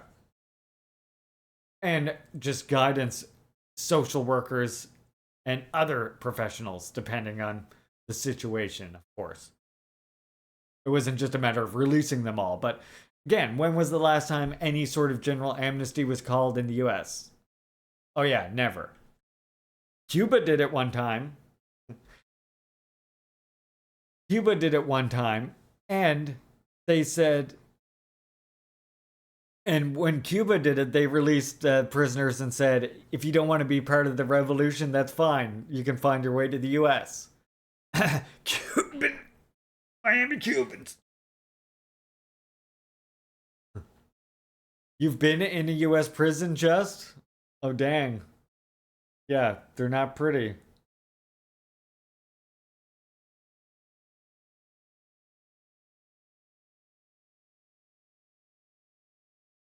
Brushy Mountain. I have not been in prison, but I have been in jail and been convicted of a criminal charge, which is why I can't travel to DPRK. Let's go, Smokes. Let's go, Smokes. Yep, that's indeed where those Florida expats come from. They are indeed released. Just Fidel Castro opened the prisons and was like, if you don't want to be part of the revolution, have fun getting your way to fucking... Have fun getting your way to the U.S. Yep, prison in the U.S. is everything that fucking they claim China, Russia, Cuba to be. Including the unmarked grave, 100%. Now that weed is legal in Canada, don't they wipe out every person convicted for weed possessions? No, I gotta pay $3,000. And by the way, that's just $3,000 just to get the pardon thing started. That's not even that doesn't even guarantee that you'll actually be granted the pardon.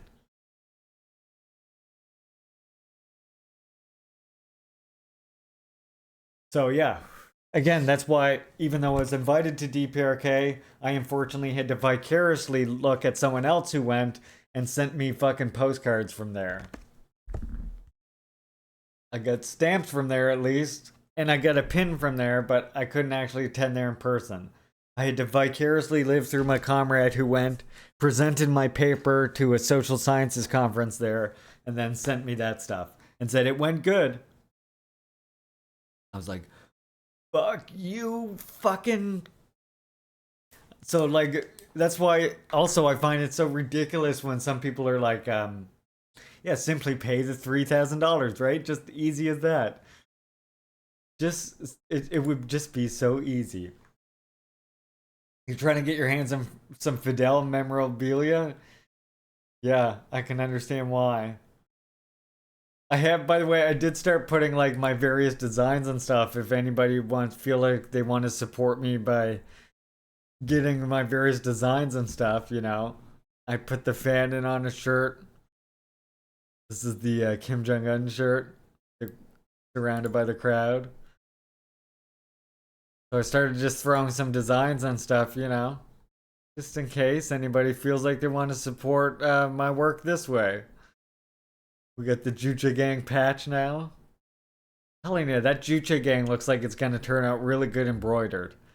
Once I actually have some money to spare, probably after the hurricane blows over, I will pick up some of this so you can actually see it in person as well for yourself. But yeah, at least that gives us a start, just another option for you in case you want something. And I did have the Chase shirt there with the cigar, which is our emote. I have that shirt there. Perhaps we'll add a Fidel one at some point.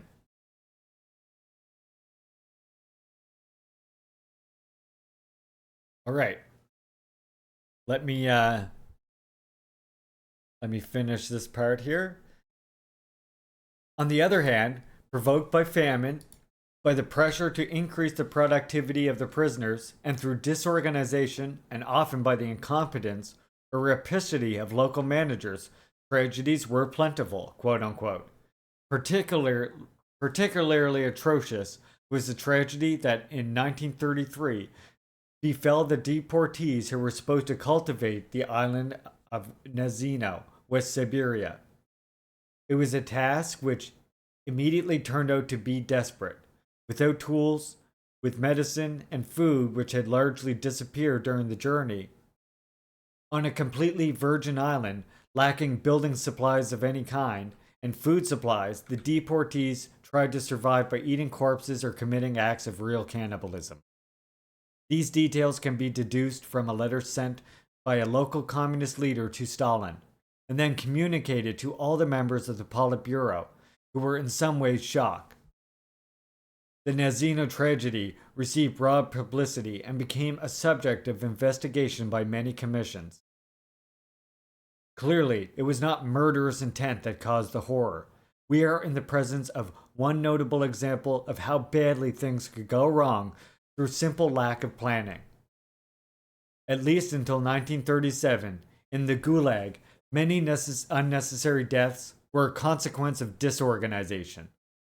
What characterizes the Soviet concentratory universe is primarily the obsession with development, and this obsession, while it causes Nazino's infamy, has quite different consequences.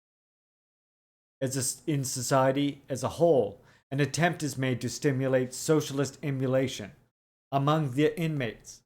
Those who distinguish themselves can enjoy a food supplement and other privileges, and that is not all. Quote, eventually, top performers were also released early. For every 3 days of work, at 10% norm fulfillment, each prisoner received a day off his sentence. When the White Sea Canal was finally completed, on time in August 1933, 12,484 prisoners were free. Numerous others received medals and awards. One prisoner celebrated his early release at a ceremony complete with the traditional Russian presentation of bread and salt. His onlooker shouted, "Hooray for the builders of the canal." In the heat of the moment, he began kissing an unknown woman. Together, they wound up spending the night on the banks of the canal. Unquote. The productive obsession is intertwined with a pedagogical one, as demonstrated by the presence of the camps of the Educational and Cultural Section, the KVC, an institution in which the Moscow leaders of the Gulag actually believed a great deal. Precisely because of this, they took the wall of newspapers exceedingly seriously. Well, if we try to read them, we see that the biographies of the rehabilitated inmates are written in languages strikingly reminiscent of what could be heard from accomplished workers outside of the colony. They were laboring, studying, making sacrifices, and trying to better themselves. The aim is to re-educate inmates, turning them into Stockholmites, ready to participate with patriotic enthusiasm in the development of the country. Let's hear again from the American historian of the Gulag. Quote, as in the outside world, the camps also continued to hold socialist competition, work contests in which prisoners were meant to compete against one another, the better to raise output. They also honored the camp shock workers for their alleged ability to triple and quadruple norms. Unquote. It is no accident that, until 1937, when addressing prisoners, the guards called them comrade. Imprisonment in the concentration camp did not exclude the possibility of social promotion.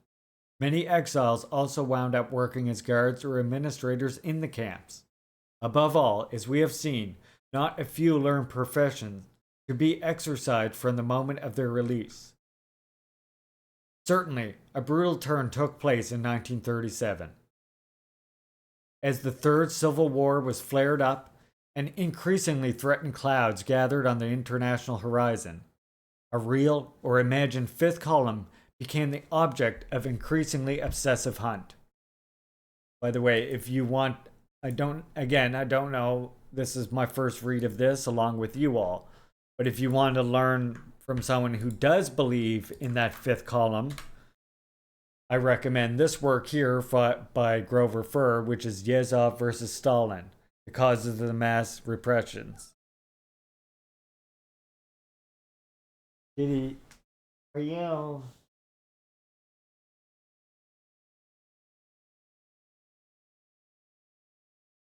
In such circumstances, the detainee was no longer a potential comrade.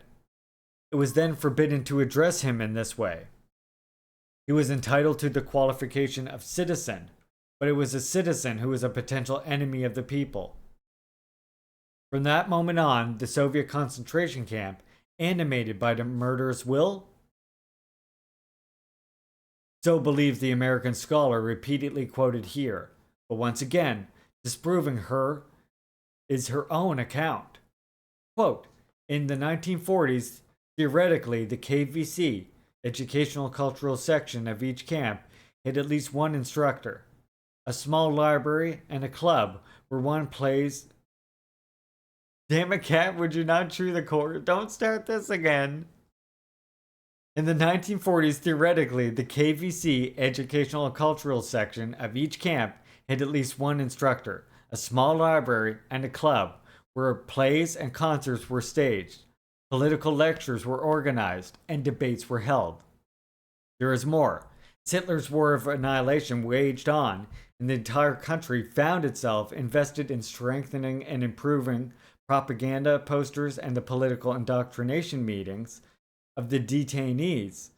Quote, within the records of the Gulag administration alone, there are hundreds and hundreds of documents testifying to the intensive work of the Cultural Educational Department in the first quarter of 1943. For example, at the height...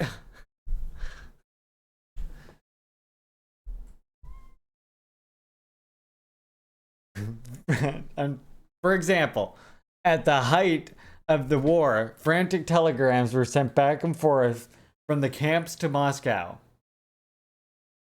as camp commanders desperately tried to procure musical instruments for their prisoners. Meanwhile, the camps held a contest on the theme The Great Motherland War and the Soviet People Against the German Fascist Occupiers. 50 camp painters and 8 sculptors participated, unquote. Chat, the cat runs the stream. Okay, I mean... Let me just show you something then, right quick.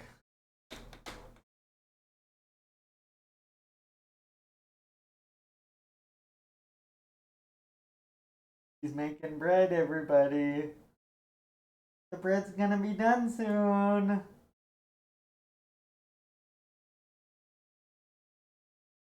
Are you happy?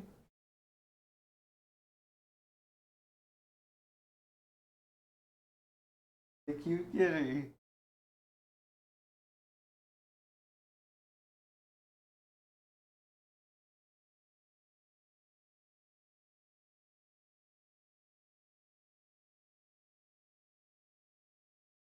She loves to make her bread, doesn't she?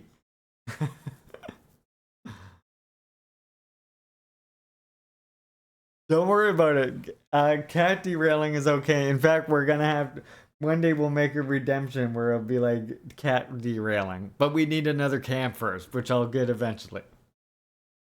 A little cat derailment is okay. See, now she's distracting me because she's looking at me like this. Whenever I'm talking, she she gets this look over at me. She's like, "You're telling me stories? I'm listening to the stories." She's a good kitty. We have lots of kitties. I mean, just your the subscriber badges are literally one of my cats. Oh, right, as is the entire logo for the channel. That's Tatai. That's my good buddy. This girl right here, she's actually a fairly new addition to the kitty family. She is a rescue from a cat hoarding situation. And she's very happy to be here. They are so damn wholesome. Oh, that reminds me, I do have a video when we're done to read for you too. I got 3 videos now. But this one is a wholesome cat video for you all at the end of stream. Just as a treat. You know? A wholesome cat video for my comrades as a treat. And by the way, Kanakami did the 420 13 minutes ago. Which means I can keep puffing.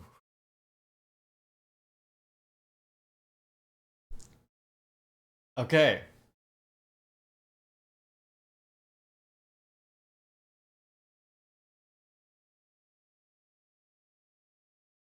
I didn't read this quote yet, right? Oh yeah, wait, we did read this quote. We didn't read this quote. In the same year, the head of a camp with 13,000 inmates drew up significant balance sheet of his activities. He notes, grandly, that in the second half of that year, 762 political speeches were given, attended by 70,000 prisoners. Presumably, many attended more than once. At the same time, the KVC held 444 political information sessions, attended by 82,400 political prisoners.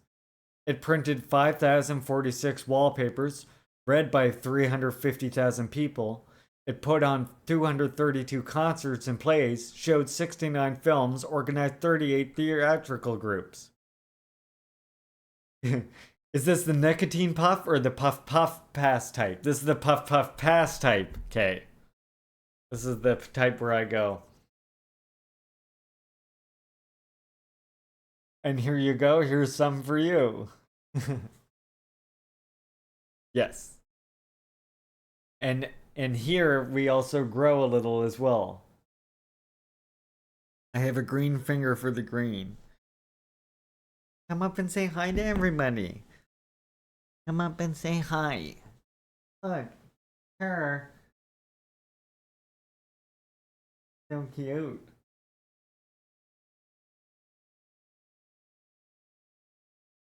Where are you going?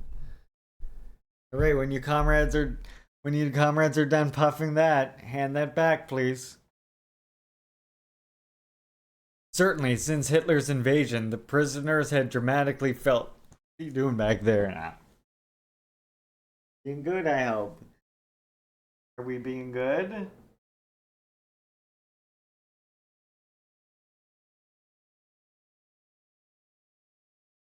Kitty, that doesn't look good. That's not being good. That's not being good, Kitty. That's not being good. That's the forbidden spaghetti. That's the forbidden spaghetti. Are you dying for the attention again? We have to throw your ball? Where's Silly Kitty? Let's go check to see if she's got food. Yours disconnected with the front. Going for my hand? Oh no.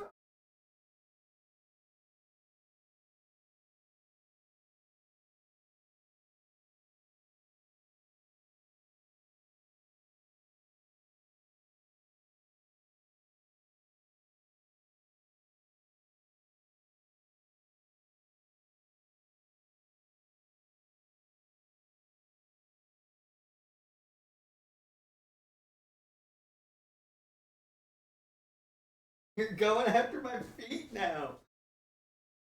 Yeah, she's just dying for. She wants attention now. Just wants the attention.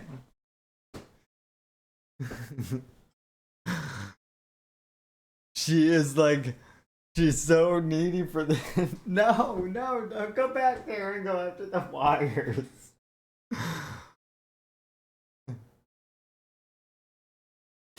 Cat. Okay, I gotta get an extension cord for my camera. Here, come get your ball. Oh, here. Woo!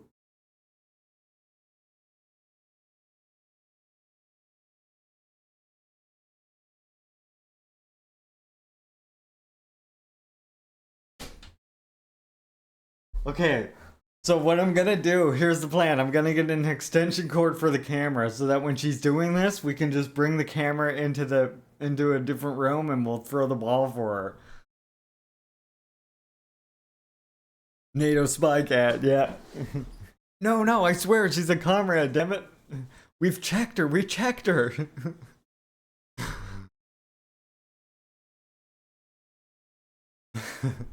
Oh, let me grab a drink right quick. I don't want to leave you all in silence, so I know what I'll do. I know what I'll do. I'll play the intro again for the reading thing. Just let me grab a quick thing of fridge water here.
Welcome to Leaping Larry's Revolutionary Reading Theatre.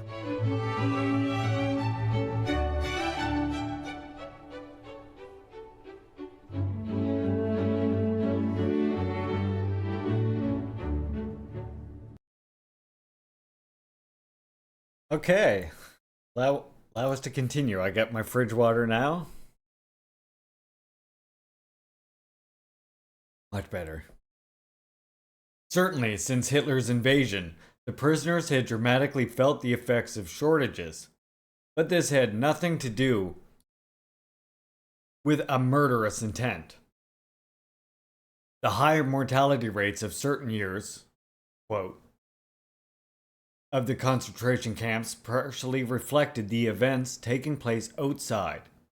In the winter of 1941-42, when a quarter of the Gulag population died of starvation, perhaps 1 million inhabitants of Leningrad, trapped by the German blockade, starved to death.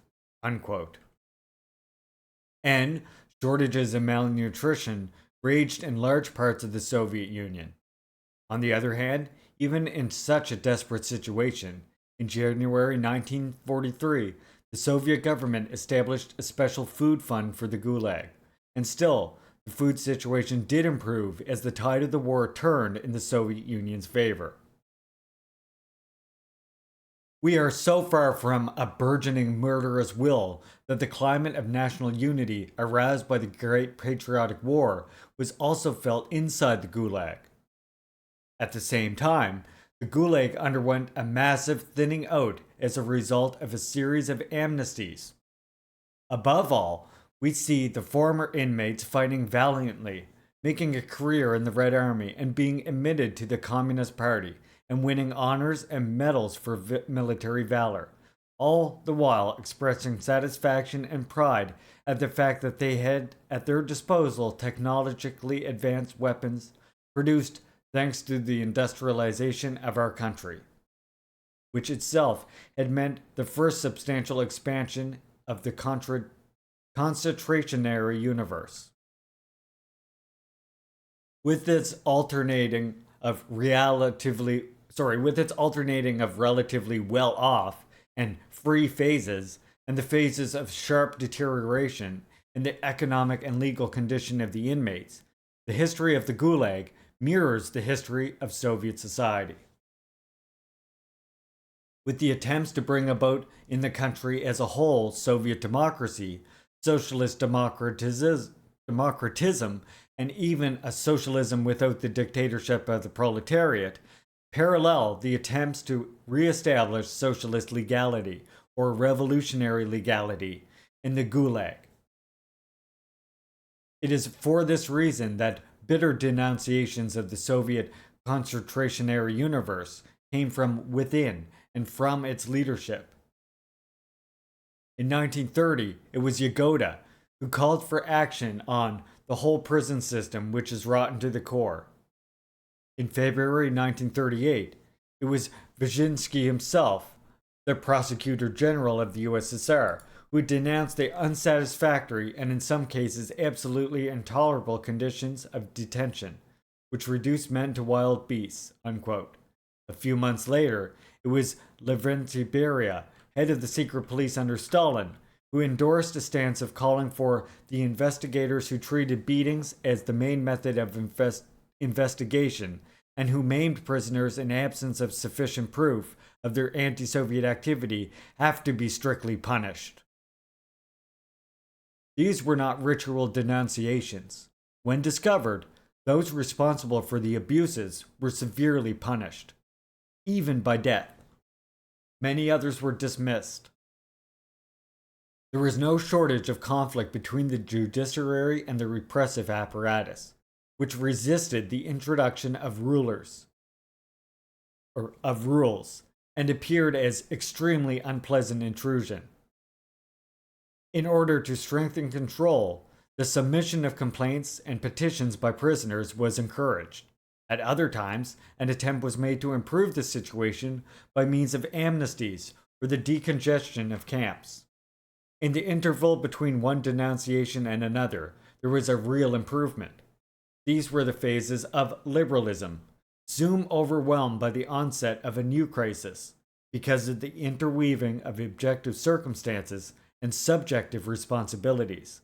Like society as a whole, the Gulag failed to overcome the state of exception.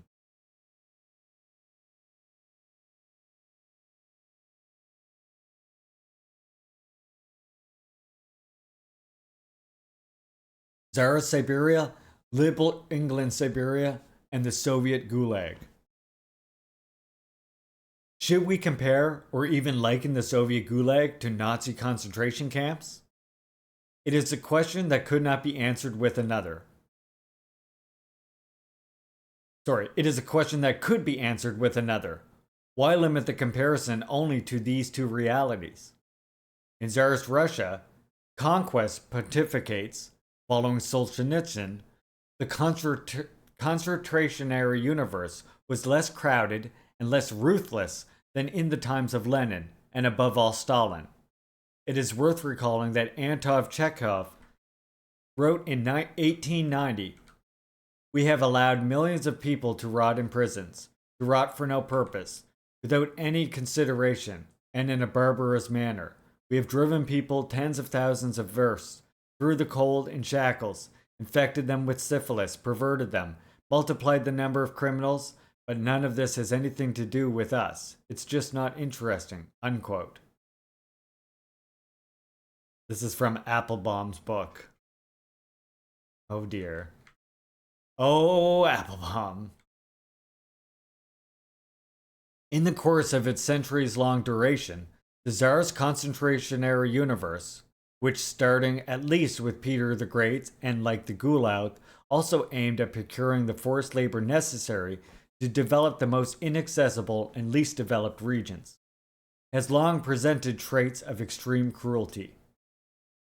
The Via Dolorosa way of suffering led to condemned to exile or forced labor in Siberia. Besides being flogged with the knout, many of them suffered with mutilation of the hand, foot, ear, or nose, as well as the humiliation of being branded. In the 19th century, there were attempts to eliminate the most extreme forms of cruelty, but these were partial measures that were not always successful. From all this, it emerges how fragile is the attempt to play down Tsarist Siberia's repressive apparatus. In order to isolate the Soviet Gulag and equate it with Nazi concentration camps, but a further consideration is more important. It is methodologically incorrect to compare a condition of normality and an acute state of exception. Read with greater critical awareness, and the comparison established by conquest may have the result opposite to the one he proclaims. Trouble's back. It is only in pre-revolutionary Russia that administrative detention and deportation is considered a normal practice, even in the absence of conflict in particular dangerous. In Soviet Russia, on the other hand, the state of exception powerfully influences the genesis and configuration of the concentrationary universe, which becomes all the more brutal the further one moves away from the condition of normality. It is now necessary to take a step forward. It is now necessary to take a further step forward. Beyond Russia, Tsarist and Soviet, and Germany, it is necessary to bring other countries into the comparison. A dual function is also inherent in the concentrationary universe utilized by liberal England with regard to the Irish dissidents. It has been observed that between the 18th and 19th centuries, they had their official Siberia in Australia, which at least until 1868 swallowed up representatives of every English protest movement. Sorry, I'm going to read that part again. So, Australia, England's own Siberia, which at least until 1868 swallowed up representatives of nearly every English protest movement. So much for repression. But one must not lose sight of the economic function of the Siberia of liberal England. Immediately after that glorious revolution, there was massive increase in crimes carrying the death penalty.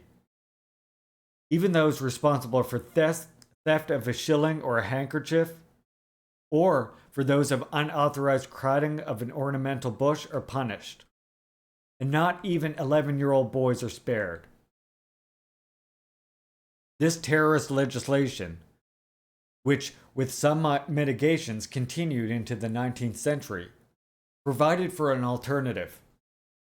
Those who received a pardon were subjected to penal servitude, which forced them to work for a certain number of years in colonies that were still little exploited and explored, first in North America and later in Australia.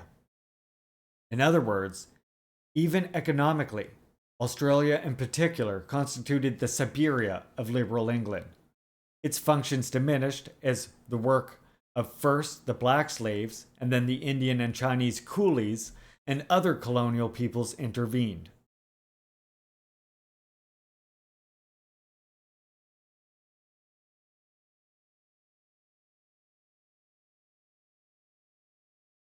English Siberia is no less cruel than Tsarist Siberia.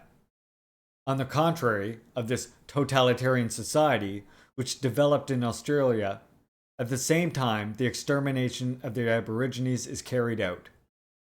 A picture has been traced that also draws on memoirs in a particularly chilling. Quote, at unpredictable times, the convicts would be mustered, counted, and given full-body searches, with inspections of the mouth and anus. Quote, the provisions were brought out to the various gangs in wooden or large tin dishes and set down as before a hog or a dog, and they had to gnaw at it just the same. The basis of prison discipline was the informer. Not to inform became suspicious in itself, and hardly a week passed without the disclosure of elaborate plots, complete with list of names. Indulgence was only got by such traffic in human blood. The quality of the information mattered far less than the quantity. Informers had their quotas of denunciation to fill and were capable of any act of perfidy or blood, no matter how black or horrifying such a deed might be. In this way, the normal relations between guilt and punishment mutated into a continuous sadistic fiction, whose sole aim was to preserve terror. Authority was absolute and capricious. The 200 floggings were spaced over many days. The flagellators were almost as much besmirched with blood as even we. The decisive way out of this misery was suicide. Unquote. And in fact, suicide was not only widespread, but was a practice that often involved the entire community of prisoners. A group of convicts would choose two men by drawing straws, one to die, the other to kill him. Others would stand by as witnesses. Unquote. In this way, for a few days of the journey and the trial, which took place in Sydney, at a certain distance from Siberia proper, before going to the gallows, the murderer could enjoy the conditions of a normal prisoner.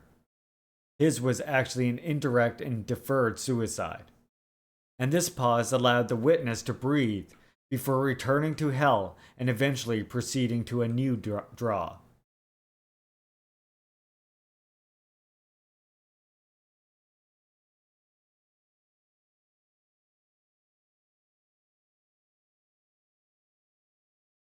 The concentrationary universe in Soviet Russia and in the Third Reich.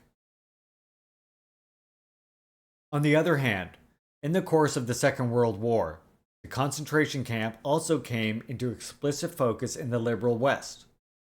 Across the Atlantic, Franklin D. Roosevelt has American citizens of Japanese descent, including women and children, interned in concentration camps. Yet, the United States is in a far more favorable geopolitical situation than the Soviet Union. In any case, after the Battle of Midway, one can no longer convincingly speak of military and security problems. Nevertheless, Americans of Japanese ancestry continued to be incarcerated in concentration camps. Beginning gradually, access to freedom was achieved only in the mid-1946, almost a year after the end of the war. Even slower was the return home of the Latin American citizens of Japanese origin deported from 13 Latin American countries to the USA.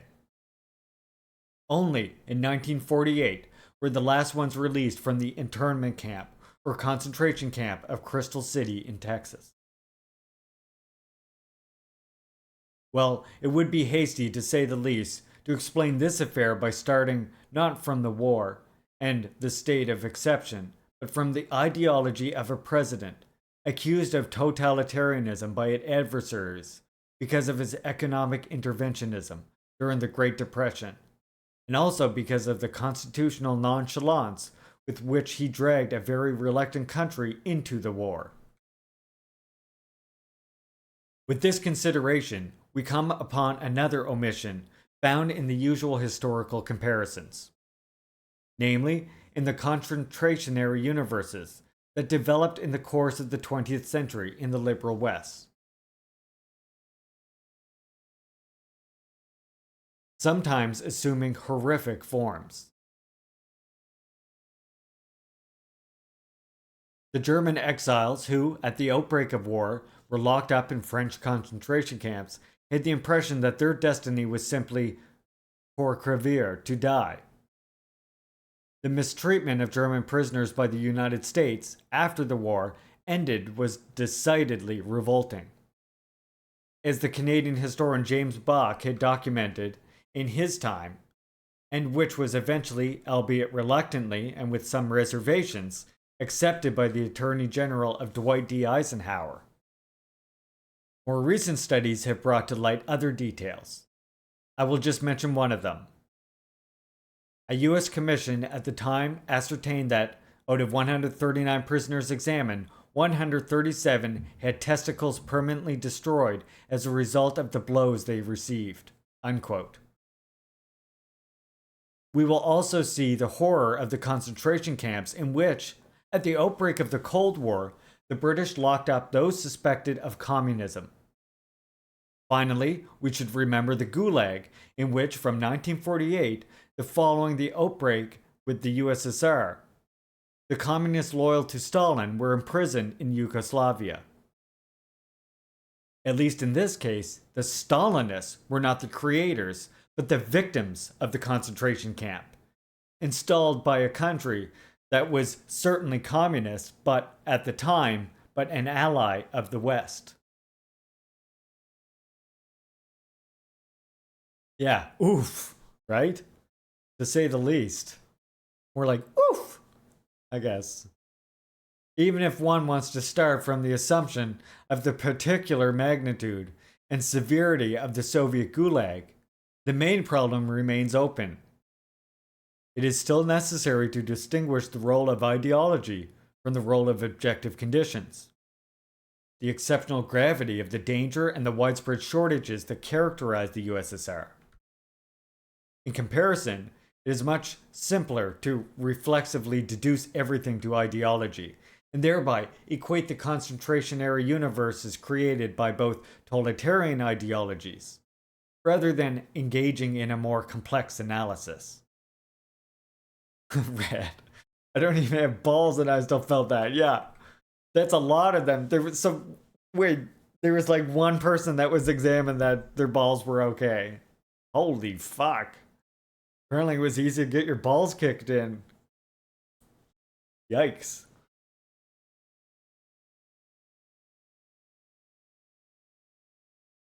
Jolly old England, though, right? Let us focus anyway on Soviet Russia and the Third Reich.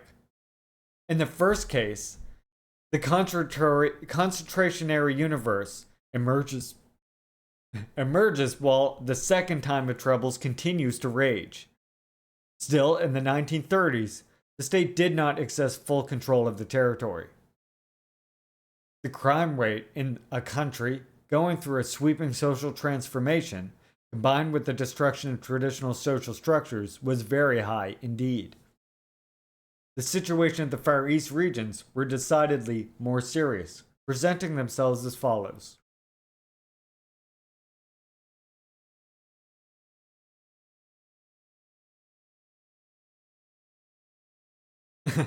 I took one for took one for the team. There you go. Red out here doing the revolutionary work, jumping on the grenade for Captain DPRK. Although not anymore, I guess. Now you know you're all allowed to talk about it. The grenade has been jumped on, everyone. It's okay.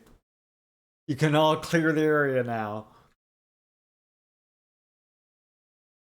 They were insecure areas, poorly controlled by the authorities, where marginal elements and outlaws were concentrated, where armed gangs attacked isolated kolkhozes and killed a few representatives of the Soviet government, where everyone was armed, where human life had scarcely any value, and where humans rather than animals were sometimes haunted. These were the areas where the state, in the sense defined by Max Weber, a system that successfully claims the right to rule a territory by virtue of its monopoly on the use of legitimate physical violence, was virtually absent. Got my balls blown off back in the meme wars of 1923.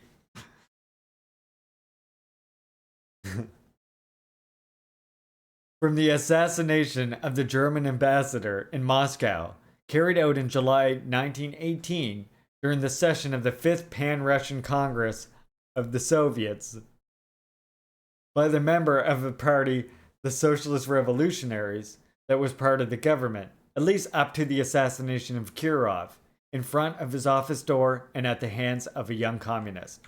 Soviet power was grappling with terrorism, a phenomenon with a long history in Russia, and feared infiltration at every level of the state apparatus, by an opposition determined to overthrow the power of the usurpers and traitors. That is to say, only with the advent of autocracy did Soviet power achieve full control of the territory and the state apparatus, and terror was primarily a response to a very acute and long-lasting crisis. Even afterwards, the situation continued to be characterized by an interweaving of contradictions. The thickening storm of war at the international level, the latent civil war at the domestic level, the industrialization in 4 stages, which was considered necessary for the salvation of the country, but which at the same time provoked new conflicts and new tensions, which prolonged the state of exception in new forms. Precisely for this reason, as a recent study points out, terror cannot be construed solely as a series of orders issued by Stalin and his accomplices. In reality, popular elements also played a part, and there was no lack of initiative from below. Often it was the workers, animated by the zealous faith pointed out above, who demanded the death sentence for traitors, and even the renunciation of legal subtleties, of long and costly judicial proceedings. And all this took place in the course of a process of limited but still real democratization, with the development of a popular participation in the management of power in the workplace, with the substitution of the secret vote for the open vote, and with the possibility of choosing, in the election of union and factory leaders from among several candidates. And the newly elected often made concrete commitments to improving working conditions and reducing accidents at work. Yes, there was no contradiction between repression and democracy in the political psychology of Stalin and his followers. And, in this sense, one can even speak of democratization of repression. Something like a dictatorship of the proletariat, maybe. But it was precisely this democratization that stimulated an expansion of repression, taking advantage of the new possibility of questioning corrupt and inefficient officials in the factory and in letters to the press. the tumultuous movement from below, and thus tended to portray them as enemies of the people, and to brand constant accidents at work as the form of sabotage and of the new society it was engaged in building. The feeling of the growing threat of war and the obsessive hunt for the widespread but very well concealed fifth column, the rampant fear and hysteria turned factory, trade union, party assemblies into a free-for-all. At times, it was Stalin and his closest collaborators who saw themselves forced to intervene to contain this channel and channel this fury, warning against the tendency to dig up traitors and saboteurs everywhere, and thus to destroy the party and trade union organizations. This brings to mind the Great Fear which raged in France in 1789, in the weeks and months immediately following the storming of the Bastille, when blowing out of all proportion a danger which was not illusory. Peasant imagination and rumor saw destructive brigands as the mercenaries of the enemies of people, and of that aristocratic conspiracy with another face, for an invasion. In the USSR of the second half of the 1930s, the danger was real and of extreme gravity, but no less real was the hysteria. In conclusion, in Soviet Russia, terror emerged in the period of the time of the First World War, which opened the second time of troubles, and the Second World War, which threatened to inflict upon the country and the nation as a whole an even more colossal catastrophe. The destruction and enslavement explicitly enunciated in Mein Kampf, and the terror emerged in the course of a forced industrialization campaign that aimed to save the country and nation, and in the course of which the horror of ferocious repression on a large scale was interwoven with the real process of emancipation. The massive spread of education and culture, prodigious vertical mobility, the emergence of the welfare state, the tumultuous and contradictory protagonism of social classes, hitherto condemned to total subalternity. The differences with the Third Reich are clear, which, since its advent, could count on the full control of territory and state apparatus, and on the traditional efficiency of an auxiliary bureaucratic network. Oh, that part's actually so important. So important, I'm going to repeat it. The differences with the Third Reich are clear, which, since its advent, could count on the full control of territory and state apparatus, and on the traditional efficiency of the auxiliary bureaucratic network. If in Russia ideology played a secondary role in the creation of the state of exception, which existed before October 1917 and was, if anything, prolonged by revolutionary messianism, partially opposed by Stalin. In Germany, the state of exception and the associated concentration area universe were from the outset the result of a clearly defined political project and a clearly defined ideological vision. Hitler came to power with an explicit program of war and territorial expansion. In order to avoid the collapse of the home front, as had occurred during the First World War, he was determined to use the most ruthless terror.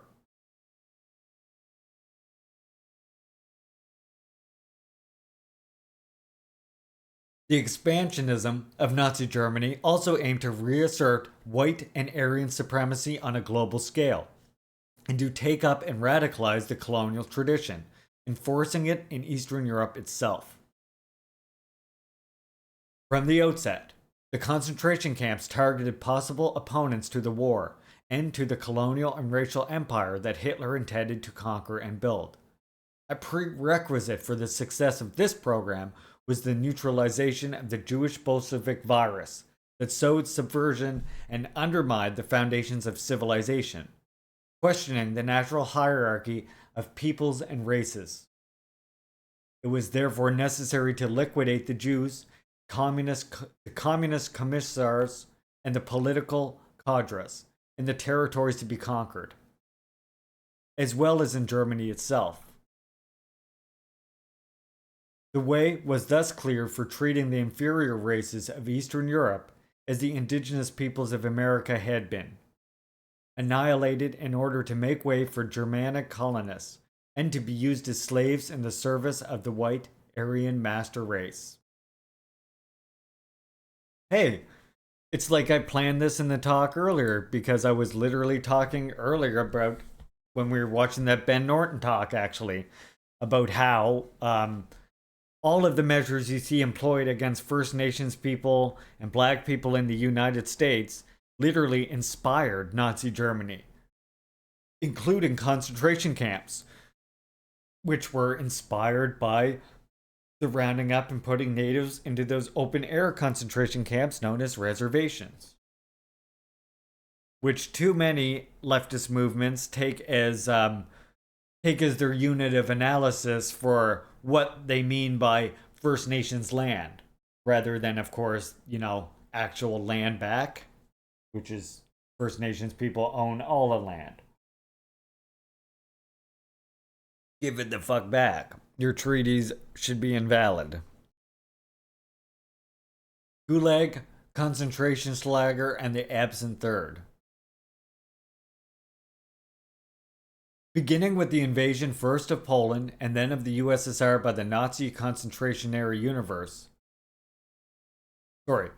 Beginning with the invasion first of Poland and then of the USSR, the Nazi concentrationary universe seemed to repeat and further aggravate the most tragic chapters in the history of colonial slavery. Yeah, exactly. Lebensraum was just manifest destiny for Germans, 100%.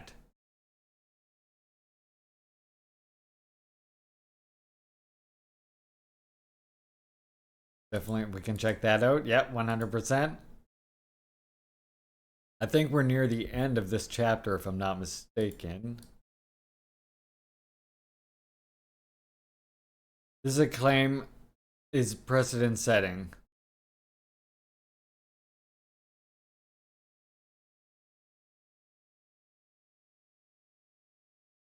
Oh, nice. Okay, yeah, I'll read that. I'll check this out after.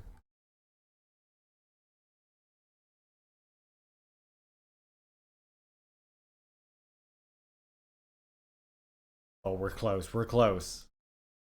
Okay, we're close. We almost did the whole fucking chapter. Gulag, concentration lager, and the amps at third. Beginning with the invasion first of Poland and then of the USSR, the Nazi concentrationary universe seemed to repeat and further aggravate the most tragic chapters in the history of colonial slavery. True. At a time when, due to the rapacity of the Atlantic slave trade, the ability of slaves seemed almost unlimited, the owners had no economic interest in sparing them. They could easily condemn them to die of overwork in order to replace them with others, and to extract from each of them the maximum possible advantage. It is thus that, observed a 19th century economist to whom Marx drew attention, the fertile agriculture of the West Indies has engulfed millions of the African race. Yes, Negro life is most recklessly sacrificed, unquote. The war unleashed by Hitler in Eastern Europe represents a new and even more brutal form of slave trade. Captured and plundered en masse, the Slavic undermenschen who had survived the Germanization of the territory were forced to die of overwork in order to make possible the civilization of the master race and to feed their war machine. They suffered a condition similar to that of African slaves of the Caribbean, to whom they were explicitly compared by the Führer. The prison systems introduced the social relations that give rise to them. Or the prison systems reproduce the social relations that give rise to them. In the USSR, inside and outside the Gulag, we basically see at work a developmentalist dictatorship that tried to mobilize and re-educate all the forces in order to overcome the age-old backwardness, made all the more urgent by the approach of a war that, according to the explicit declaration of Mein Kampf, was to be one of enslavement and annihilation. In this framework, terror was intertwined with the emancipation of oppressed nationalities, as well as with a strong social mobility, and with access to education, culture, and even to positions of responsibility and management for social strata which, up to that moment, had been completely marginalized. The frenzied productivism and pedagogy and the associated social mobility were felt, for better or worse, even within the Gulag. Hey Supersonic, welcome in, comrade. We're just finishing up this chapter here on the Stalin book. The Nazi concentrationary universe, on the other hand, reflected the racially based hierarchy that characterized the already existing racial state and the racial empire to be built. In this case, the concrete behavior of individual prisoners played an irrelevant or very marginal role, and therefore pedagogical concern would have been meaningless. In conclusion, the detainee in the Gulag was a potential comrade, forced to participate in particularly harsh conditions in the productive effort of the entire country. And, after 1937, he or she was in any case a potential citizen, even if the line of demarcation from the enemy of the people or the member of the fifth column, which the total war on the horizon or already in progress required, to neutralize had become thin. The detainee in Nazi lager was primarily the Untermensch, marked forever by his or her racial designation or degeneration. If one really wants to find an analogy to the concentration camps, it is necessary to bring in the concentrationary universe that runs deep through the colonial tradition, where Hitler explicitly intended to place himself, and that targeted colonized or colonized descendant peoples. Here is the central omission of the typical comparisons.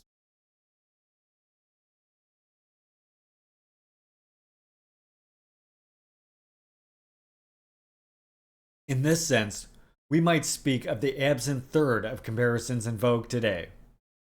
Two distinguished historians have respectively defined the militarized labor camps of colonial India of 1877 and the concentration camps in which Libyans were imprisoned by liberal Italy as extermination camps. Even if one were to consider this formulation empathetic, it is the racial logic and hierarchy that predominated in the Italian and Western colonial empires, as well as in the concentration camps built by them, which in any case more clearly resembled the concentrationary universe of the Third Reich. True. We are also led to think of Nazism when we read of manner in which the Canadian Holocaust, or the final solution of our Indian problem, was perpetrated. The Truth Commission into Genocide in Canada speaks of death camps, of men, women, and children being deliberately killed, of a system whose aim was to destroy most native people by disease, relocation, and outright murder. In order to achieve this result, the champions of white supremacy did not hesitate in hurting innocent children, who were put to death by beatings and torture, and after having been deliberately exposed to tuberculosis and other diseases, others would then undergo forced sterilization.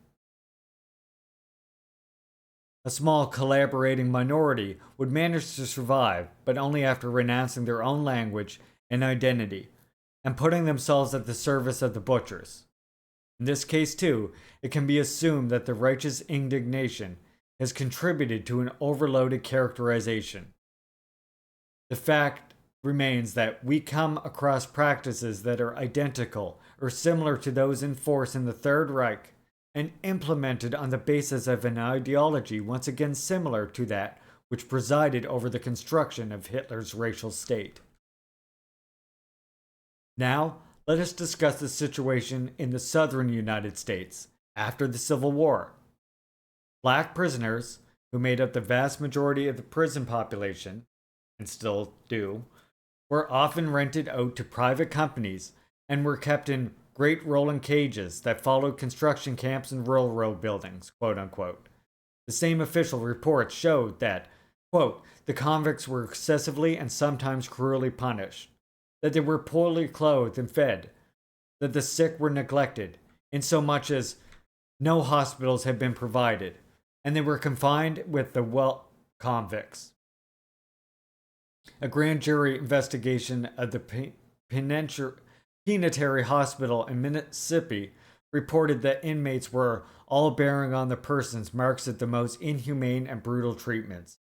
Most of them have on their backs cut in great wales, scars, and blisters, some with the skin peeling off in pieces as a result of severe beatings. They were lying there dying, some of them on bare boards, so poor and emaciated that their bones almost came through their skin, many complaining for want of food. We actually saw live vermin crawling on their faces, and the little bedding and clothing they had in tatters and stiff with filth. In mining camps of Arkansas and Alabama, convicts were worked through the winter without shoes, standing in water as much of the time. In both states, the task system was used, whereby a squad of 3 was compelled to mine a certain amount of coal per day on penalty of a severe flogging for the whole squad. Convicts in a turpentine camp in Florida, with stride chains and waist chains riveted on their bodies, were compelled to work at a trot, with waist chains riveted to their bodies. I want to repeat that part for you all. End quote. We are in the presence of a system that makes use of chains, dogs, whips, and firearms, and which produces for prisoners a living hell. The death rate was highly significant. Between 1877 and 1880, in the course of the construction of the railroad lines at Greenwood and Augusta, nearly 45% of the forced laborers employed there died. And these were young black men in the prime of their lives, quote unquote. Or another statistic could be quoted relating to the same period. In the first 2 years that Alabama leased its prisoners, nearly 20% of them died. In the following year, mortality rose to 35%. In the fourth, nearly 45% were killed. Jesus fucking Christ. Unquote. Yeah, fuck Canada and the US, by the way. Have I said that yet this stream? In relation to the mortality rate, a systematic statistical comparison with concentration camps in the USSR and the Third Reich would be interesting. With regard to the Gulag, it had been... One sec.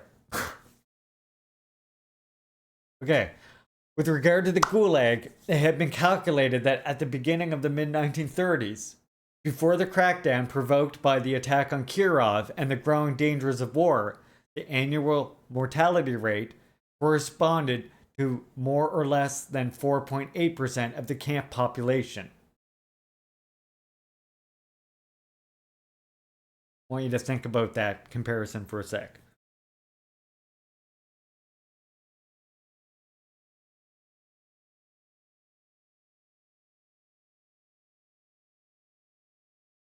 Annual mortality rate corresponded more or less to 4.8%. Think about that in comparison to what we just read. Admittedly, this statistic does not include the goldfields camps in the Columbia River Zone. One must also take into account the characteristic estimates in the reports of the health sections. And nevertheless, even if one were to raise the official figures significantly, it seems difficult to reach the mortality rate that raged on the African American prisoners just seen above. Gonna get me again here. Moreover, the reasons for the underestimates are significant. The fact is that high rates of mortality and evasions could lead to severe penalties. The health sections of the camps feared being accused of negligence and untimeliness in admitting the sick. Camps could be inspected at any time. Unquote. Judging from the mortality rate of the semi-slaves rented out, it does not appear that a similar threat loomed over the American entrepreneurs who grew rich from building the Greenwood and Augusta railroad lines, or from other enterprises. It is worth holding on to one essential point, however. Yeah, Alabama put rivets in prisoners' bones. That's my takeaway, as it should be everyone's, I would say. It is worth holding on to one essential point, however. In the US, South, black convicts suffered horrific living and work conditions and died en masse during a period of peace. The state of exception played no role. And also, any productivist concern played a marginal or entirely non-existent role. The concentrationary universe of the US South reproduced a racial hierarchy and racial state that characterized that society as a whole. The black inmate was neither a potential comrade nor a potential citizen. He or she was an undermensch. The treatment inflicted on him or her by whites was the treatment considered normal in dealing with races alien to authentic civilization. And so again, we come across the ideology of the Third Reich. On the other hand, it is prominent US historians who have compared the prison system just seen to the prison camps of Nazi Germany. And it is no coincidence that medieval experiments in the US were carried out by hiring African Americans as guinea pigs, as in Nazi Germany such experiments were conducted on Untermachen.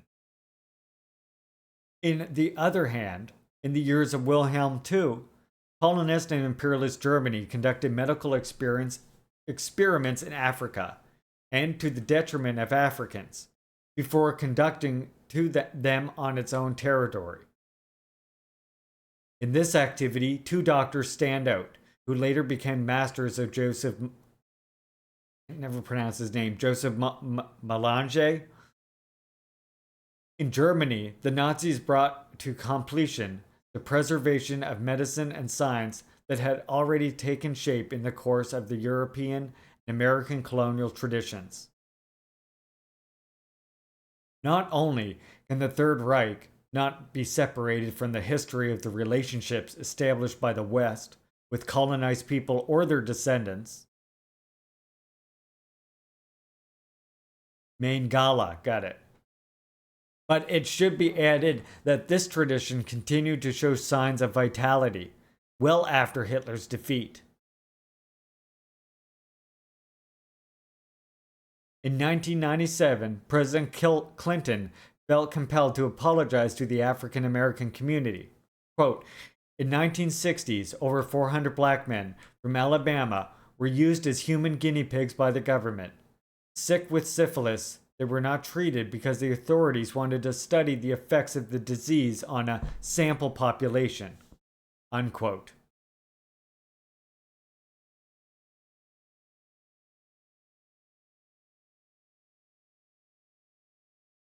Yeah, it's definitely the limitation of this damn undemocratic English language. I'm just feeling a little bit of rage for colonizers at the moment. I'm sure you can't all imagine why or anything like that. The National Awakening in Eastern Europe. Two opposing responses. It is clear that the comparison of concentration camps, based on the omission as the treatment of inferior races by the liberal West, is absurd. As is the comparison on the basis of separating domestic and from foreign policies, and the repressive practices from the ideologies on which they are based.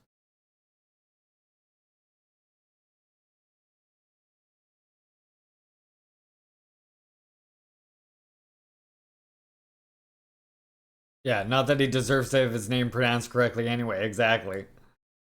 If we bring into play these elements and these usually ignored connections, the typical equivalence made between the two totalitarian dictators turns into an antithesis. It has been observed that Stalin was very impressed by the awakening of nationalities oppressed or marginalized within the Habsburg Empire. In this regard, refer to the remarks made in 1921 during the 10th Congress of the Russian Communist Party. About 50 years ago, all Hungarian towns bore a German character. Now they have become majorized. The Czechs are also experiencing an awakening. It is a phenomenon that affected Europe as a whole. From the German city that it was Riga had become Lettish. Editor's note, Latvian city. Similarly, the cities of Ukraine will inevitably be Ukrainianized, rendering the previously predominant Russian element secondary. Starting from the realization of this process, considered progressive and irreversible, the Bolshevik Party as a whole, and particularly Stalin, engaged in a novel and fascinating experiment in governing a multi-ethnic state, which can be described as follows. Quote, the Soviet Union was the world's first affirmative action empire. Russia's new revolutionary government was the first of the old European multi-ethnic states to confront the rising tide of nationalism and respond by systematically promoting the national consciousness of its ethnic minorities and establishing for them many of the characteristic institutional form of the nation state. The Bolshevik strategy was to assume leadership over what now appeared to be the inevitable process of decolonization and carry it out in a manner that would preserve the territorial integrity of the old Russian Empire. To that end, the Soviet state created not just a dozen large national republics, but tens of thousands of national territories scattered across the entire expanse of the Soviet Union. New national elites were trained and promoted to leadership positions in the government, schools, and industrial enterprises of these newly formed territories. In each territory, the national language was declared the official language of the government. In dozens of cases, this necessitated a creation of a written language where one did not yet exist. The Soviet state financed the mass production of books, journals, newspapers, movies, operas, museums, folk music, ensembles, and other cultural output in the non-Russian languages. Nothing comparable to it had been attempted before. Unquote. The novelty of this policy is all the stronger if one compares it with the obsession with homogenization that was still raging in the United States and Canada at the height of the 20th century.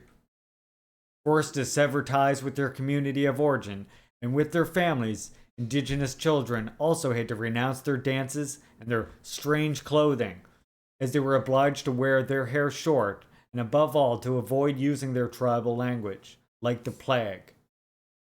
Breaking the rule that required the exclusive use of English resulted in harsh punishments and, in Canada, even electric shock therapy. Leave you with that one again for a second.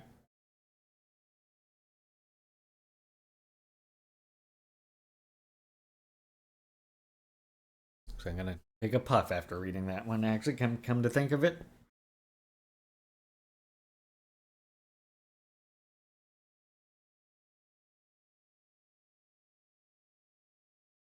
Oh yeah, no. Again, well, it's not fucked up. You see, what they do is project exactly what they do on all these other countries or to their native people onto DPRK. You see, Captain. That's what they do.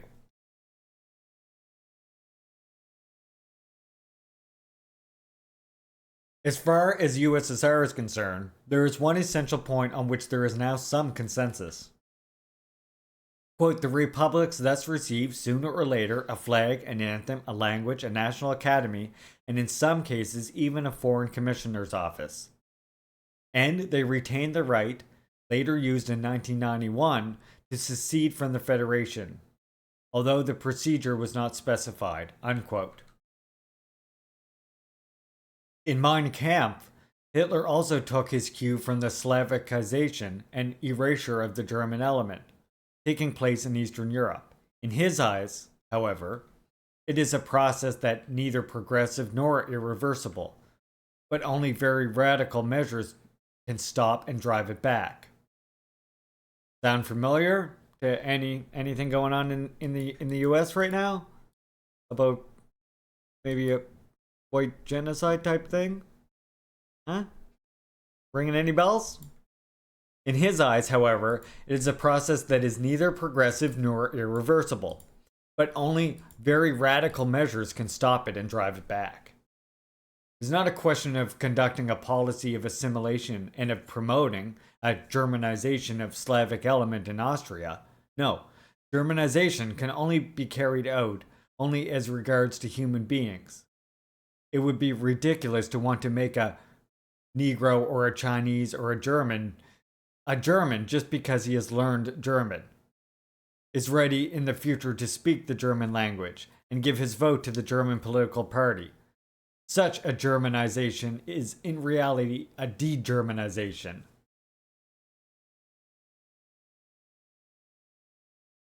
Does that sound familiar?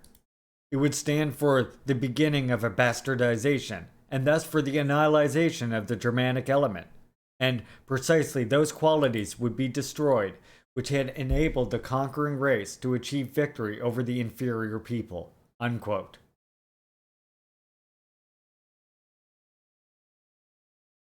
Germanizing the land without ever Germanizing the people was only possible by following a very precise model. On the other side of the Atlantic, the white race had expanded westwards, Americanizing the land. Certainly not the native population. In this way, the United States has remained a Nordic Germanic state, without degrading to an international mishmash of people, quote unquote. This same model was to be followed by Germany in Eastern Europe.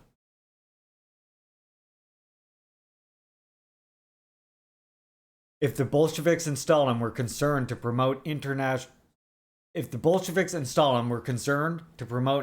elites and an indigenous political class in the Soviet republics that was as broad as possible, Hitler's program for the conquest of East was exactly the opposite.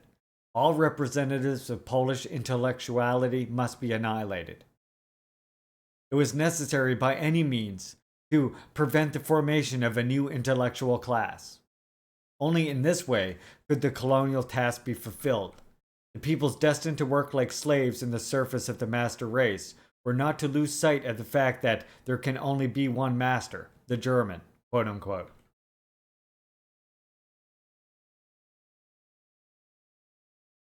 Speaking in 1921 at the 10th Congress of the Russian Communist Party, Stalin drew attention to the further element in the turning point that was taking place in world history.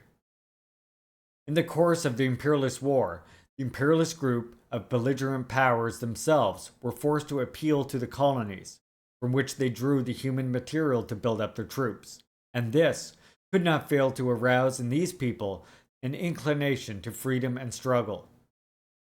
Unquote. We've talked about that on Subversive History, by the way. The national awakening in Eastern Europe was in tune with one taking place in the colonial world. The development of the national question into the general colonial question was not a historical accident.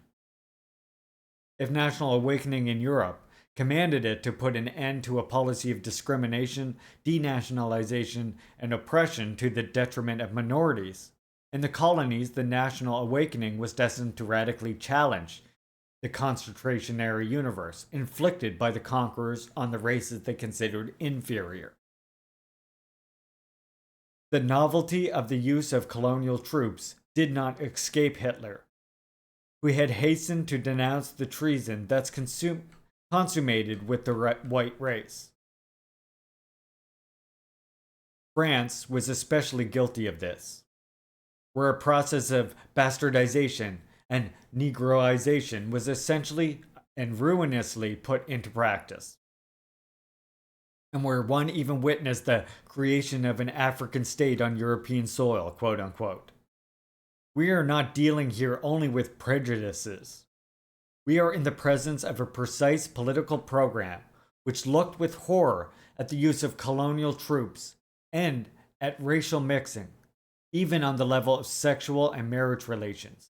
Because these practices, by breaking down the barrier between the race of masters and the race of servants, undermine the domination and the concentrationary universe which the former was called upon to impose upon the latter in the superior interests of civilization. From the Nazi leader's point of view, the national awakening in in Eastern Europe, and the use of colonial troops in the internal conflicts of the West, with the associated emboldening of the colonial people, constituted a terrible overall threat to the civilization and to the white race. The development of the racial state and empire, and the unleashing of the war in the East, with the influx into the Nazi concentrationary universe of the mass of slaves recruited from the inferior races, and destined to work and die in the service of the master race, also represented a response to this threat.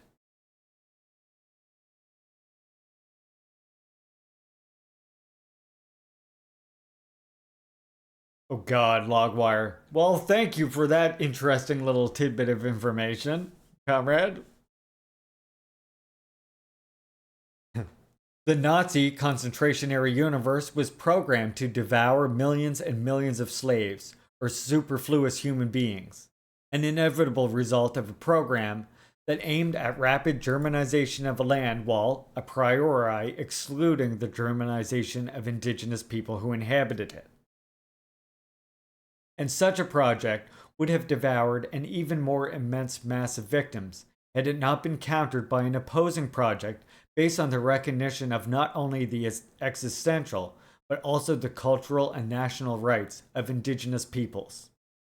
Through a series of both objective circumstances and subjective responsibilities, which in no way should be dismissed. This second project also produced a concentrationary universe.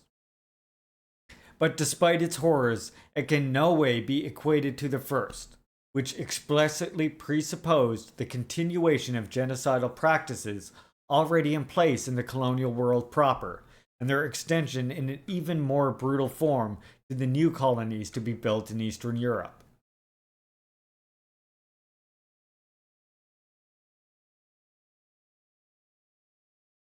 Well, we're one day going to be reading Wretched of the Earth Logwire, so we'll be able to read all about that. Oh joy.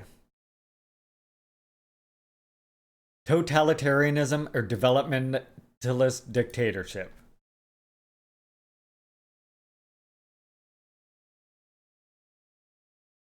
We are now in a position to understand the inadequate or misleading character of the category of totalitarianism, generally invoked to consecrate the equating of Stalin's USSR with Hitler's Germany.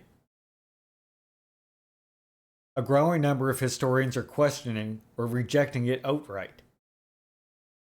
In order to explain the history of the Soviet Union, some of them start from Peter the Great, and proceeding even further backwards from encircled Muscovy, with a very fragile geopolitical position, as the invasion of Genghis Khan had shown.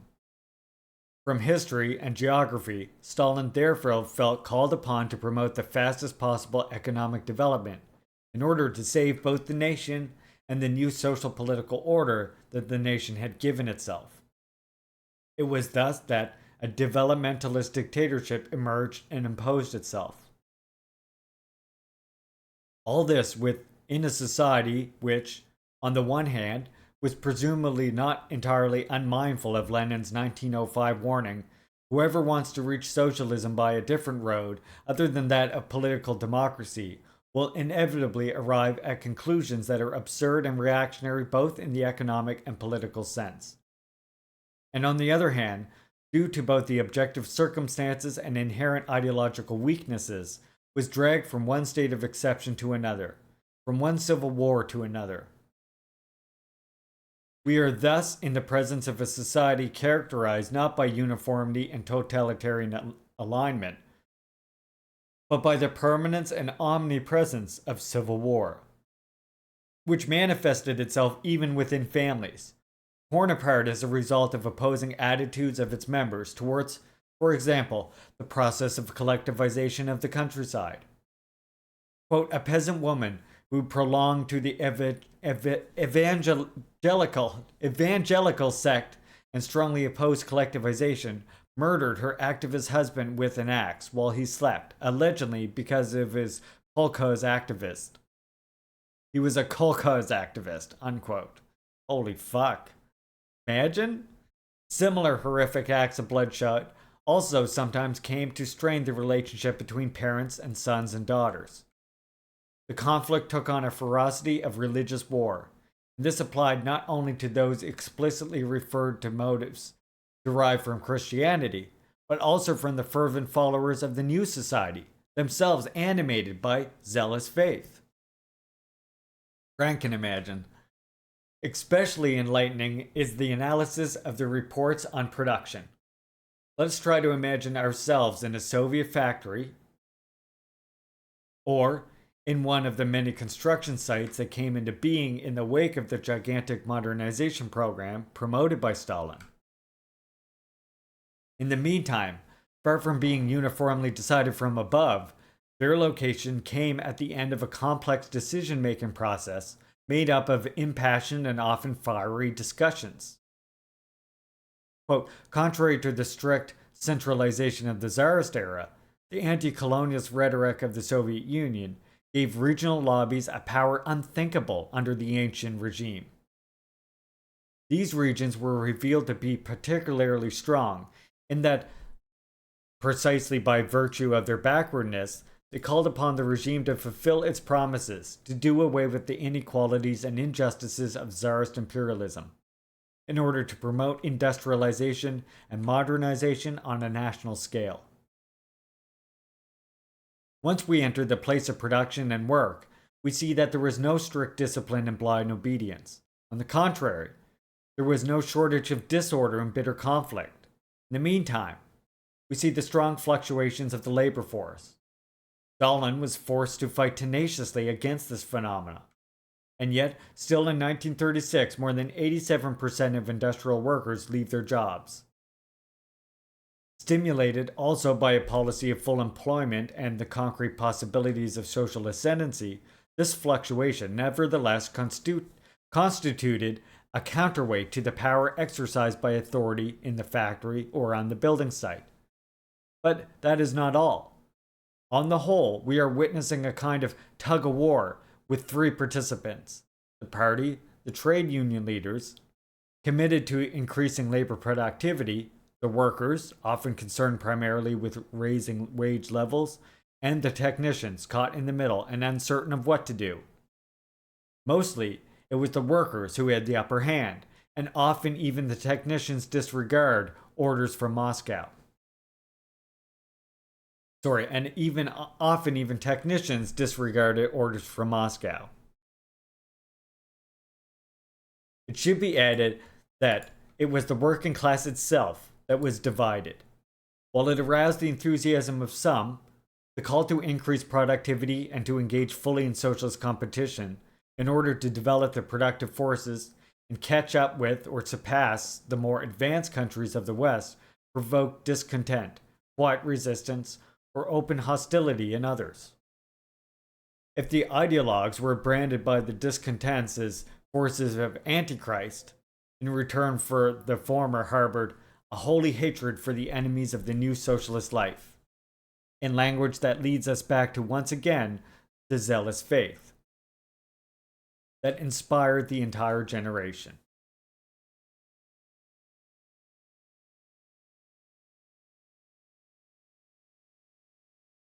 That which ultimately pitted followers and opponents of the new order against each other was certainly not the only conflict. We also see confrontation between technical cadres on the one hand and the mass of workers on the other. The former had often fought against the Bolsheviks and on the side of the whites. Appeal was therefore made to their competence, but at the same time, an attempt was made to subject them to some form of control. But even the newly educated technicians and specialists, or those who, although trained under the old regime, also had from patriotic sentiments, collaborated loyally with the Soviet power, nevertheless had to face the challenges coming from the new social strata, the vanguard workers. And this side was all the more fearsome in a society in which workers are called upon to judge their leaders. It was well understood then that the engineers often strongly resisted workers' control. But this resistance was far from easy. Workers could make their voices heard and asserted themselves by displaying manifestos in their workplace and writing to the press and party leaders. It was often the technicians and production bosses in factory and workplace in general who felt intimidated, faced.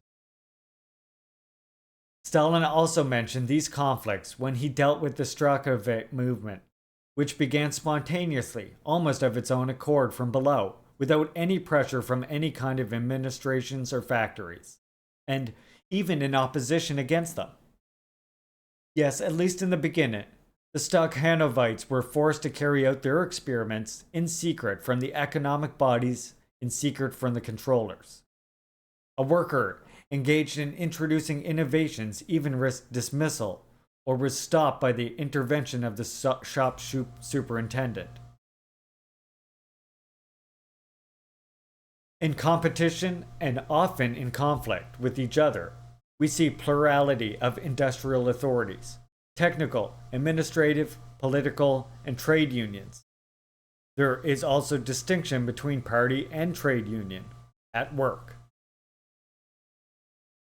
In conclusion, a visit to a Soviet factory or building site, even from the Stalin years, certainly did not leave an impression of entering a totalitarian workplace.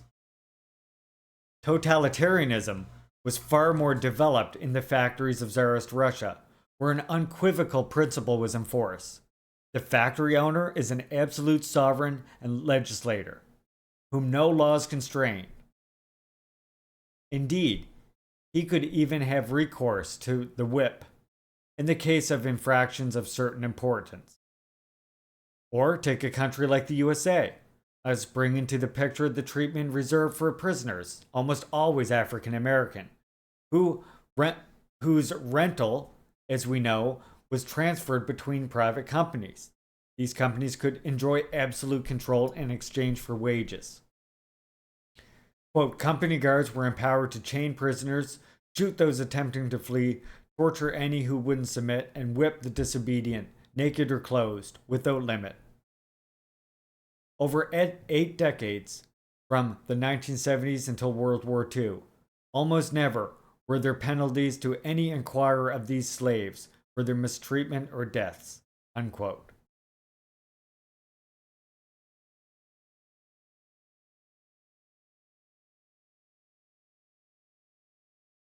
Sure, these were convicts, but keep in mind that for African Americans in the South, the charge of vagrancy alone was enough to be arrested, convicted, and sold as rental labor to entrepreneurs determined to enrich themselves. Other times, African Americans were simply captured by landowners and forced to provide forced labor.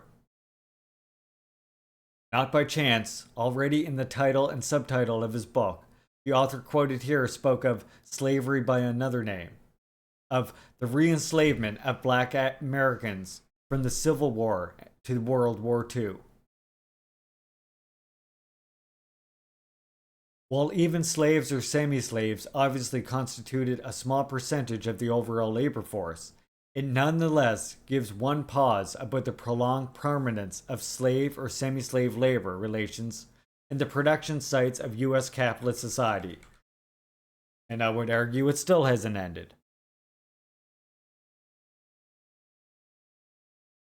Beyond this, it is worth making a more general consideration. On closer inspection, in the Soviet factory, we see dynamics and relations at work that would be considered intolerably indisciplined, even in capitalist factory of democratic countries.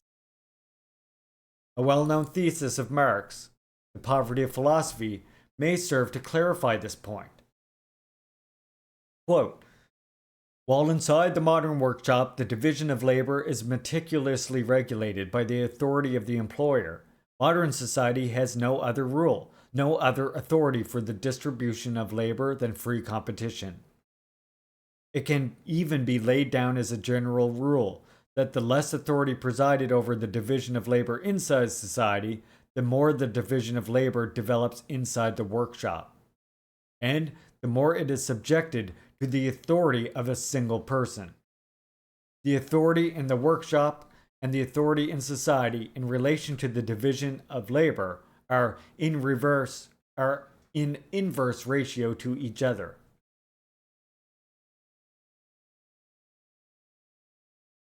It could be said that in Soviet society, there was at times a reversal of the dialectic of capitalist society described by Marx, the absence of rigid factory discipline, with the disappearance of traditional, more or less accentuated despotism of bosses, was matched by the terror exercised by the state over civil society.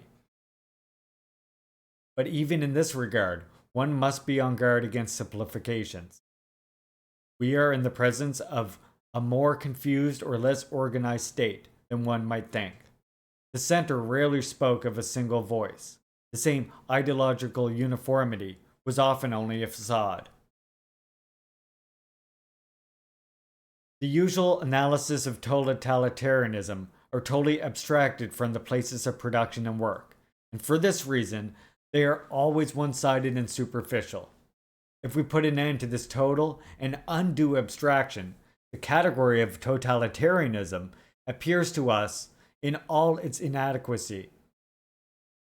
It does not help us in any way to understand a society that, in its final phase, after the zealous faith that could not last forever, as Keenan had lucidly predicted, was undermined by a true and proper anarchy in the workplace, quietly deserted by the employees who, even when present, nevertheless seemed to be engaged in a sort of work-to-rule slowdown, which was tolerated.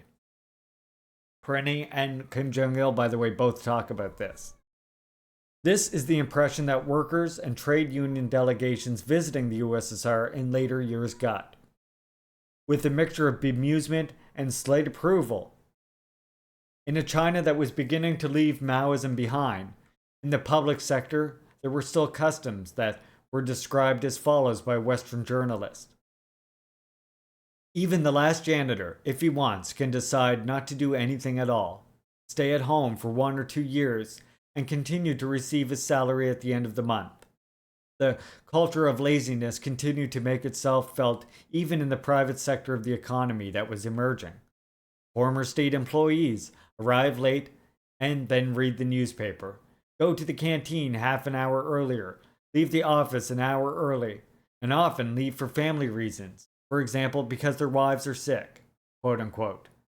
And the managers and technicians who try to introduce discipline and efficiency in the workplace are forced to face not only resistance and moral indignation from employees, the fine imposed on a worker who took time off to look after his wife is a disgrace, but sometimes threats and even violence from below. It is very difficult to describe these relations according to the category of totalitarianism. One is best oriented by treasuring the passage already quoted from Marx, The Poverty of Philosophy. It can help us understand a phenomenon that is absolutely inexplicable from the point of view of classical theory of totalitarianism. In the USSR, in Eastern European countries, and in China, the more or less radical dismantling of the totalitarian system goes hand in hand with a drastic strengthening of discipline in the workplace. To give an example, only in 1993 was the law allowing dismissal of absenteeism passed in China. There is no doubt that, especially in situations of acute crisis in the USSR and in Maoist China, the places of production and work were certainly not spared by terror, and yet what characterized everyday life was a regime that far from totalitarianism. In short, One could say that the usual recourse to this category is persuasive only on the basis of a double arbitrary abstraction. The removal from the fields of investigation of the relations in force in the places of production and work makes it possible to juxtapose communist dictatorship and Nazi dictatorship.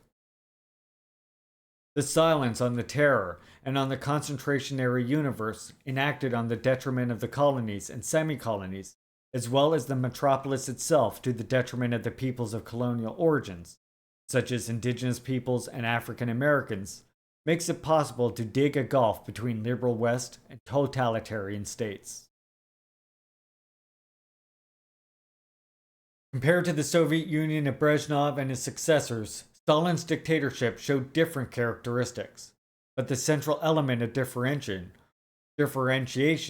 was constituted by exceptional ideological and political mobilization, which, before deflating and losing any credibility, for a long period of time, managed to provide an essential contribution to the functioning of the productive and economic apparatus.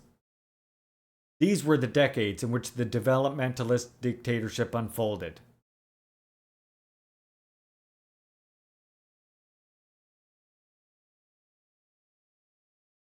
It was both tumultuous and merciless, and it was characterized by the zealous faith of social and ethnic groups that saw the way cleared for a strong rise of living conditions and that achieved a recognition that had been stubbornly denied them until then. It does not make much sense to assimilate this tragic and contradictory experience with dictatorship. The Nazi dictatorship, which was explicitly established for the functions of war, colonial conquest, and the reaffirmation of racial hierarchies, and which from the very beginning could dispose of the state and bureaucratic apparatus, consolidated efficiency, and could impose itself homogeneously in every sphere of social life. And nevertheless, this assimilation has become something of a cliché, something we need to investigate. Its genesis. Sorry, let me do this again. I got a little bit distracted at the end, just in case I want to cut this up later. It does not make much sense to assimilate this tragic and contradictory experience with a dictatorship.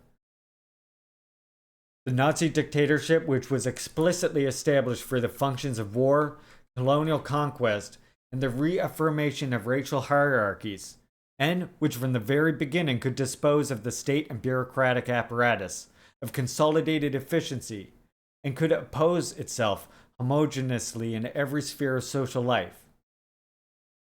And nevertheless, this assimilation has become something of a cliché. We need to investigate its genesis, which we will do in the very next chapter of Stalin, History and Critique of a Black Legend, which we will be reading on Thursday. Out of curiosity, what is my opinion on the anarchist streamer Proudly Radical? I can't say I've ever watched a Proudly Radical stream. Meg says they're a knowledgeable and valuable comrade, so maybe I'll have to check out one of the streams then. I'm only 3 months on this platform right now. I would have been friends with Stalin. So, being only 3 months into it, I haven't discovered all the comrades yet. I'm still trying to.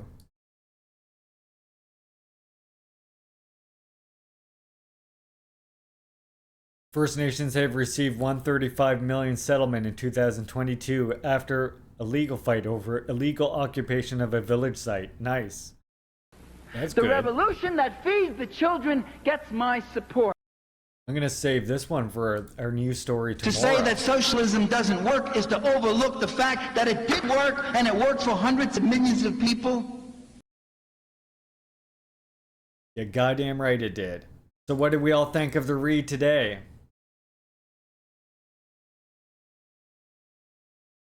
Everybody learning a lot from our Stalin book?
donde la traición pretende imponer. Sigan ustedes sabiendo que mucho más temprano que tarde, de nuevo, abrirán las grandes alamedas por donde pase el hombre libre para construir. Got a poll in chat for you all there. ¡Viva Chile! ¡Viva el pueblo! Most important vote of your life. Estas fueron mis últimas palabras. Tengo la certeza de que mi sacrificio no será en vano.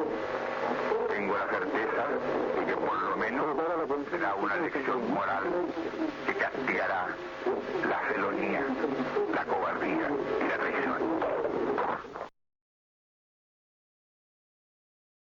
The tragedy of 9/11. And then Frank sent this video yesterday. Megan drinking apple juice. And vodka. This is Democracy Now! I'm Amy Goodman. The Quarantine Report. Our next guest writes today in the Los Angeles Times, 50 years ago today. Oh! Oh my god! Oh my god! Meg, hang on. No. Oh, look at one. Shut the window. The thing about that video clip though, right? Like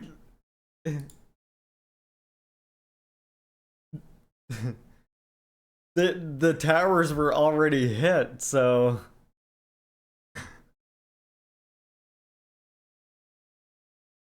it's hilarious. The screams were staged, yeah.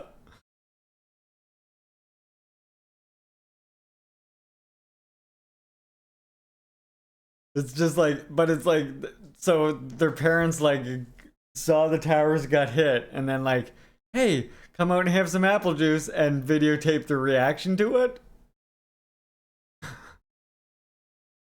There's a video of before that, I think. Interesting. Captain DPRK is obsessed with the back rooms.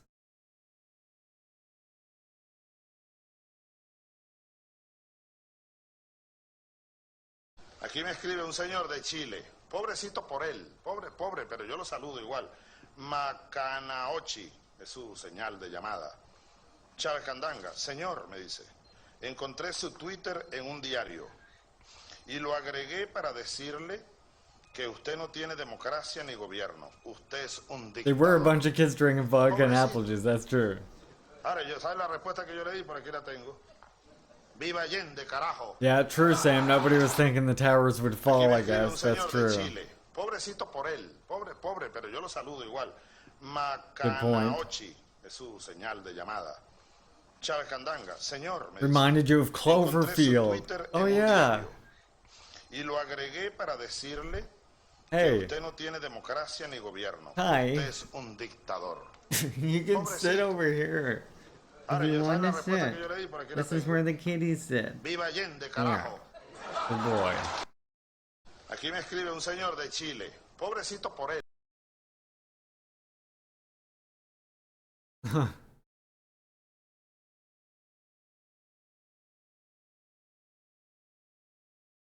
I can't see that. I can't see what he was responded to anymore.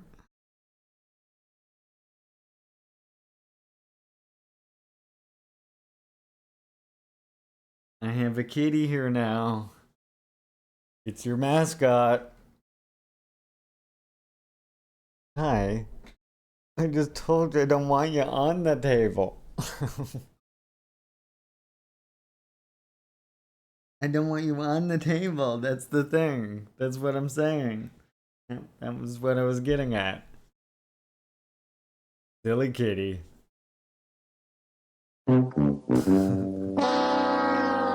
Exactly, Frank. Exactly. All right, well, it looks like Kerbal Space Program is going to win, but before we do that, thank you everyone for tuning in for the reading today. Tomorrow is going to be more winging it type of day. Tomorrow I want to look at this talk by Gerald Horn. I have a Lushaba lecture that I would like to look at as well. And yeah, if there's any other suggestions or anything you would like me to read, just let me know. You can always just leave me suggestions in our Discord there. I still gotta adjust the Nightbot because now Nightbot hasn't come up at all, but that's whatever. I'll adjust that in time. And then Thursday, we're gonna do the next chapter of the Stalin read. I like this quote right here. Yes. Allende on Stalin's death. Stalin was an example of creativity, humanism, and edifying example of peace and heroism. Everything that he did at the service of the people. Our father Stalin is dead, but when remembering his example, our affection towards him will make our arms go strong for the building of a great tomorrow, to assure a future in memory of his magnificent people. My God, that is a fantastic quote. I think put that one in the Discord and I'll make that into a quote meme thing. Right? It's criminal that that isn't one now. All right, well,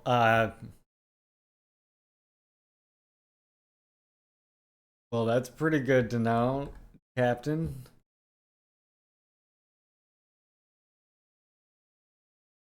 So it looks like we're doing space travel again today. I would have been friends with Stalin. Looks like we're going to space again today, comrades. So let's get this prepared for you all. Communism is based. This weekend, by the way, before we actually start up the Kerbal space program, space is based. We love space. I'm one of those I'm a space nerd, like going way back, you know? So, go this one. So this weekend we can do, settle down, Steam. I was trying to show the comrades something. This weekend we can do another crowd control game. So the one I have on plan right for next time is Super Mario World 2 Yoshi's Island. And it looks like there's quite a few interesting effects there that we can do. Let me just change the title of the stream here. Enter category.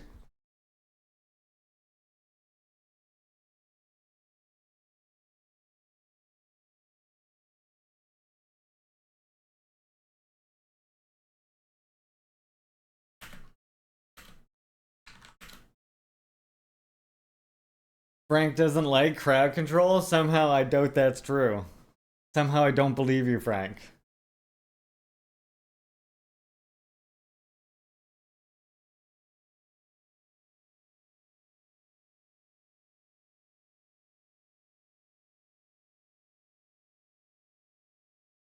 Okay.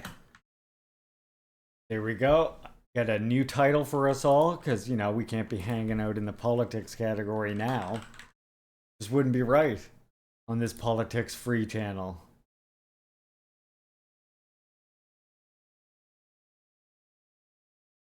I think usually the first one that I do ends up being the title, I do believe.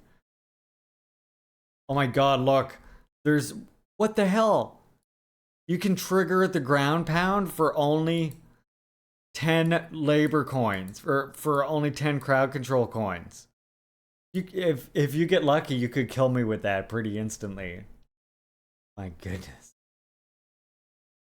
Not that you'd want to do that, right?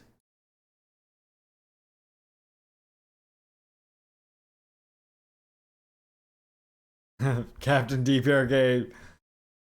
Good job there. Good job. Okay. Well, let's move on to the gaming portion of our program, shall we?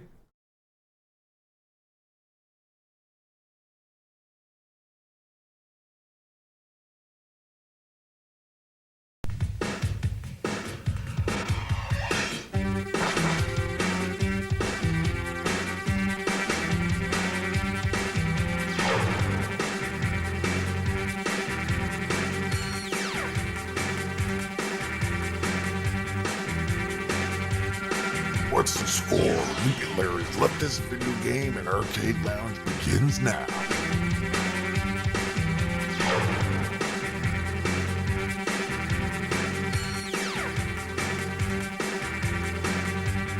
That was indeed Star Citizen. You are correct.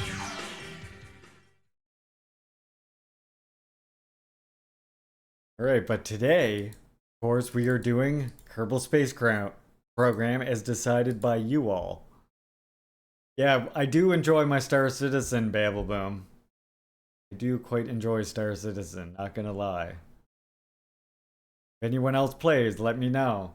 I do have an organization with another comrade.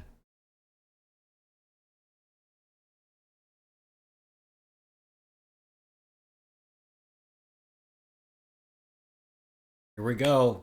Blasting off. Have I seen the PS1 game Colony Wars? I have not. See, I missed out on the PlayStation 1, unfortunately. For the most part.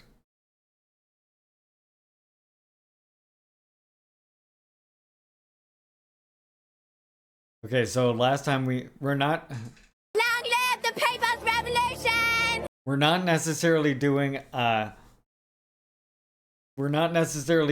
rescue mission because, yeah, that's probably not going to work. Okay, GMO, comrade, thank you for coming. Appreciate you. 4.0, yeah.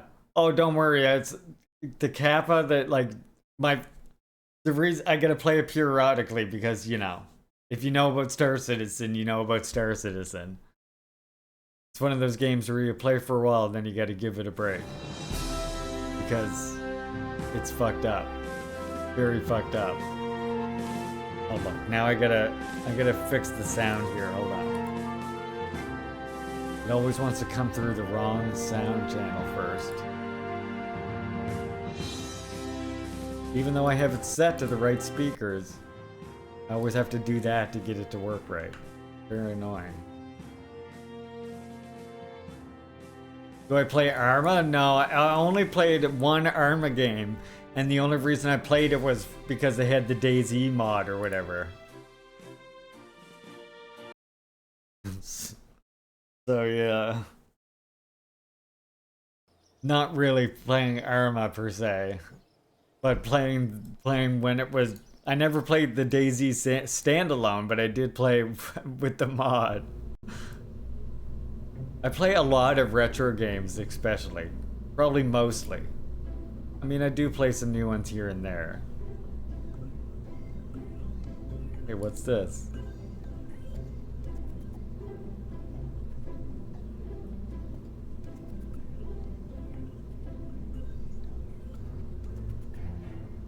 Oh, this was the one we built before.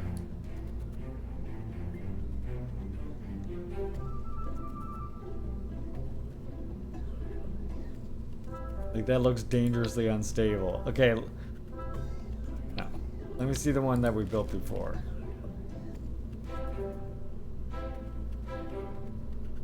Leaving Larry, this one. Okay, well, we're starting from scratch then. That's not good either.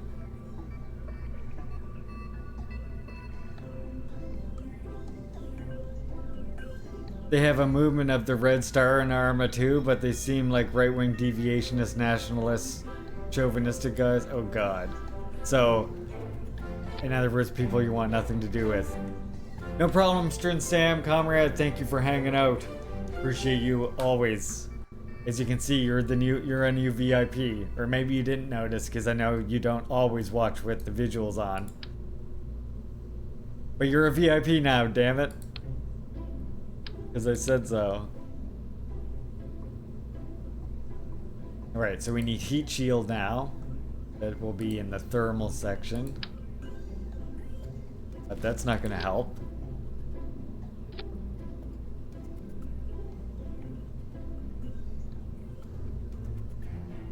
Imagine what kind of spaceship we'll need to dissipate heat into space with. Jesus. Okay.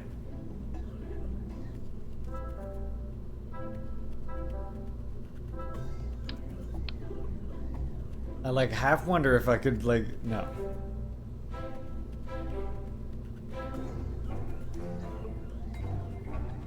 Thank you very much, March, for putting the quote in Discord. And okay, Just, have a good one, comrade. Thank you for hanging out today. Very much appreciate it. Appreciate your time. Listening along means a lot. Seriously, the support the channel's gotten, just viewers and shit in the past little while has been extremely encouraging. So, seriously, thank you, everybody.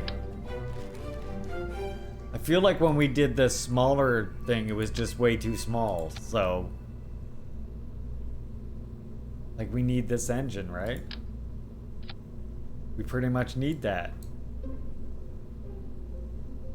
Imagine how... Wait a sec.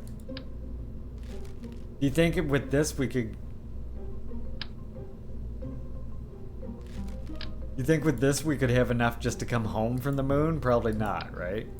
But maybe with this amount we could come home from the moon. Do I even have a ladder though? If I don't have a ladder, I can't really go to the moon reliably yet. But all I have is legs, then I'm fucked. No, okay, we can't actually really land then. Why do they have to come home? I mean, I guess they technically don't. Well, no, wait, they do, because that's where you get the science. Our last trip around the moon there, we lost science because of that. So yeah, we want to return. We're gonna try and bring the science thing back to the moon. Obviously, Jebediah can't go this time.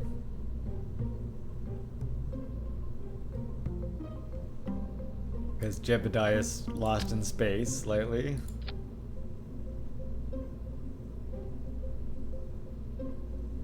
Hey, what the fuck?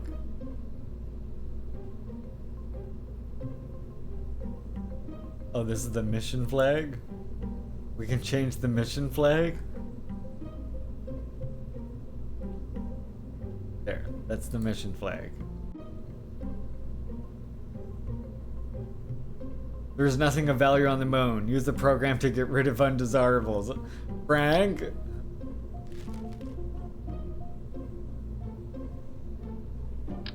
I don't like where this is going. Okay. We need the thermometer, the barometer. Need a thermometer and a barometer. This time I'm gonna just say, fuck, bring in the oh yeah, wait.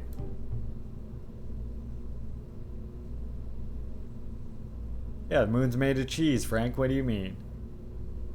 Let's see if I can bring this in there, maybe.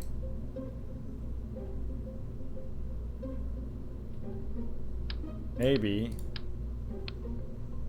Where's that other thing at? This. Open that.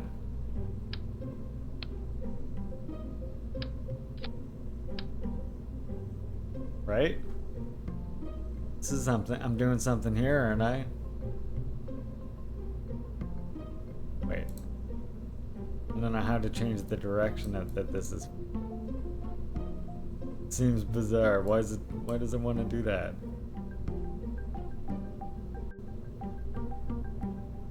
Oh wait, there is a way to do it. There we go. Okay, we'll put one science experiment in here, and then we'll put like a battery in here as well. Just in case.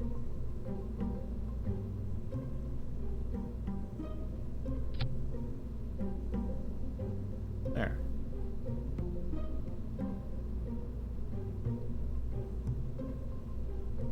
If you play it right, you can make billionaires pay for the trip and not come back because it was controlled with a remote control console. Okay, here we go. We'll have them control it with this, chat.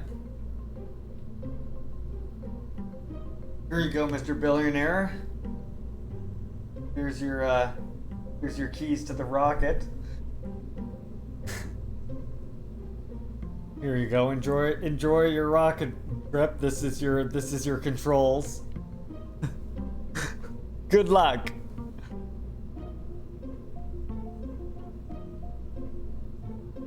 It's a reproduction that Nintendo did for the Switch.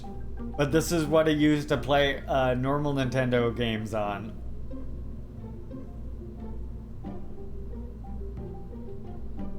So when I play the NES games on stream, that is the controller I'm using for it.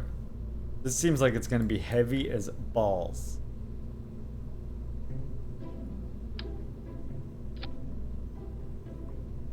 But we just need to go by the moon again, which means this should still push it enough. This is going to be fucked up. This is going to be real fucked up. We're going to have to get creative here with this. So what I'm going to say we do is we're going to have to make it we can't make it expand outwards wider, so I think we're going to have to strap a bunch of engines together. Like so. Like, we'll take this. Some way I can copy it there. Take this, add that, right?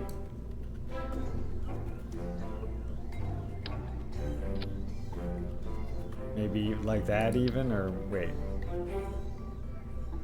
Okay, now we're gonna...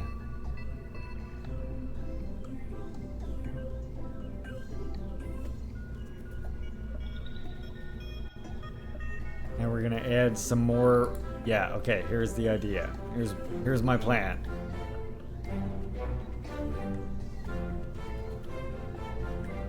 Now add these.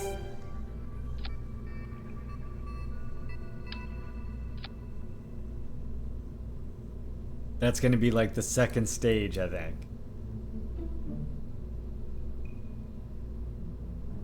Maybe we'll, and I think I'm gonna do one more stage as well. Adapter, I don't need that. Where the hell's the aerodynamics at? Right here. Hi, kitty.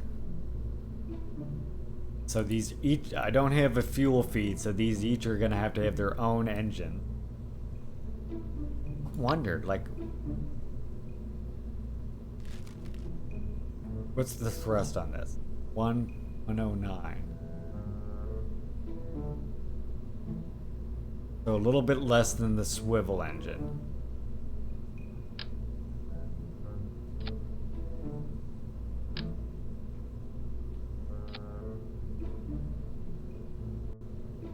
Kitty, would you not bite the wires? Please.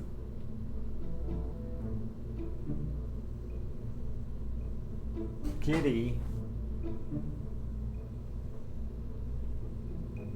Have to be a good kid.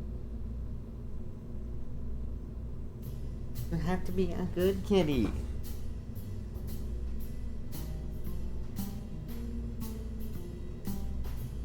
Okay, I think that should work. I hope. Are these even? They don't look like it, do they?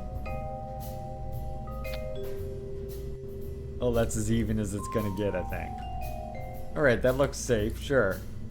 And then we're gonna do the last stage, which is gonna have to be sort of similar.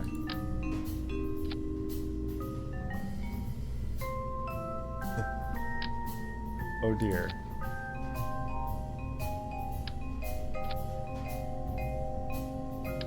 I guess I'll try for 3 again. Kitty, would you quit biting on my cords? You're a very bad little girl.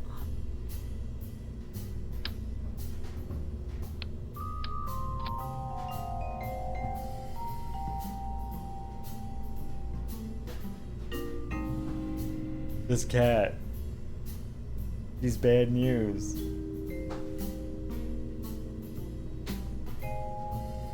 You've got plenty of toys. Play with your own toys, not the cord.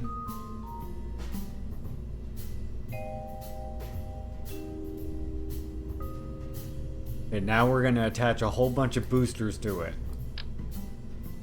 I think we're gonna go for even more, like this much we did before.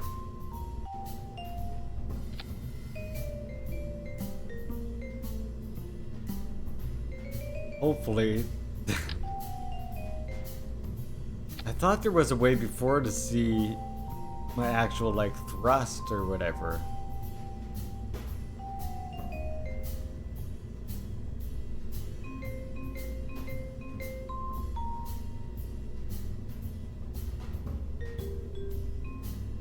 Okay. Well, now we need more aerodynamics, and then we'll... There we go. Look, this looks good, right?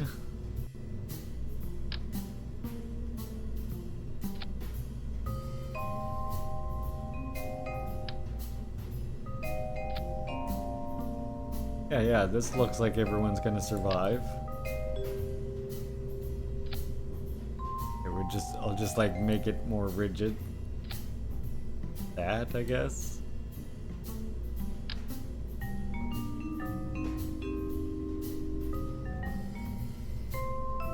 Kitty, you're something.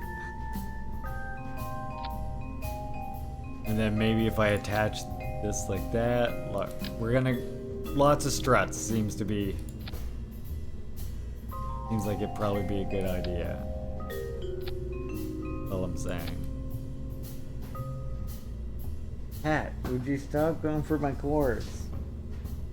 You're evil. You're evil.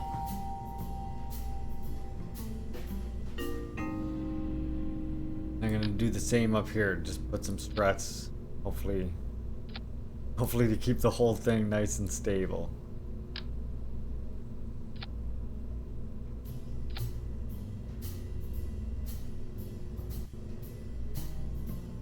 And maybe some fins for aerodynamics.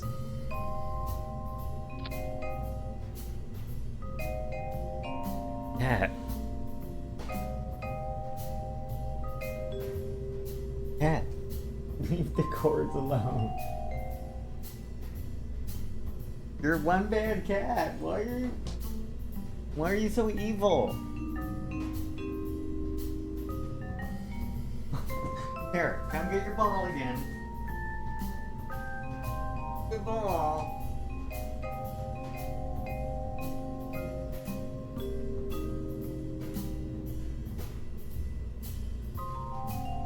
God, what a needy little kitty. Alright, what, is this looking good, do you think? Are we stable here? Maybe we should bring an antenna in case we get... Yeah, she's doing her own kind of science. Freaking me out kind of science. Okay, so we'll put an antenna on just in case we get stranded again.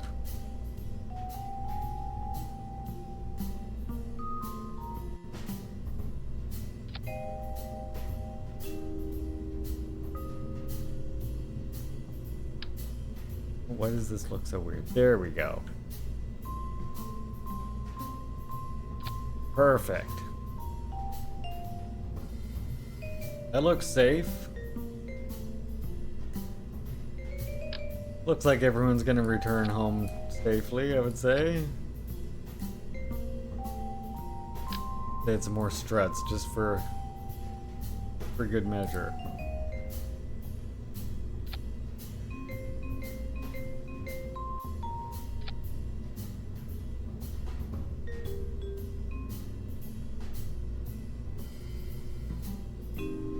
Okay, we're going with it. We won't know until we launch it. Who's our space pilot today? Looks like we got Bob Kerman. Oh no, Bill Kerman. He's coming, I guess. Is he? Yeah. Bill's coming. Bill's doing this mission. Alright. Everybody say good luck, Bill. I think that's all we need. But yeah, I do want to adjust this, so this goes down here. First thing, we want this to fire, we want that engine to fire with it. Actually, wait, I'll put this engine separate. And then these release, that releases the 4 engines. Make all these fire at once. Then that releases, and then that's the final engine. Okay. Oh yeah, I'm just curious, how's mine? Oh, oof. Well, how is it so heavy down below? I refuse to believe that. Maybe we need more of these engines. Fuck it, let's just see what happens. This is gonna be deadly as shit. We won't know until we try, though. That's my motto.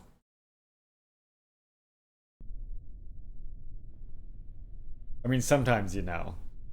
Sometimes you know.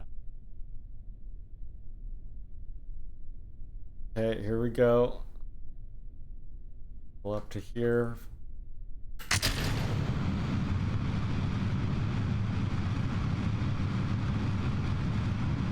We're going to space.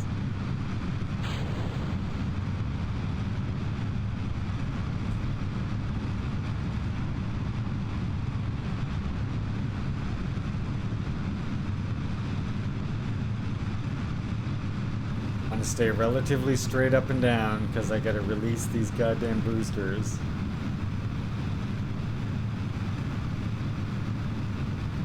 And we just want them to gently fall backwards.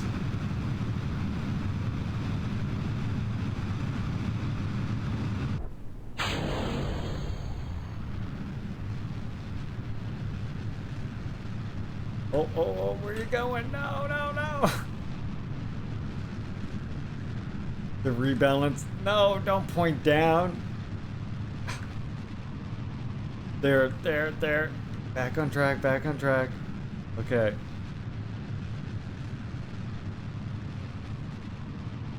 Okay, whoa.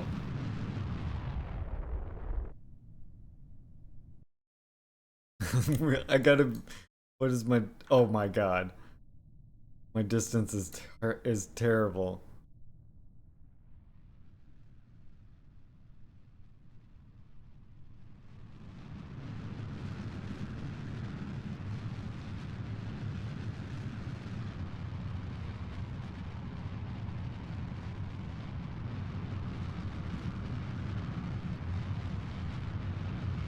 That was a little bit not good for a minute. Oh, it's still not good. Okay, wait. We gotta relaunch. Hold on. Let's try that one more time. I thought it was over too. And to be fair, it kind of didn't go good. When it released there, woo! Try this again. One more shot like this. If that doesn't work, we'll have to redesign this beast.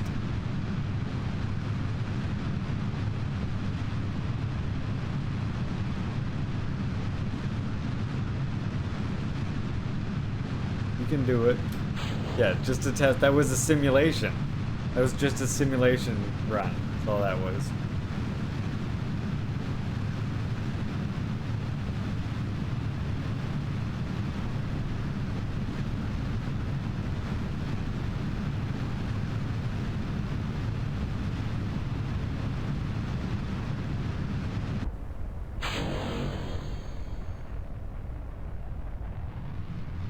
Okay, now stay upright. Okay. Oh my god. We need more thrust.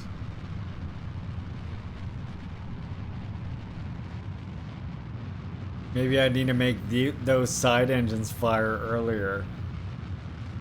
Our apoapsis is just fucking pathetic.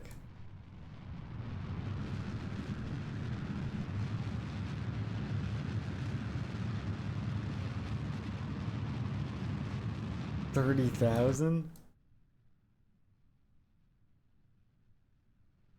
And hit it like this.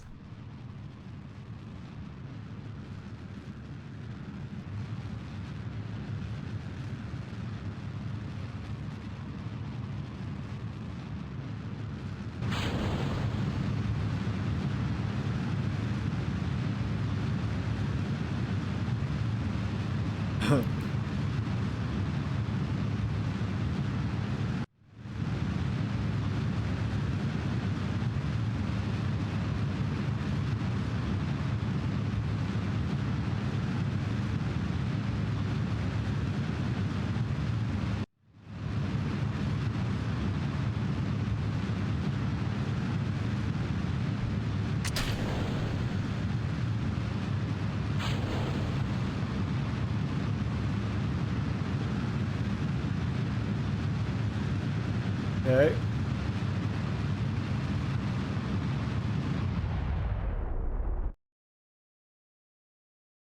It's space. There's Jebediah.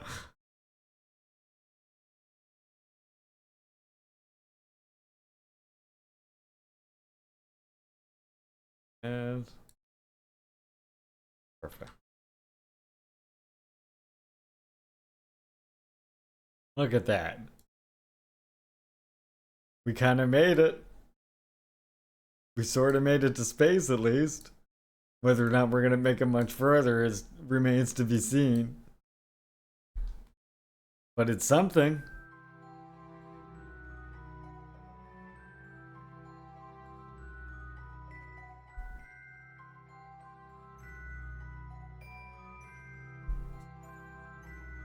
No, not a rescue mission. I mean, Jebediah is right there, but there ain't no... I don't think... We don't have the means to save Jebediah until we unlock new spacecraft, so he's gonna be there for years, for now. We, however, have made it to space almost. Glorious, glorious space. Where our Kerbins come to die, apparently. Yeah, see, because the only thing that I have is this capsule, and it can only hold one person. So I'd have to devise some way of saving him like this, or we have to wait until we have a multi-crew capsule and I can come and pick him up with that.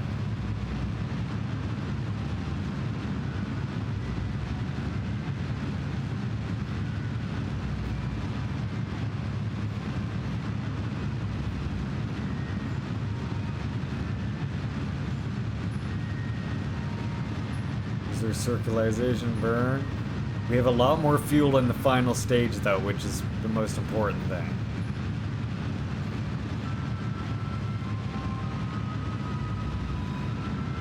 Yeah, he can see us with his telescope as we fly by at least. There we go.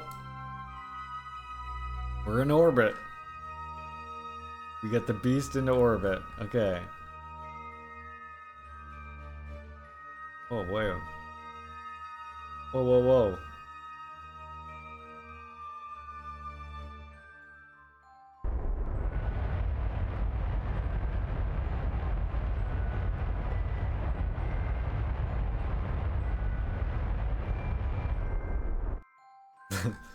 There. I didn't like the way that was looking for a second. Okay, let's see now. Still have a bunch of fuel left. So we either buzz the moon and get the science we missed on that.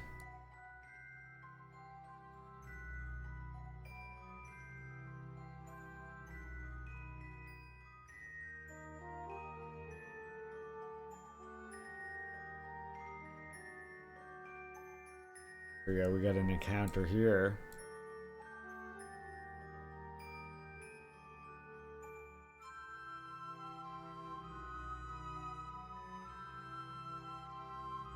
"43-second burn time, let's try it. We need the science that Jebediah failed to get."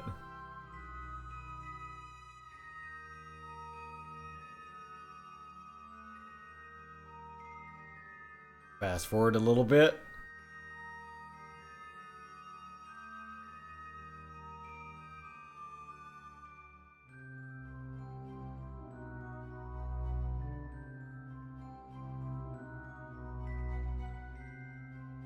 Alright, here we go. Jebediah's like on... Poor Jeb. Poor Jeb. That's all I get to say about that matter. We'll miss him, Jeb. We'll be back for you eventually. I guess I could put a probe, maybe. Maybe what we could do is put a space probe on top of a capsule and use that to go and save him. That might work.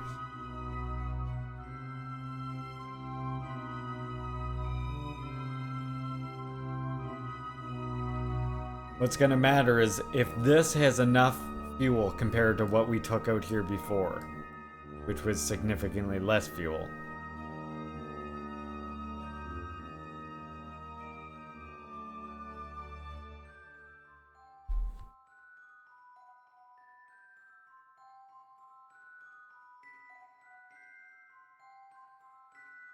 Go.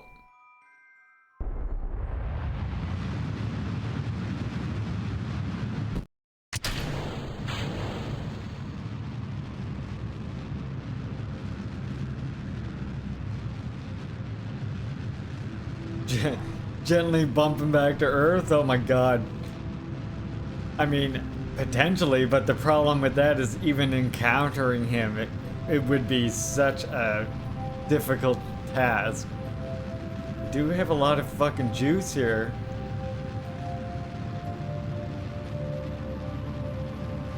Like, you could theoretically do it. The problem, again, is, like, just even meeting him in space is gonna be a ridiculous challenge in of itself.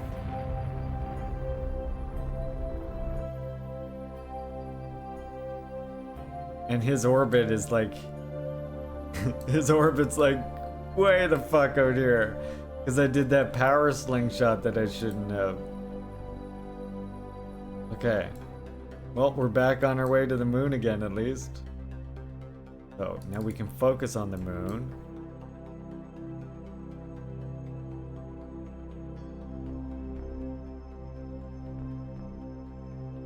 I think if we lower the...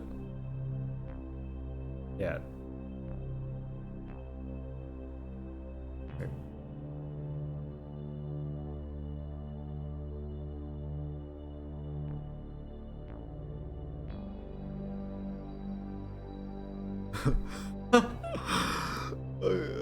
Okay, this gives me an incredible gravity assist.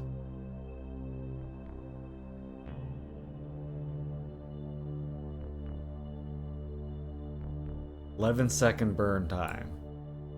That gets me 19. Yeah, let's try it. Try that. Okay, here we go. We're on our way back to the Mun.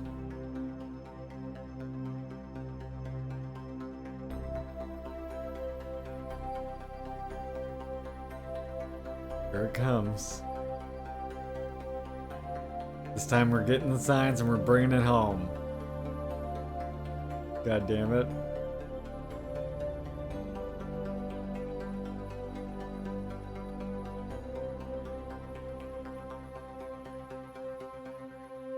Alright, here we go. This burn should bring us closer to the moon. The Mun. And then it wants to shoot me out into outer space. We're gonna try and not let that happen. I'm gonna try and circularize around this moon if I can. We don't really want to leave the orbit of Kerbin. That could be bad.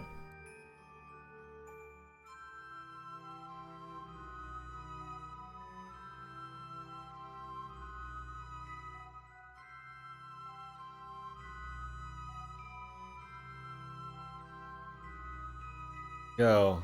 7, 6, 5, 4, 3, 2, 1, burn.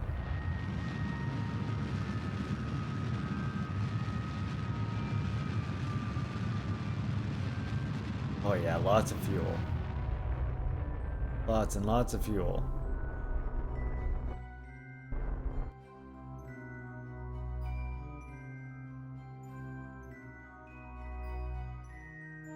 Perfect. Okay, so. Now it does want to give me an escape velocity. I'm gonna try and not let that happen because I do have lots of fuel, so we're gonna go right here and add another maneuver.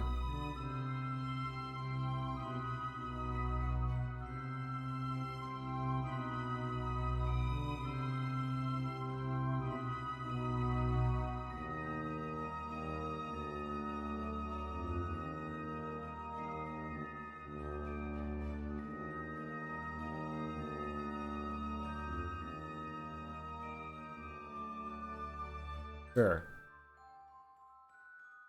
Okay, here we go. Towards the moon. Mun, even closer. Need to be on the maneuver when we get there.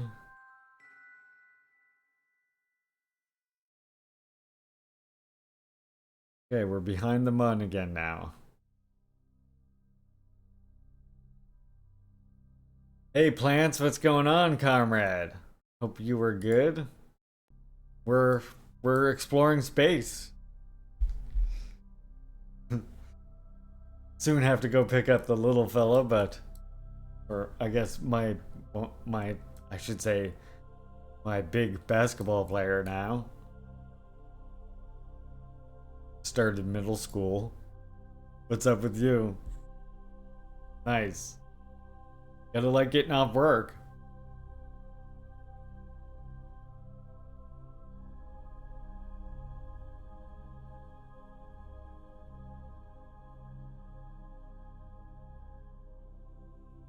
Yeah, my kid's balling. Soon we're ready to burn this. 9, 8, 7, 6, 5, 4, 3, 2, 1. Gotta hope I get lots more fuel than this. I think I do.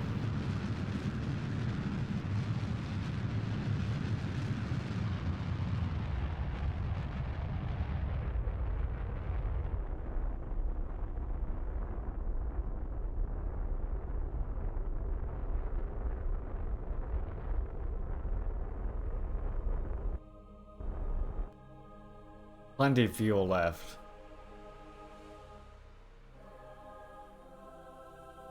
Alright, now look at that. Let's go to the brighter side so we can get a better look at this while we capture our science data. We're just above the moon. The mun. See the bright side though.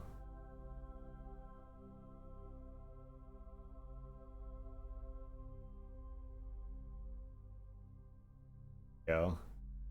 Now we're talking.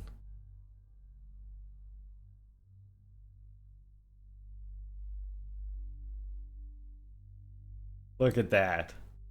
Okay. Now we can gather our science data. There's only one science data that's gonna be left behind.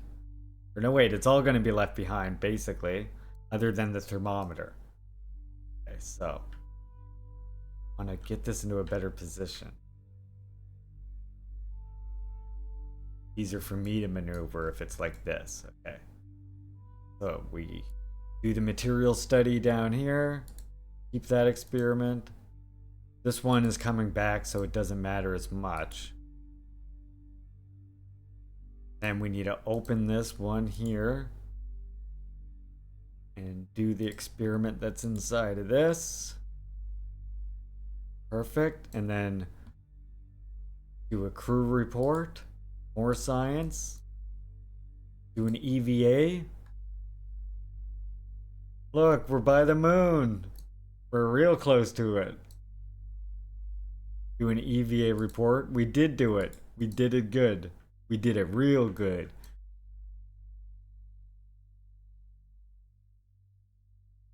Collect the data from that. Need to get a little bit closer to get the data from this one. Oh, thank you, Razor. Okay, we gotta let go for a sec.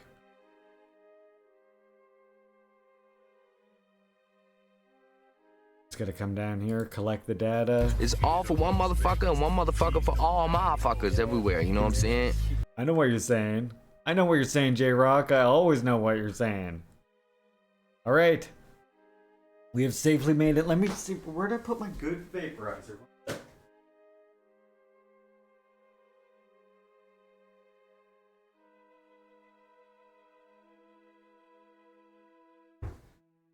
Set it down somewhere and I don't know where I set it. Probably in all the kitty distraction that was going on earlier. Well, if I can't have the good one, we'll go for a double.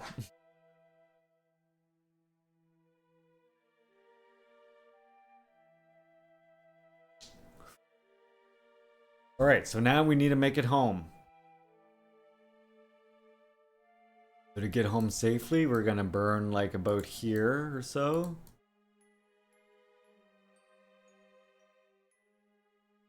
We're just gonna rocket right out of the solar system. Wait, there's a way to do this. We're going a certain side. There, that gets me pretty close. That looks pretty good. Okay, so now we just turn to the maneuver. Gonna be in just 2 minutes.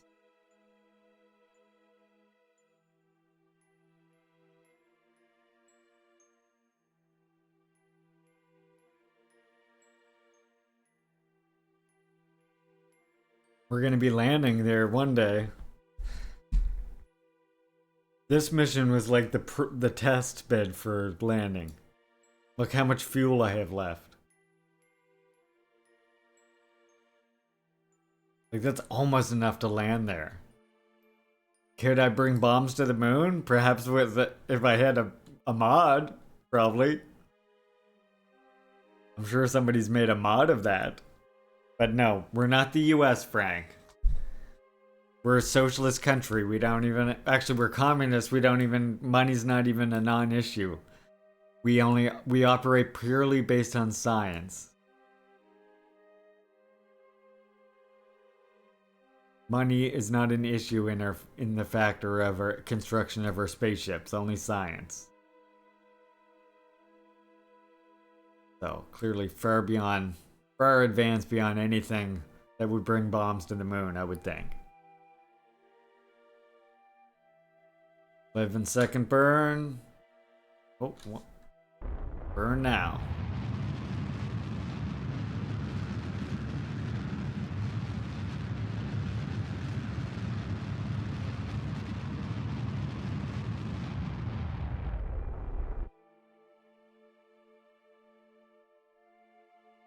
Okay, perfect. And when I get out right here, I should be able to burn even closer.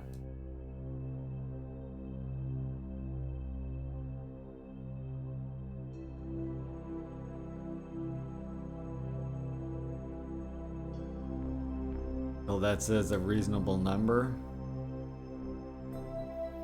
Flying THC vaporizer, that is what I'm flying.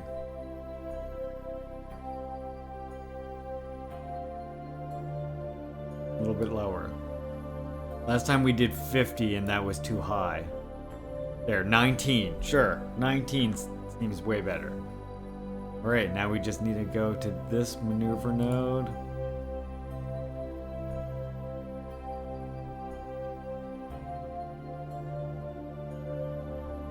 Say bye to the moon, everybody.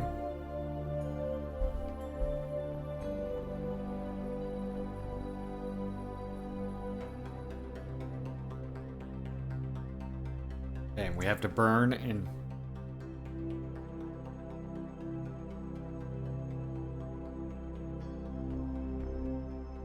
20 seconds now.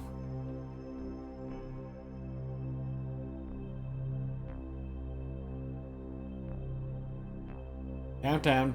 Begin the countdown, comrades. 8, 9, 8, 7, 6, 5, 4, 3, 2, 1. Fire the engines. This should get us home. Mama, we're coming home.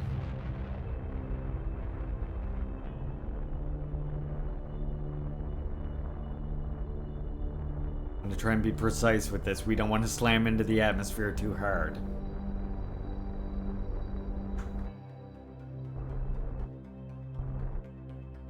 Okay.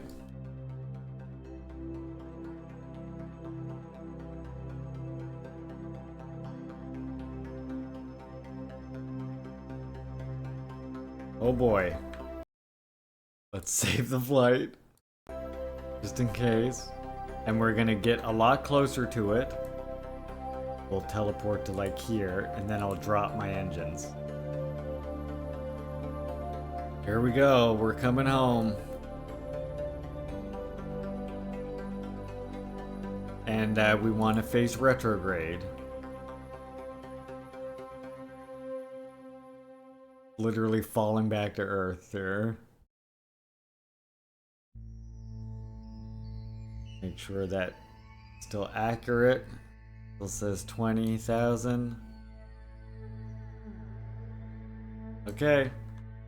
I think this should do it.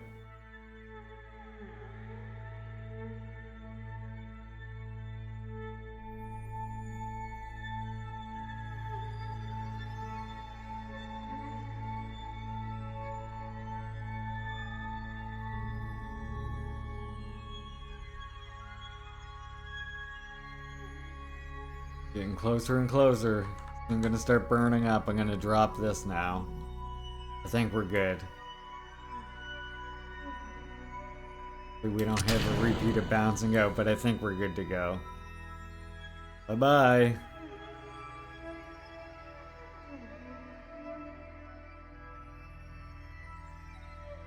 Get, of course, a good view like this. There. Coming in.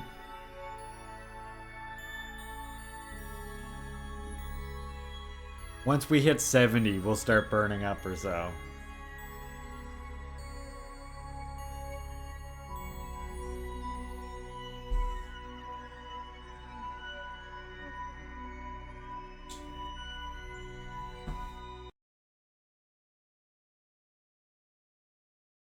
Who's gonna burn up first, me or the engine?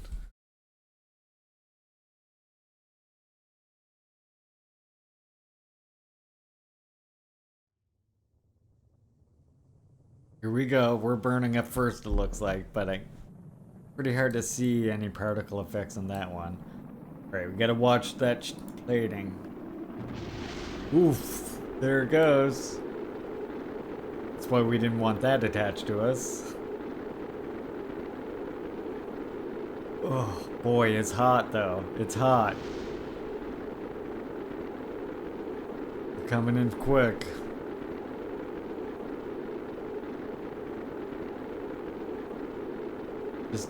We just don't want this to fill all the way up. This is gonna be a long burn in.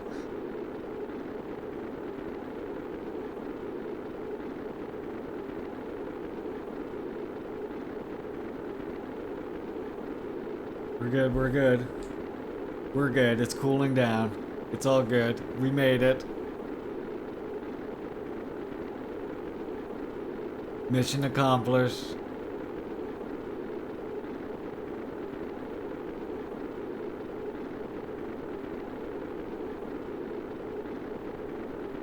Why do I approach at such a gradual angle? Because if I slam into the atmosphere too hard, instead of just burning up like this for a while, we'll just go explode like my engine did. Much better that we burn for a while than just simply explode.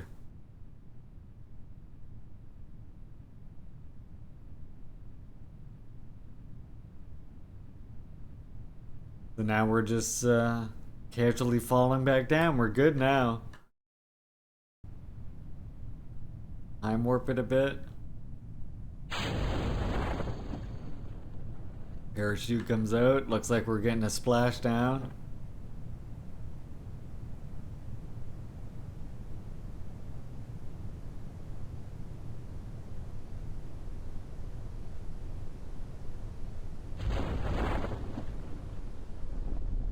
Parachute's open.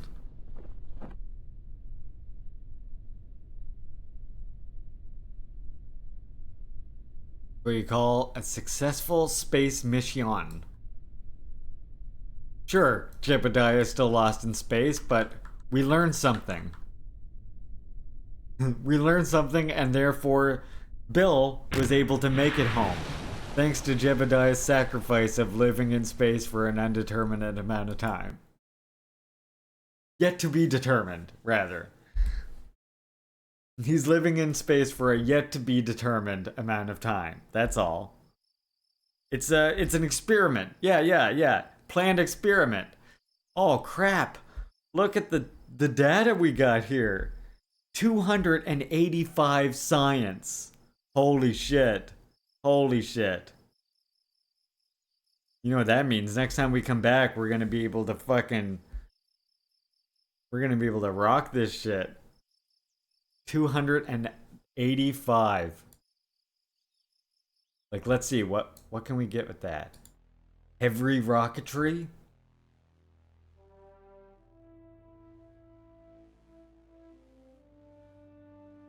This. Propulsion systems. Fuel systems. Oh, there's the fuel ducts. A drain valve? What the fuck would you use that for, I wonder? Advanced construction. God. A nose cone.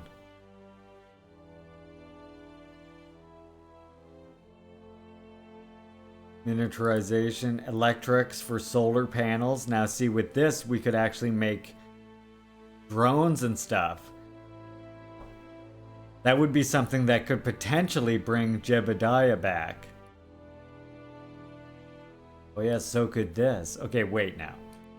Let's just decide on what we're gonna buy for now. Really need that one small engine. Where is that? There's one little tiny engine that we need. I think it's this. Yeah, I think it's that. That will blast away the engines that are attached to me. No point in buying the engine here until we get fuel tanks big enough, which means this category. Okay.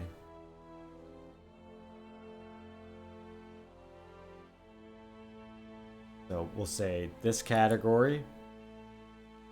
Advanced construction. Did I say? Or no, fuel systems. And then we'll say flight control. Boom. Aviation, what's this give us? Oh, it could allow us to build space planes in the future. Wing connectors. Different landing gears. Yeah, why not? We'll just complete that one out. We'll round that out. There, now when we come back, we got bigger fuel tanks to work with, and we have whatever this gave us. Oh, adapters. Oh yeah, this will work. This can adapt us to the bigger fuel tanks. And then next we'll get electronics. Perfect. We made it home.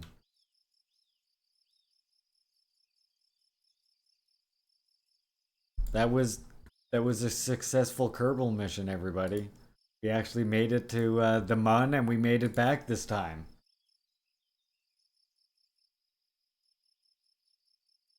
You know, in addition to the success of the Comrade Stalin reading as well. Let's not forget about that either. I'm going to put a poll up in chat. I want everybody who's still hanging out with me to please respond to the poll. Here's your poll. You have some choices. You have some choices to make here, comrades.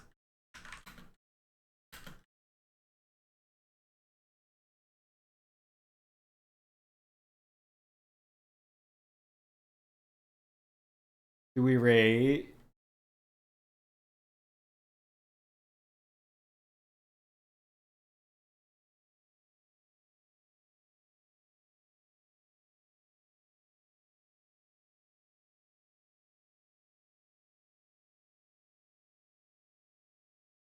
Okay, you comrades decide who we raid as usual.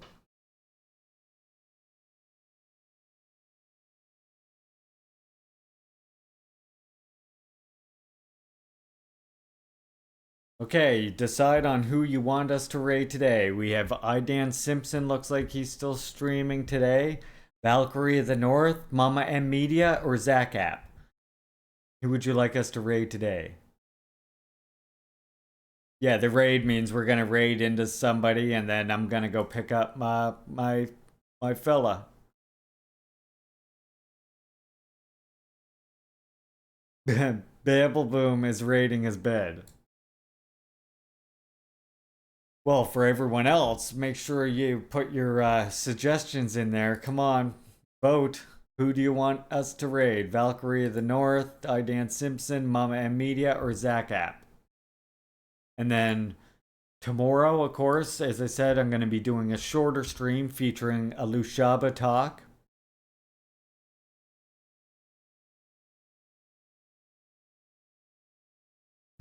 March, I should do that too. You managed to pull an all-nighter. I do that sometimes. Often, actually. Yeah, so I think we also are going to be doing, next time we're going to be doing the Lushaba lecture. I have Gerald Horn talk here that I found, as well as there's a couple Lushaba talks, so we're going to be doing one of those tomorrow. And then Thursday, we're going to be reading the next chapter of Stalin, History and Critique of a Black Legend, which you can, of course, get right here. Oh yeah, I do it way too often too, March. Remember, on chapter 5 if you're reading along with us. And then on Friday, we'll be doing another Winging a Day where I just hang around and chat with you all, and we might watch some videos, etc. And then on Saturday, I'll be doing the next crowd control game, which is going to be Super Mario World 2, Yoshi's Island. So make sure you keep those labor vouchers handy, and if you want to cause me pain in Super Mario Brothers 2, or I mean, you can potentially help me if you want to as well. Make sure you come back Saturday for that. All right, this is your last chance to vote, comrades. We're getting low. Valkyrie of the North is pulled into the lead. There's a raid message for all you subscribers right there. You can copy that. And we can leave that in Valkyrie's chat just like this. Unless, of course, we get an upset, which I can't imagine happening. By the way, if you comrades have any suggestions for anything that you want me to watch or you want me to read, just be sure to leave it in our Discord. When you join up, you just answer the 5 questions that we ask. Let them know you're from the Leaping Larry stream so I can give you a tag and let you know when I'm going live. It's not just my community, it's a great community where I just happen to be one featured streamer. We offer tech support, all kinds of great comrades in there to play video games with and learn about communism from. Much like the community that I'm trying to foster here on Twitch. So yeah. All right, I'm also going to want to remind you, comrades, as well, in case you do want to support my work and get a little bit something for it in addition, don't forget I have been starting to put some designs on some pieces of merch through this Streamlabs thing. One day, of course, I'd like to upgrade this and get it through a union shop, but for now, I threw some designs on this, so if you happen to want any of my stuff on a shirt or something like that, you can find it right there on that website. And I'm going to be adding more as well and ordering some for myself so you can see what it looks like. Very interested to see it for myself. That is, once I get everything paid for the month, that is. All right, Valkyrie of the North, I'm going to say wins it. So I'm going to start our raid here of Comrade Valkyrie.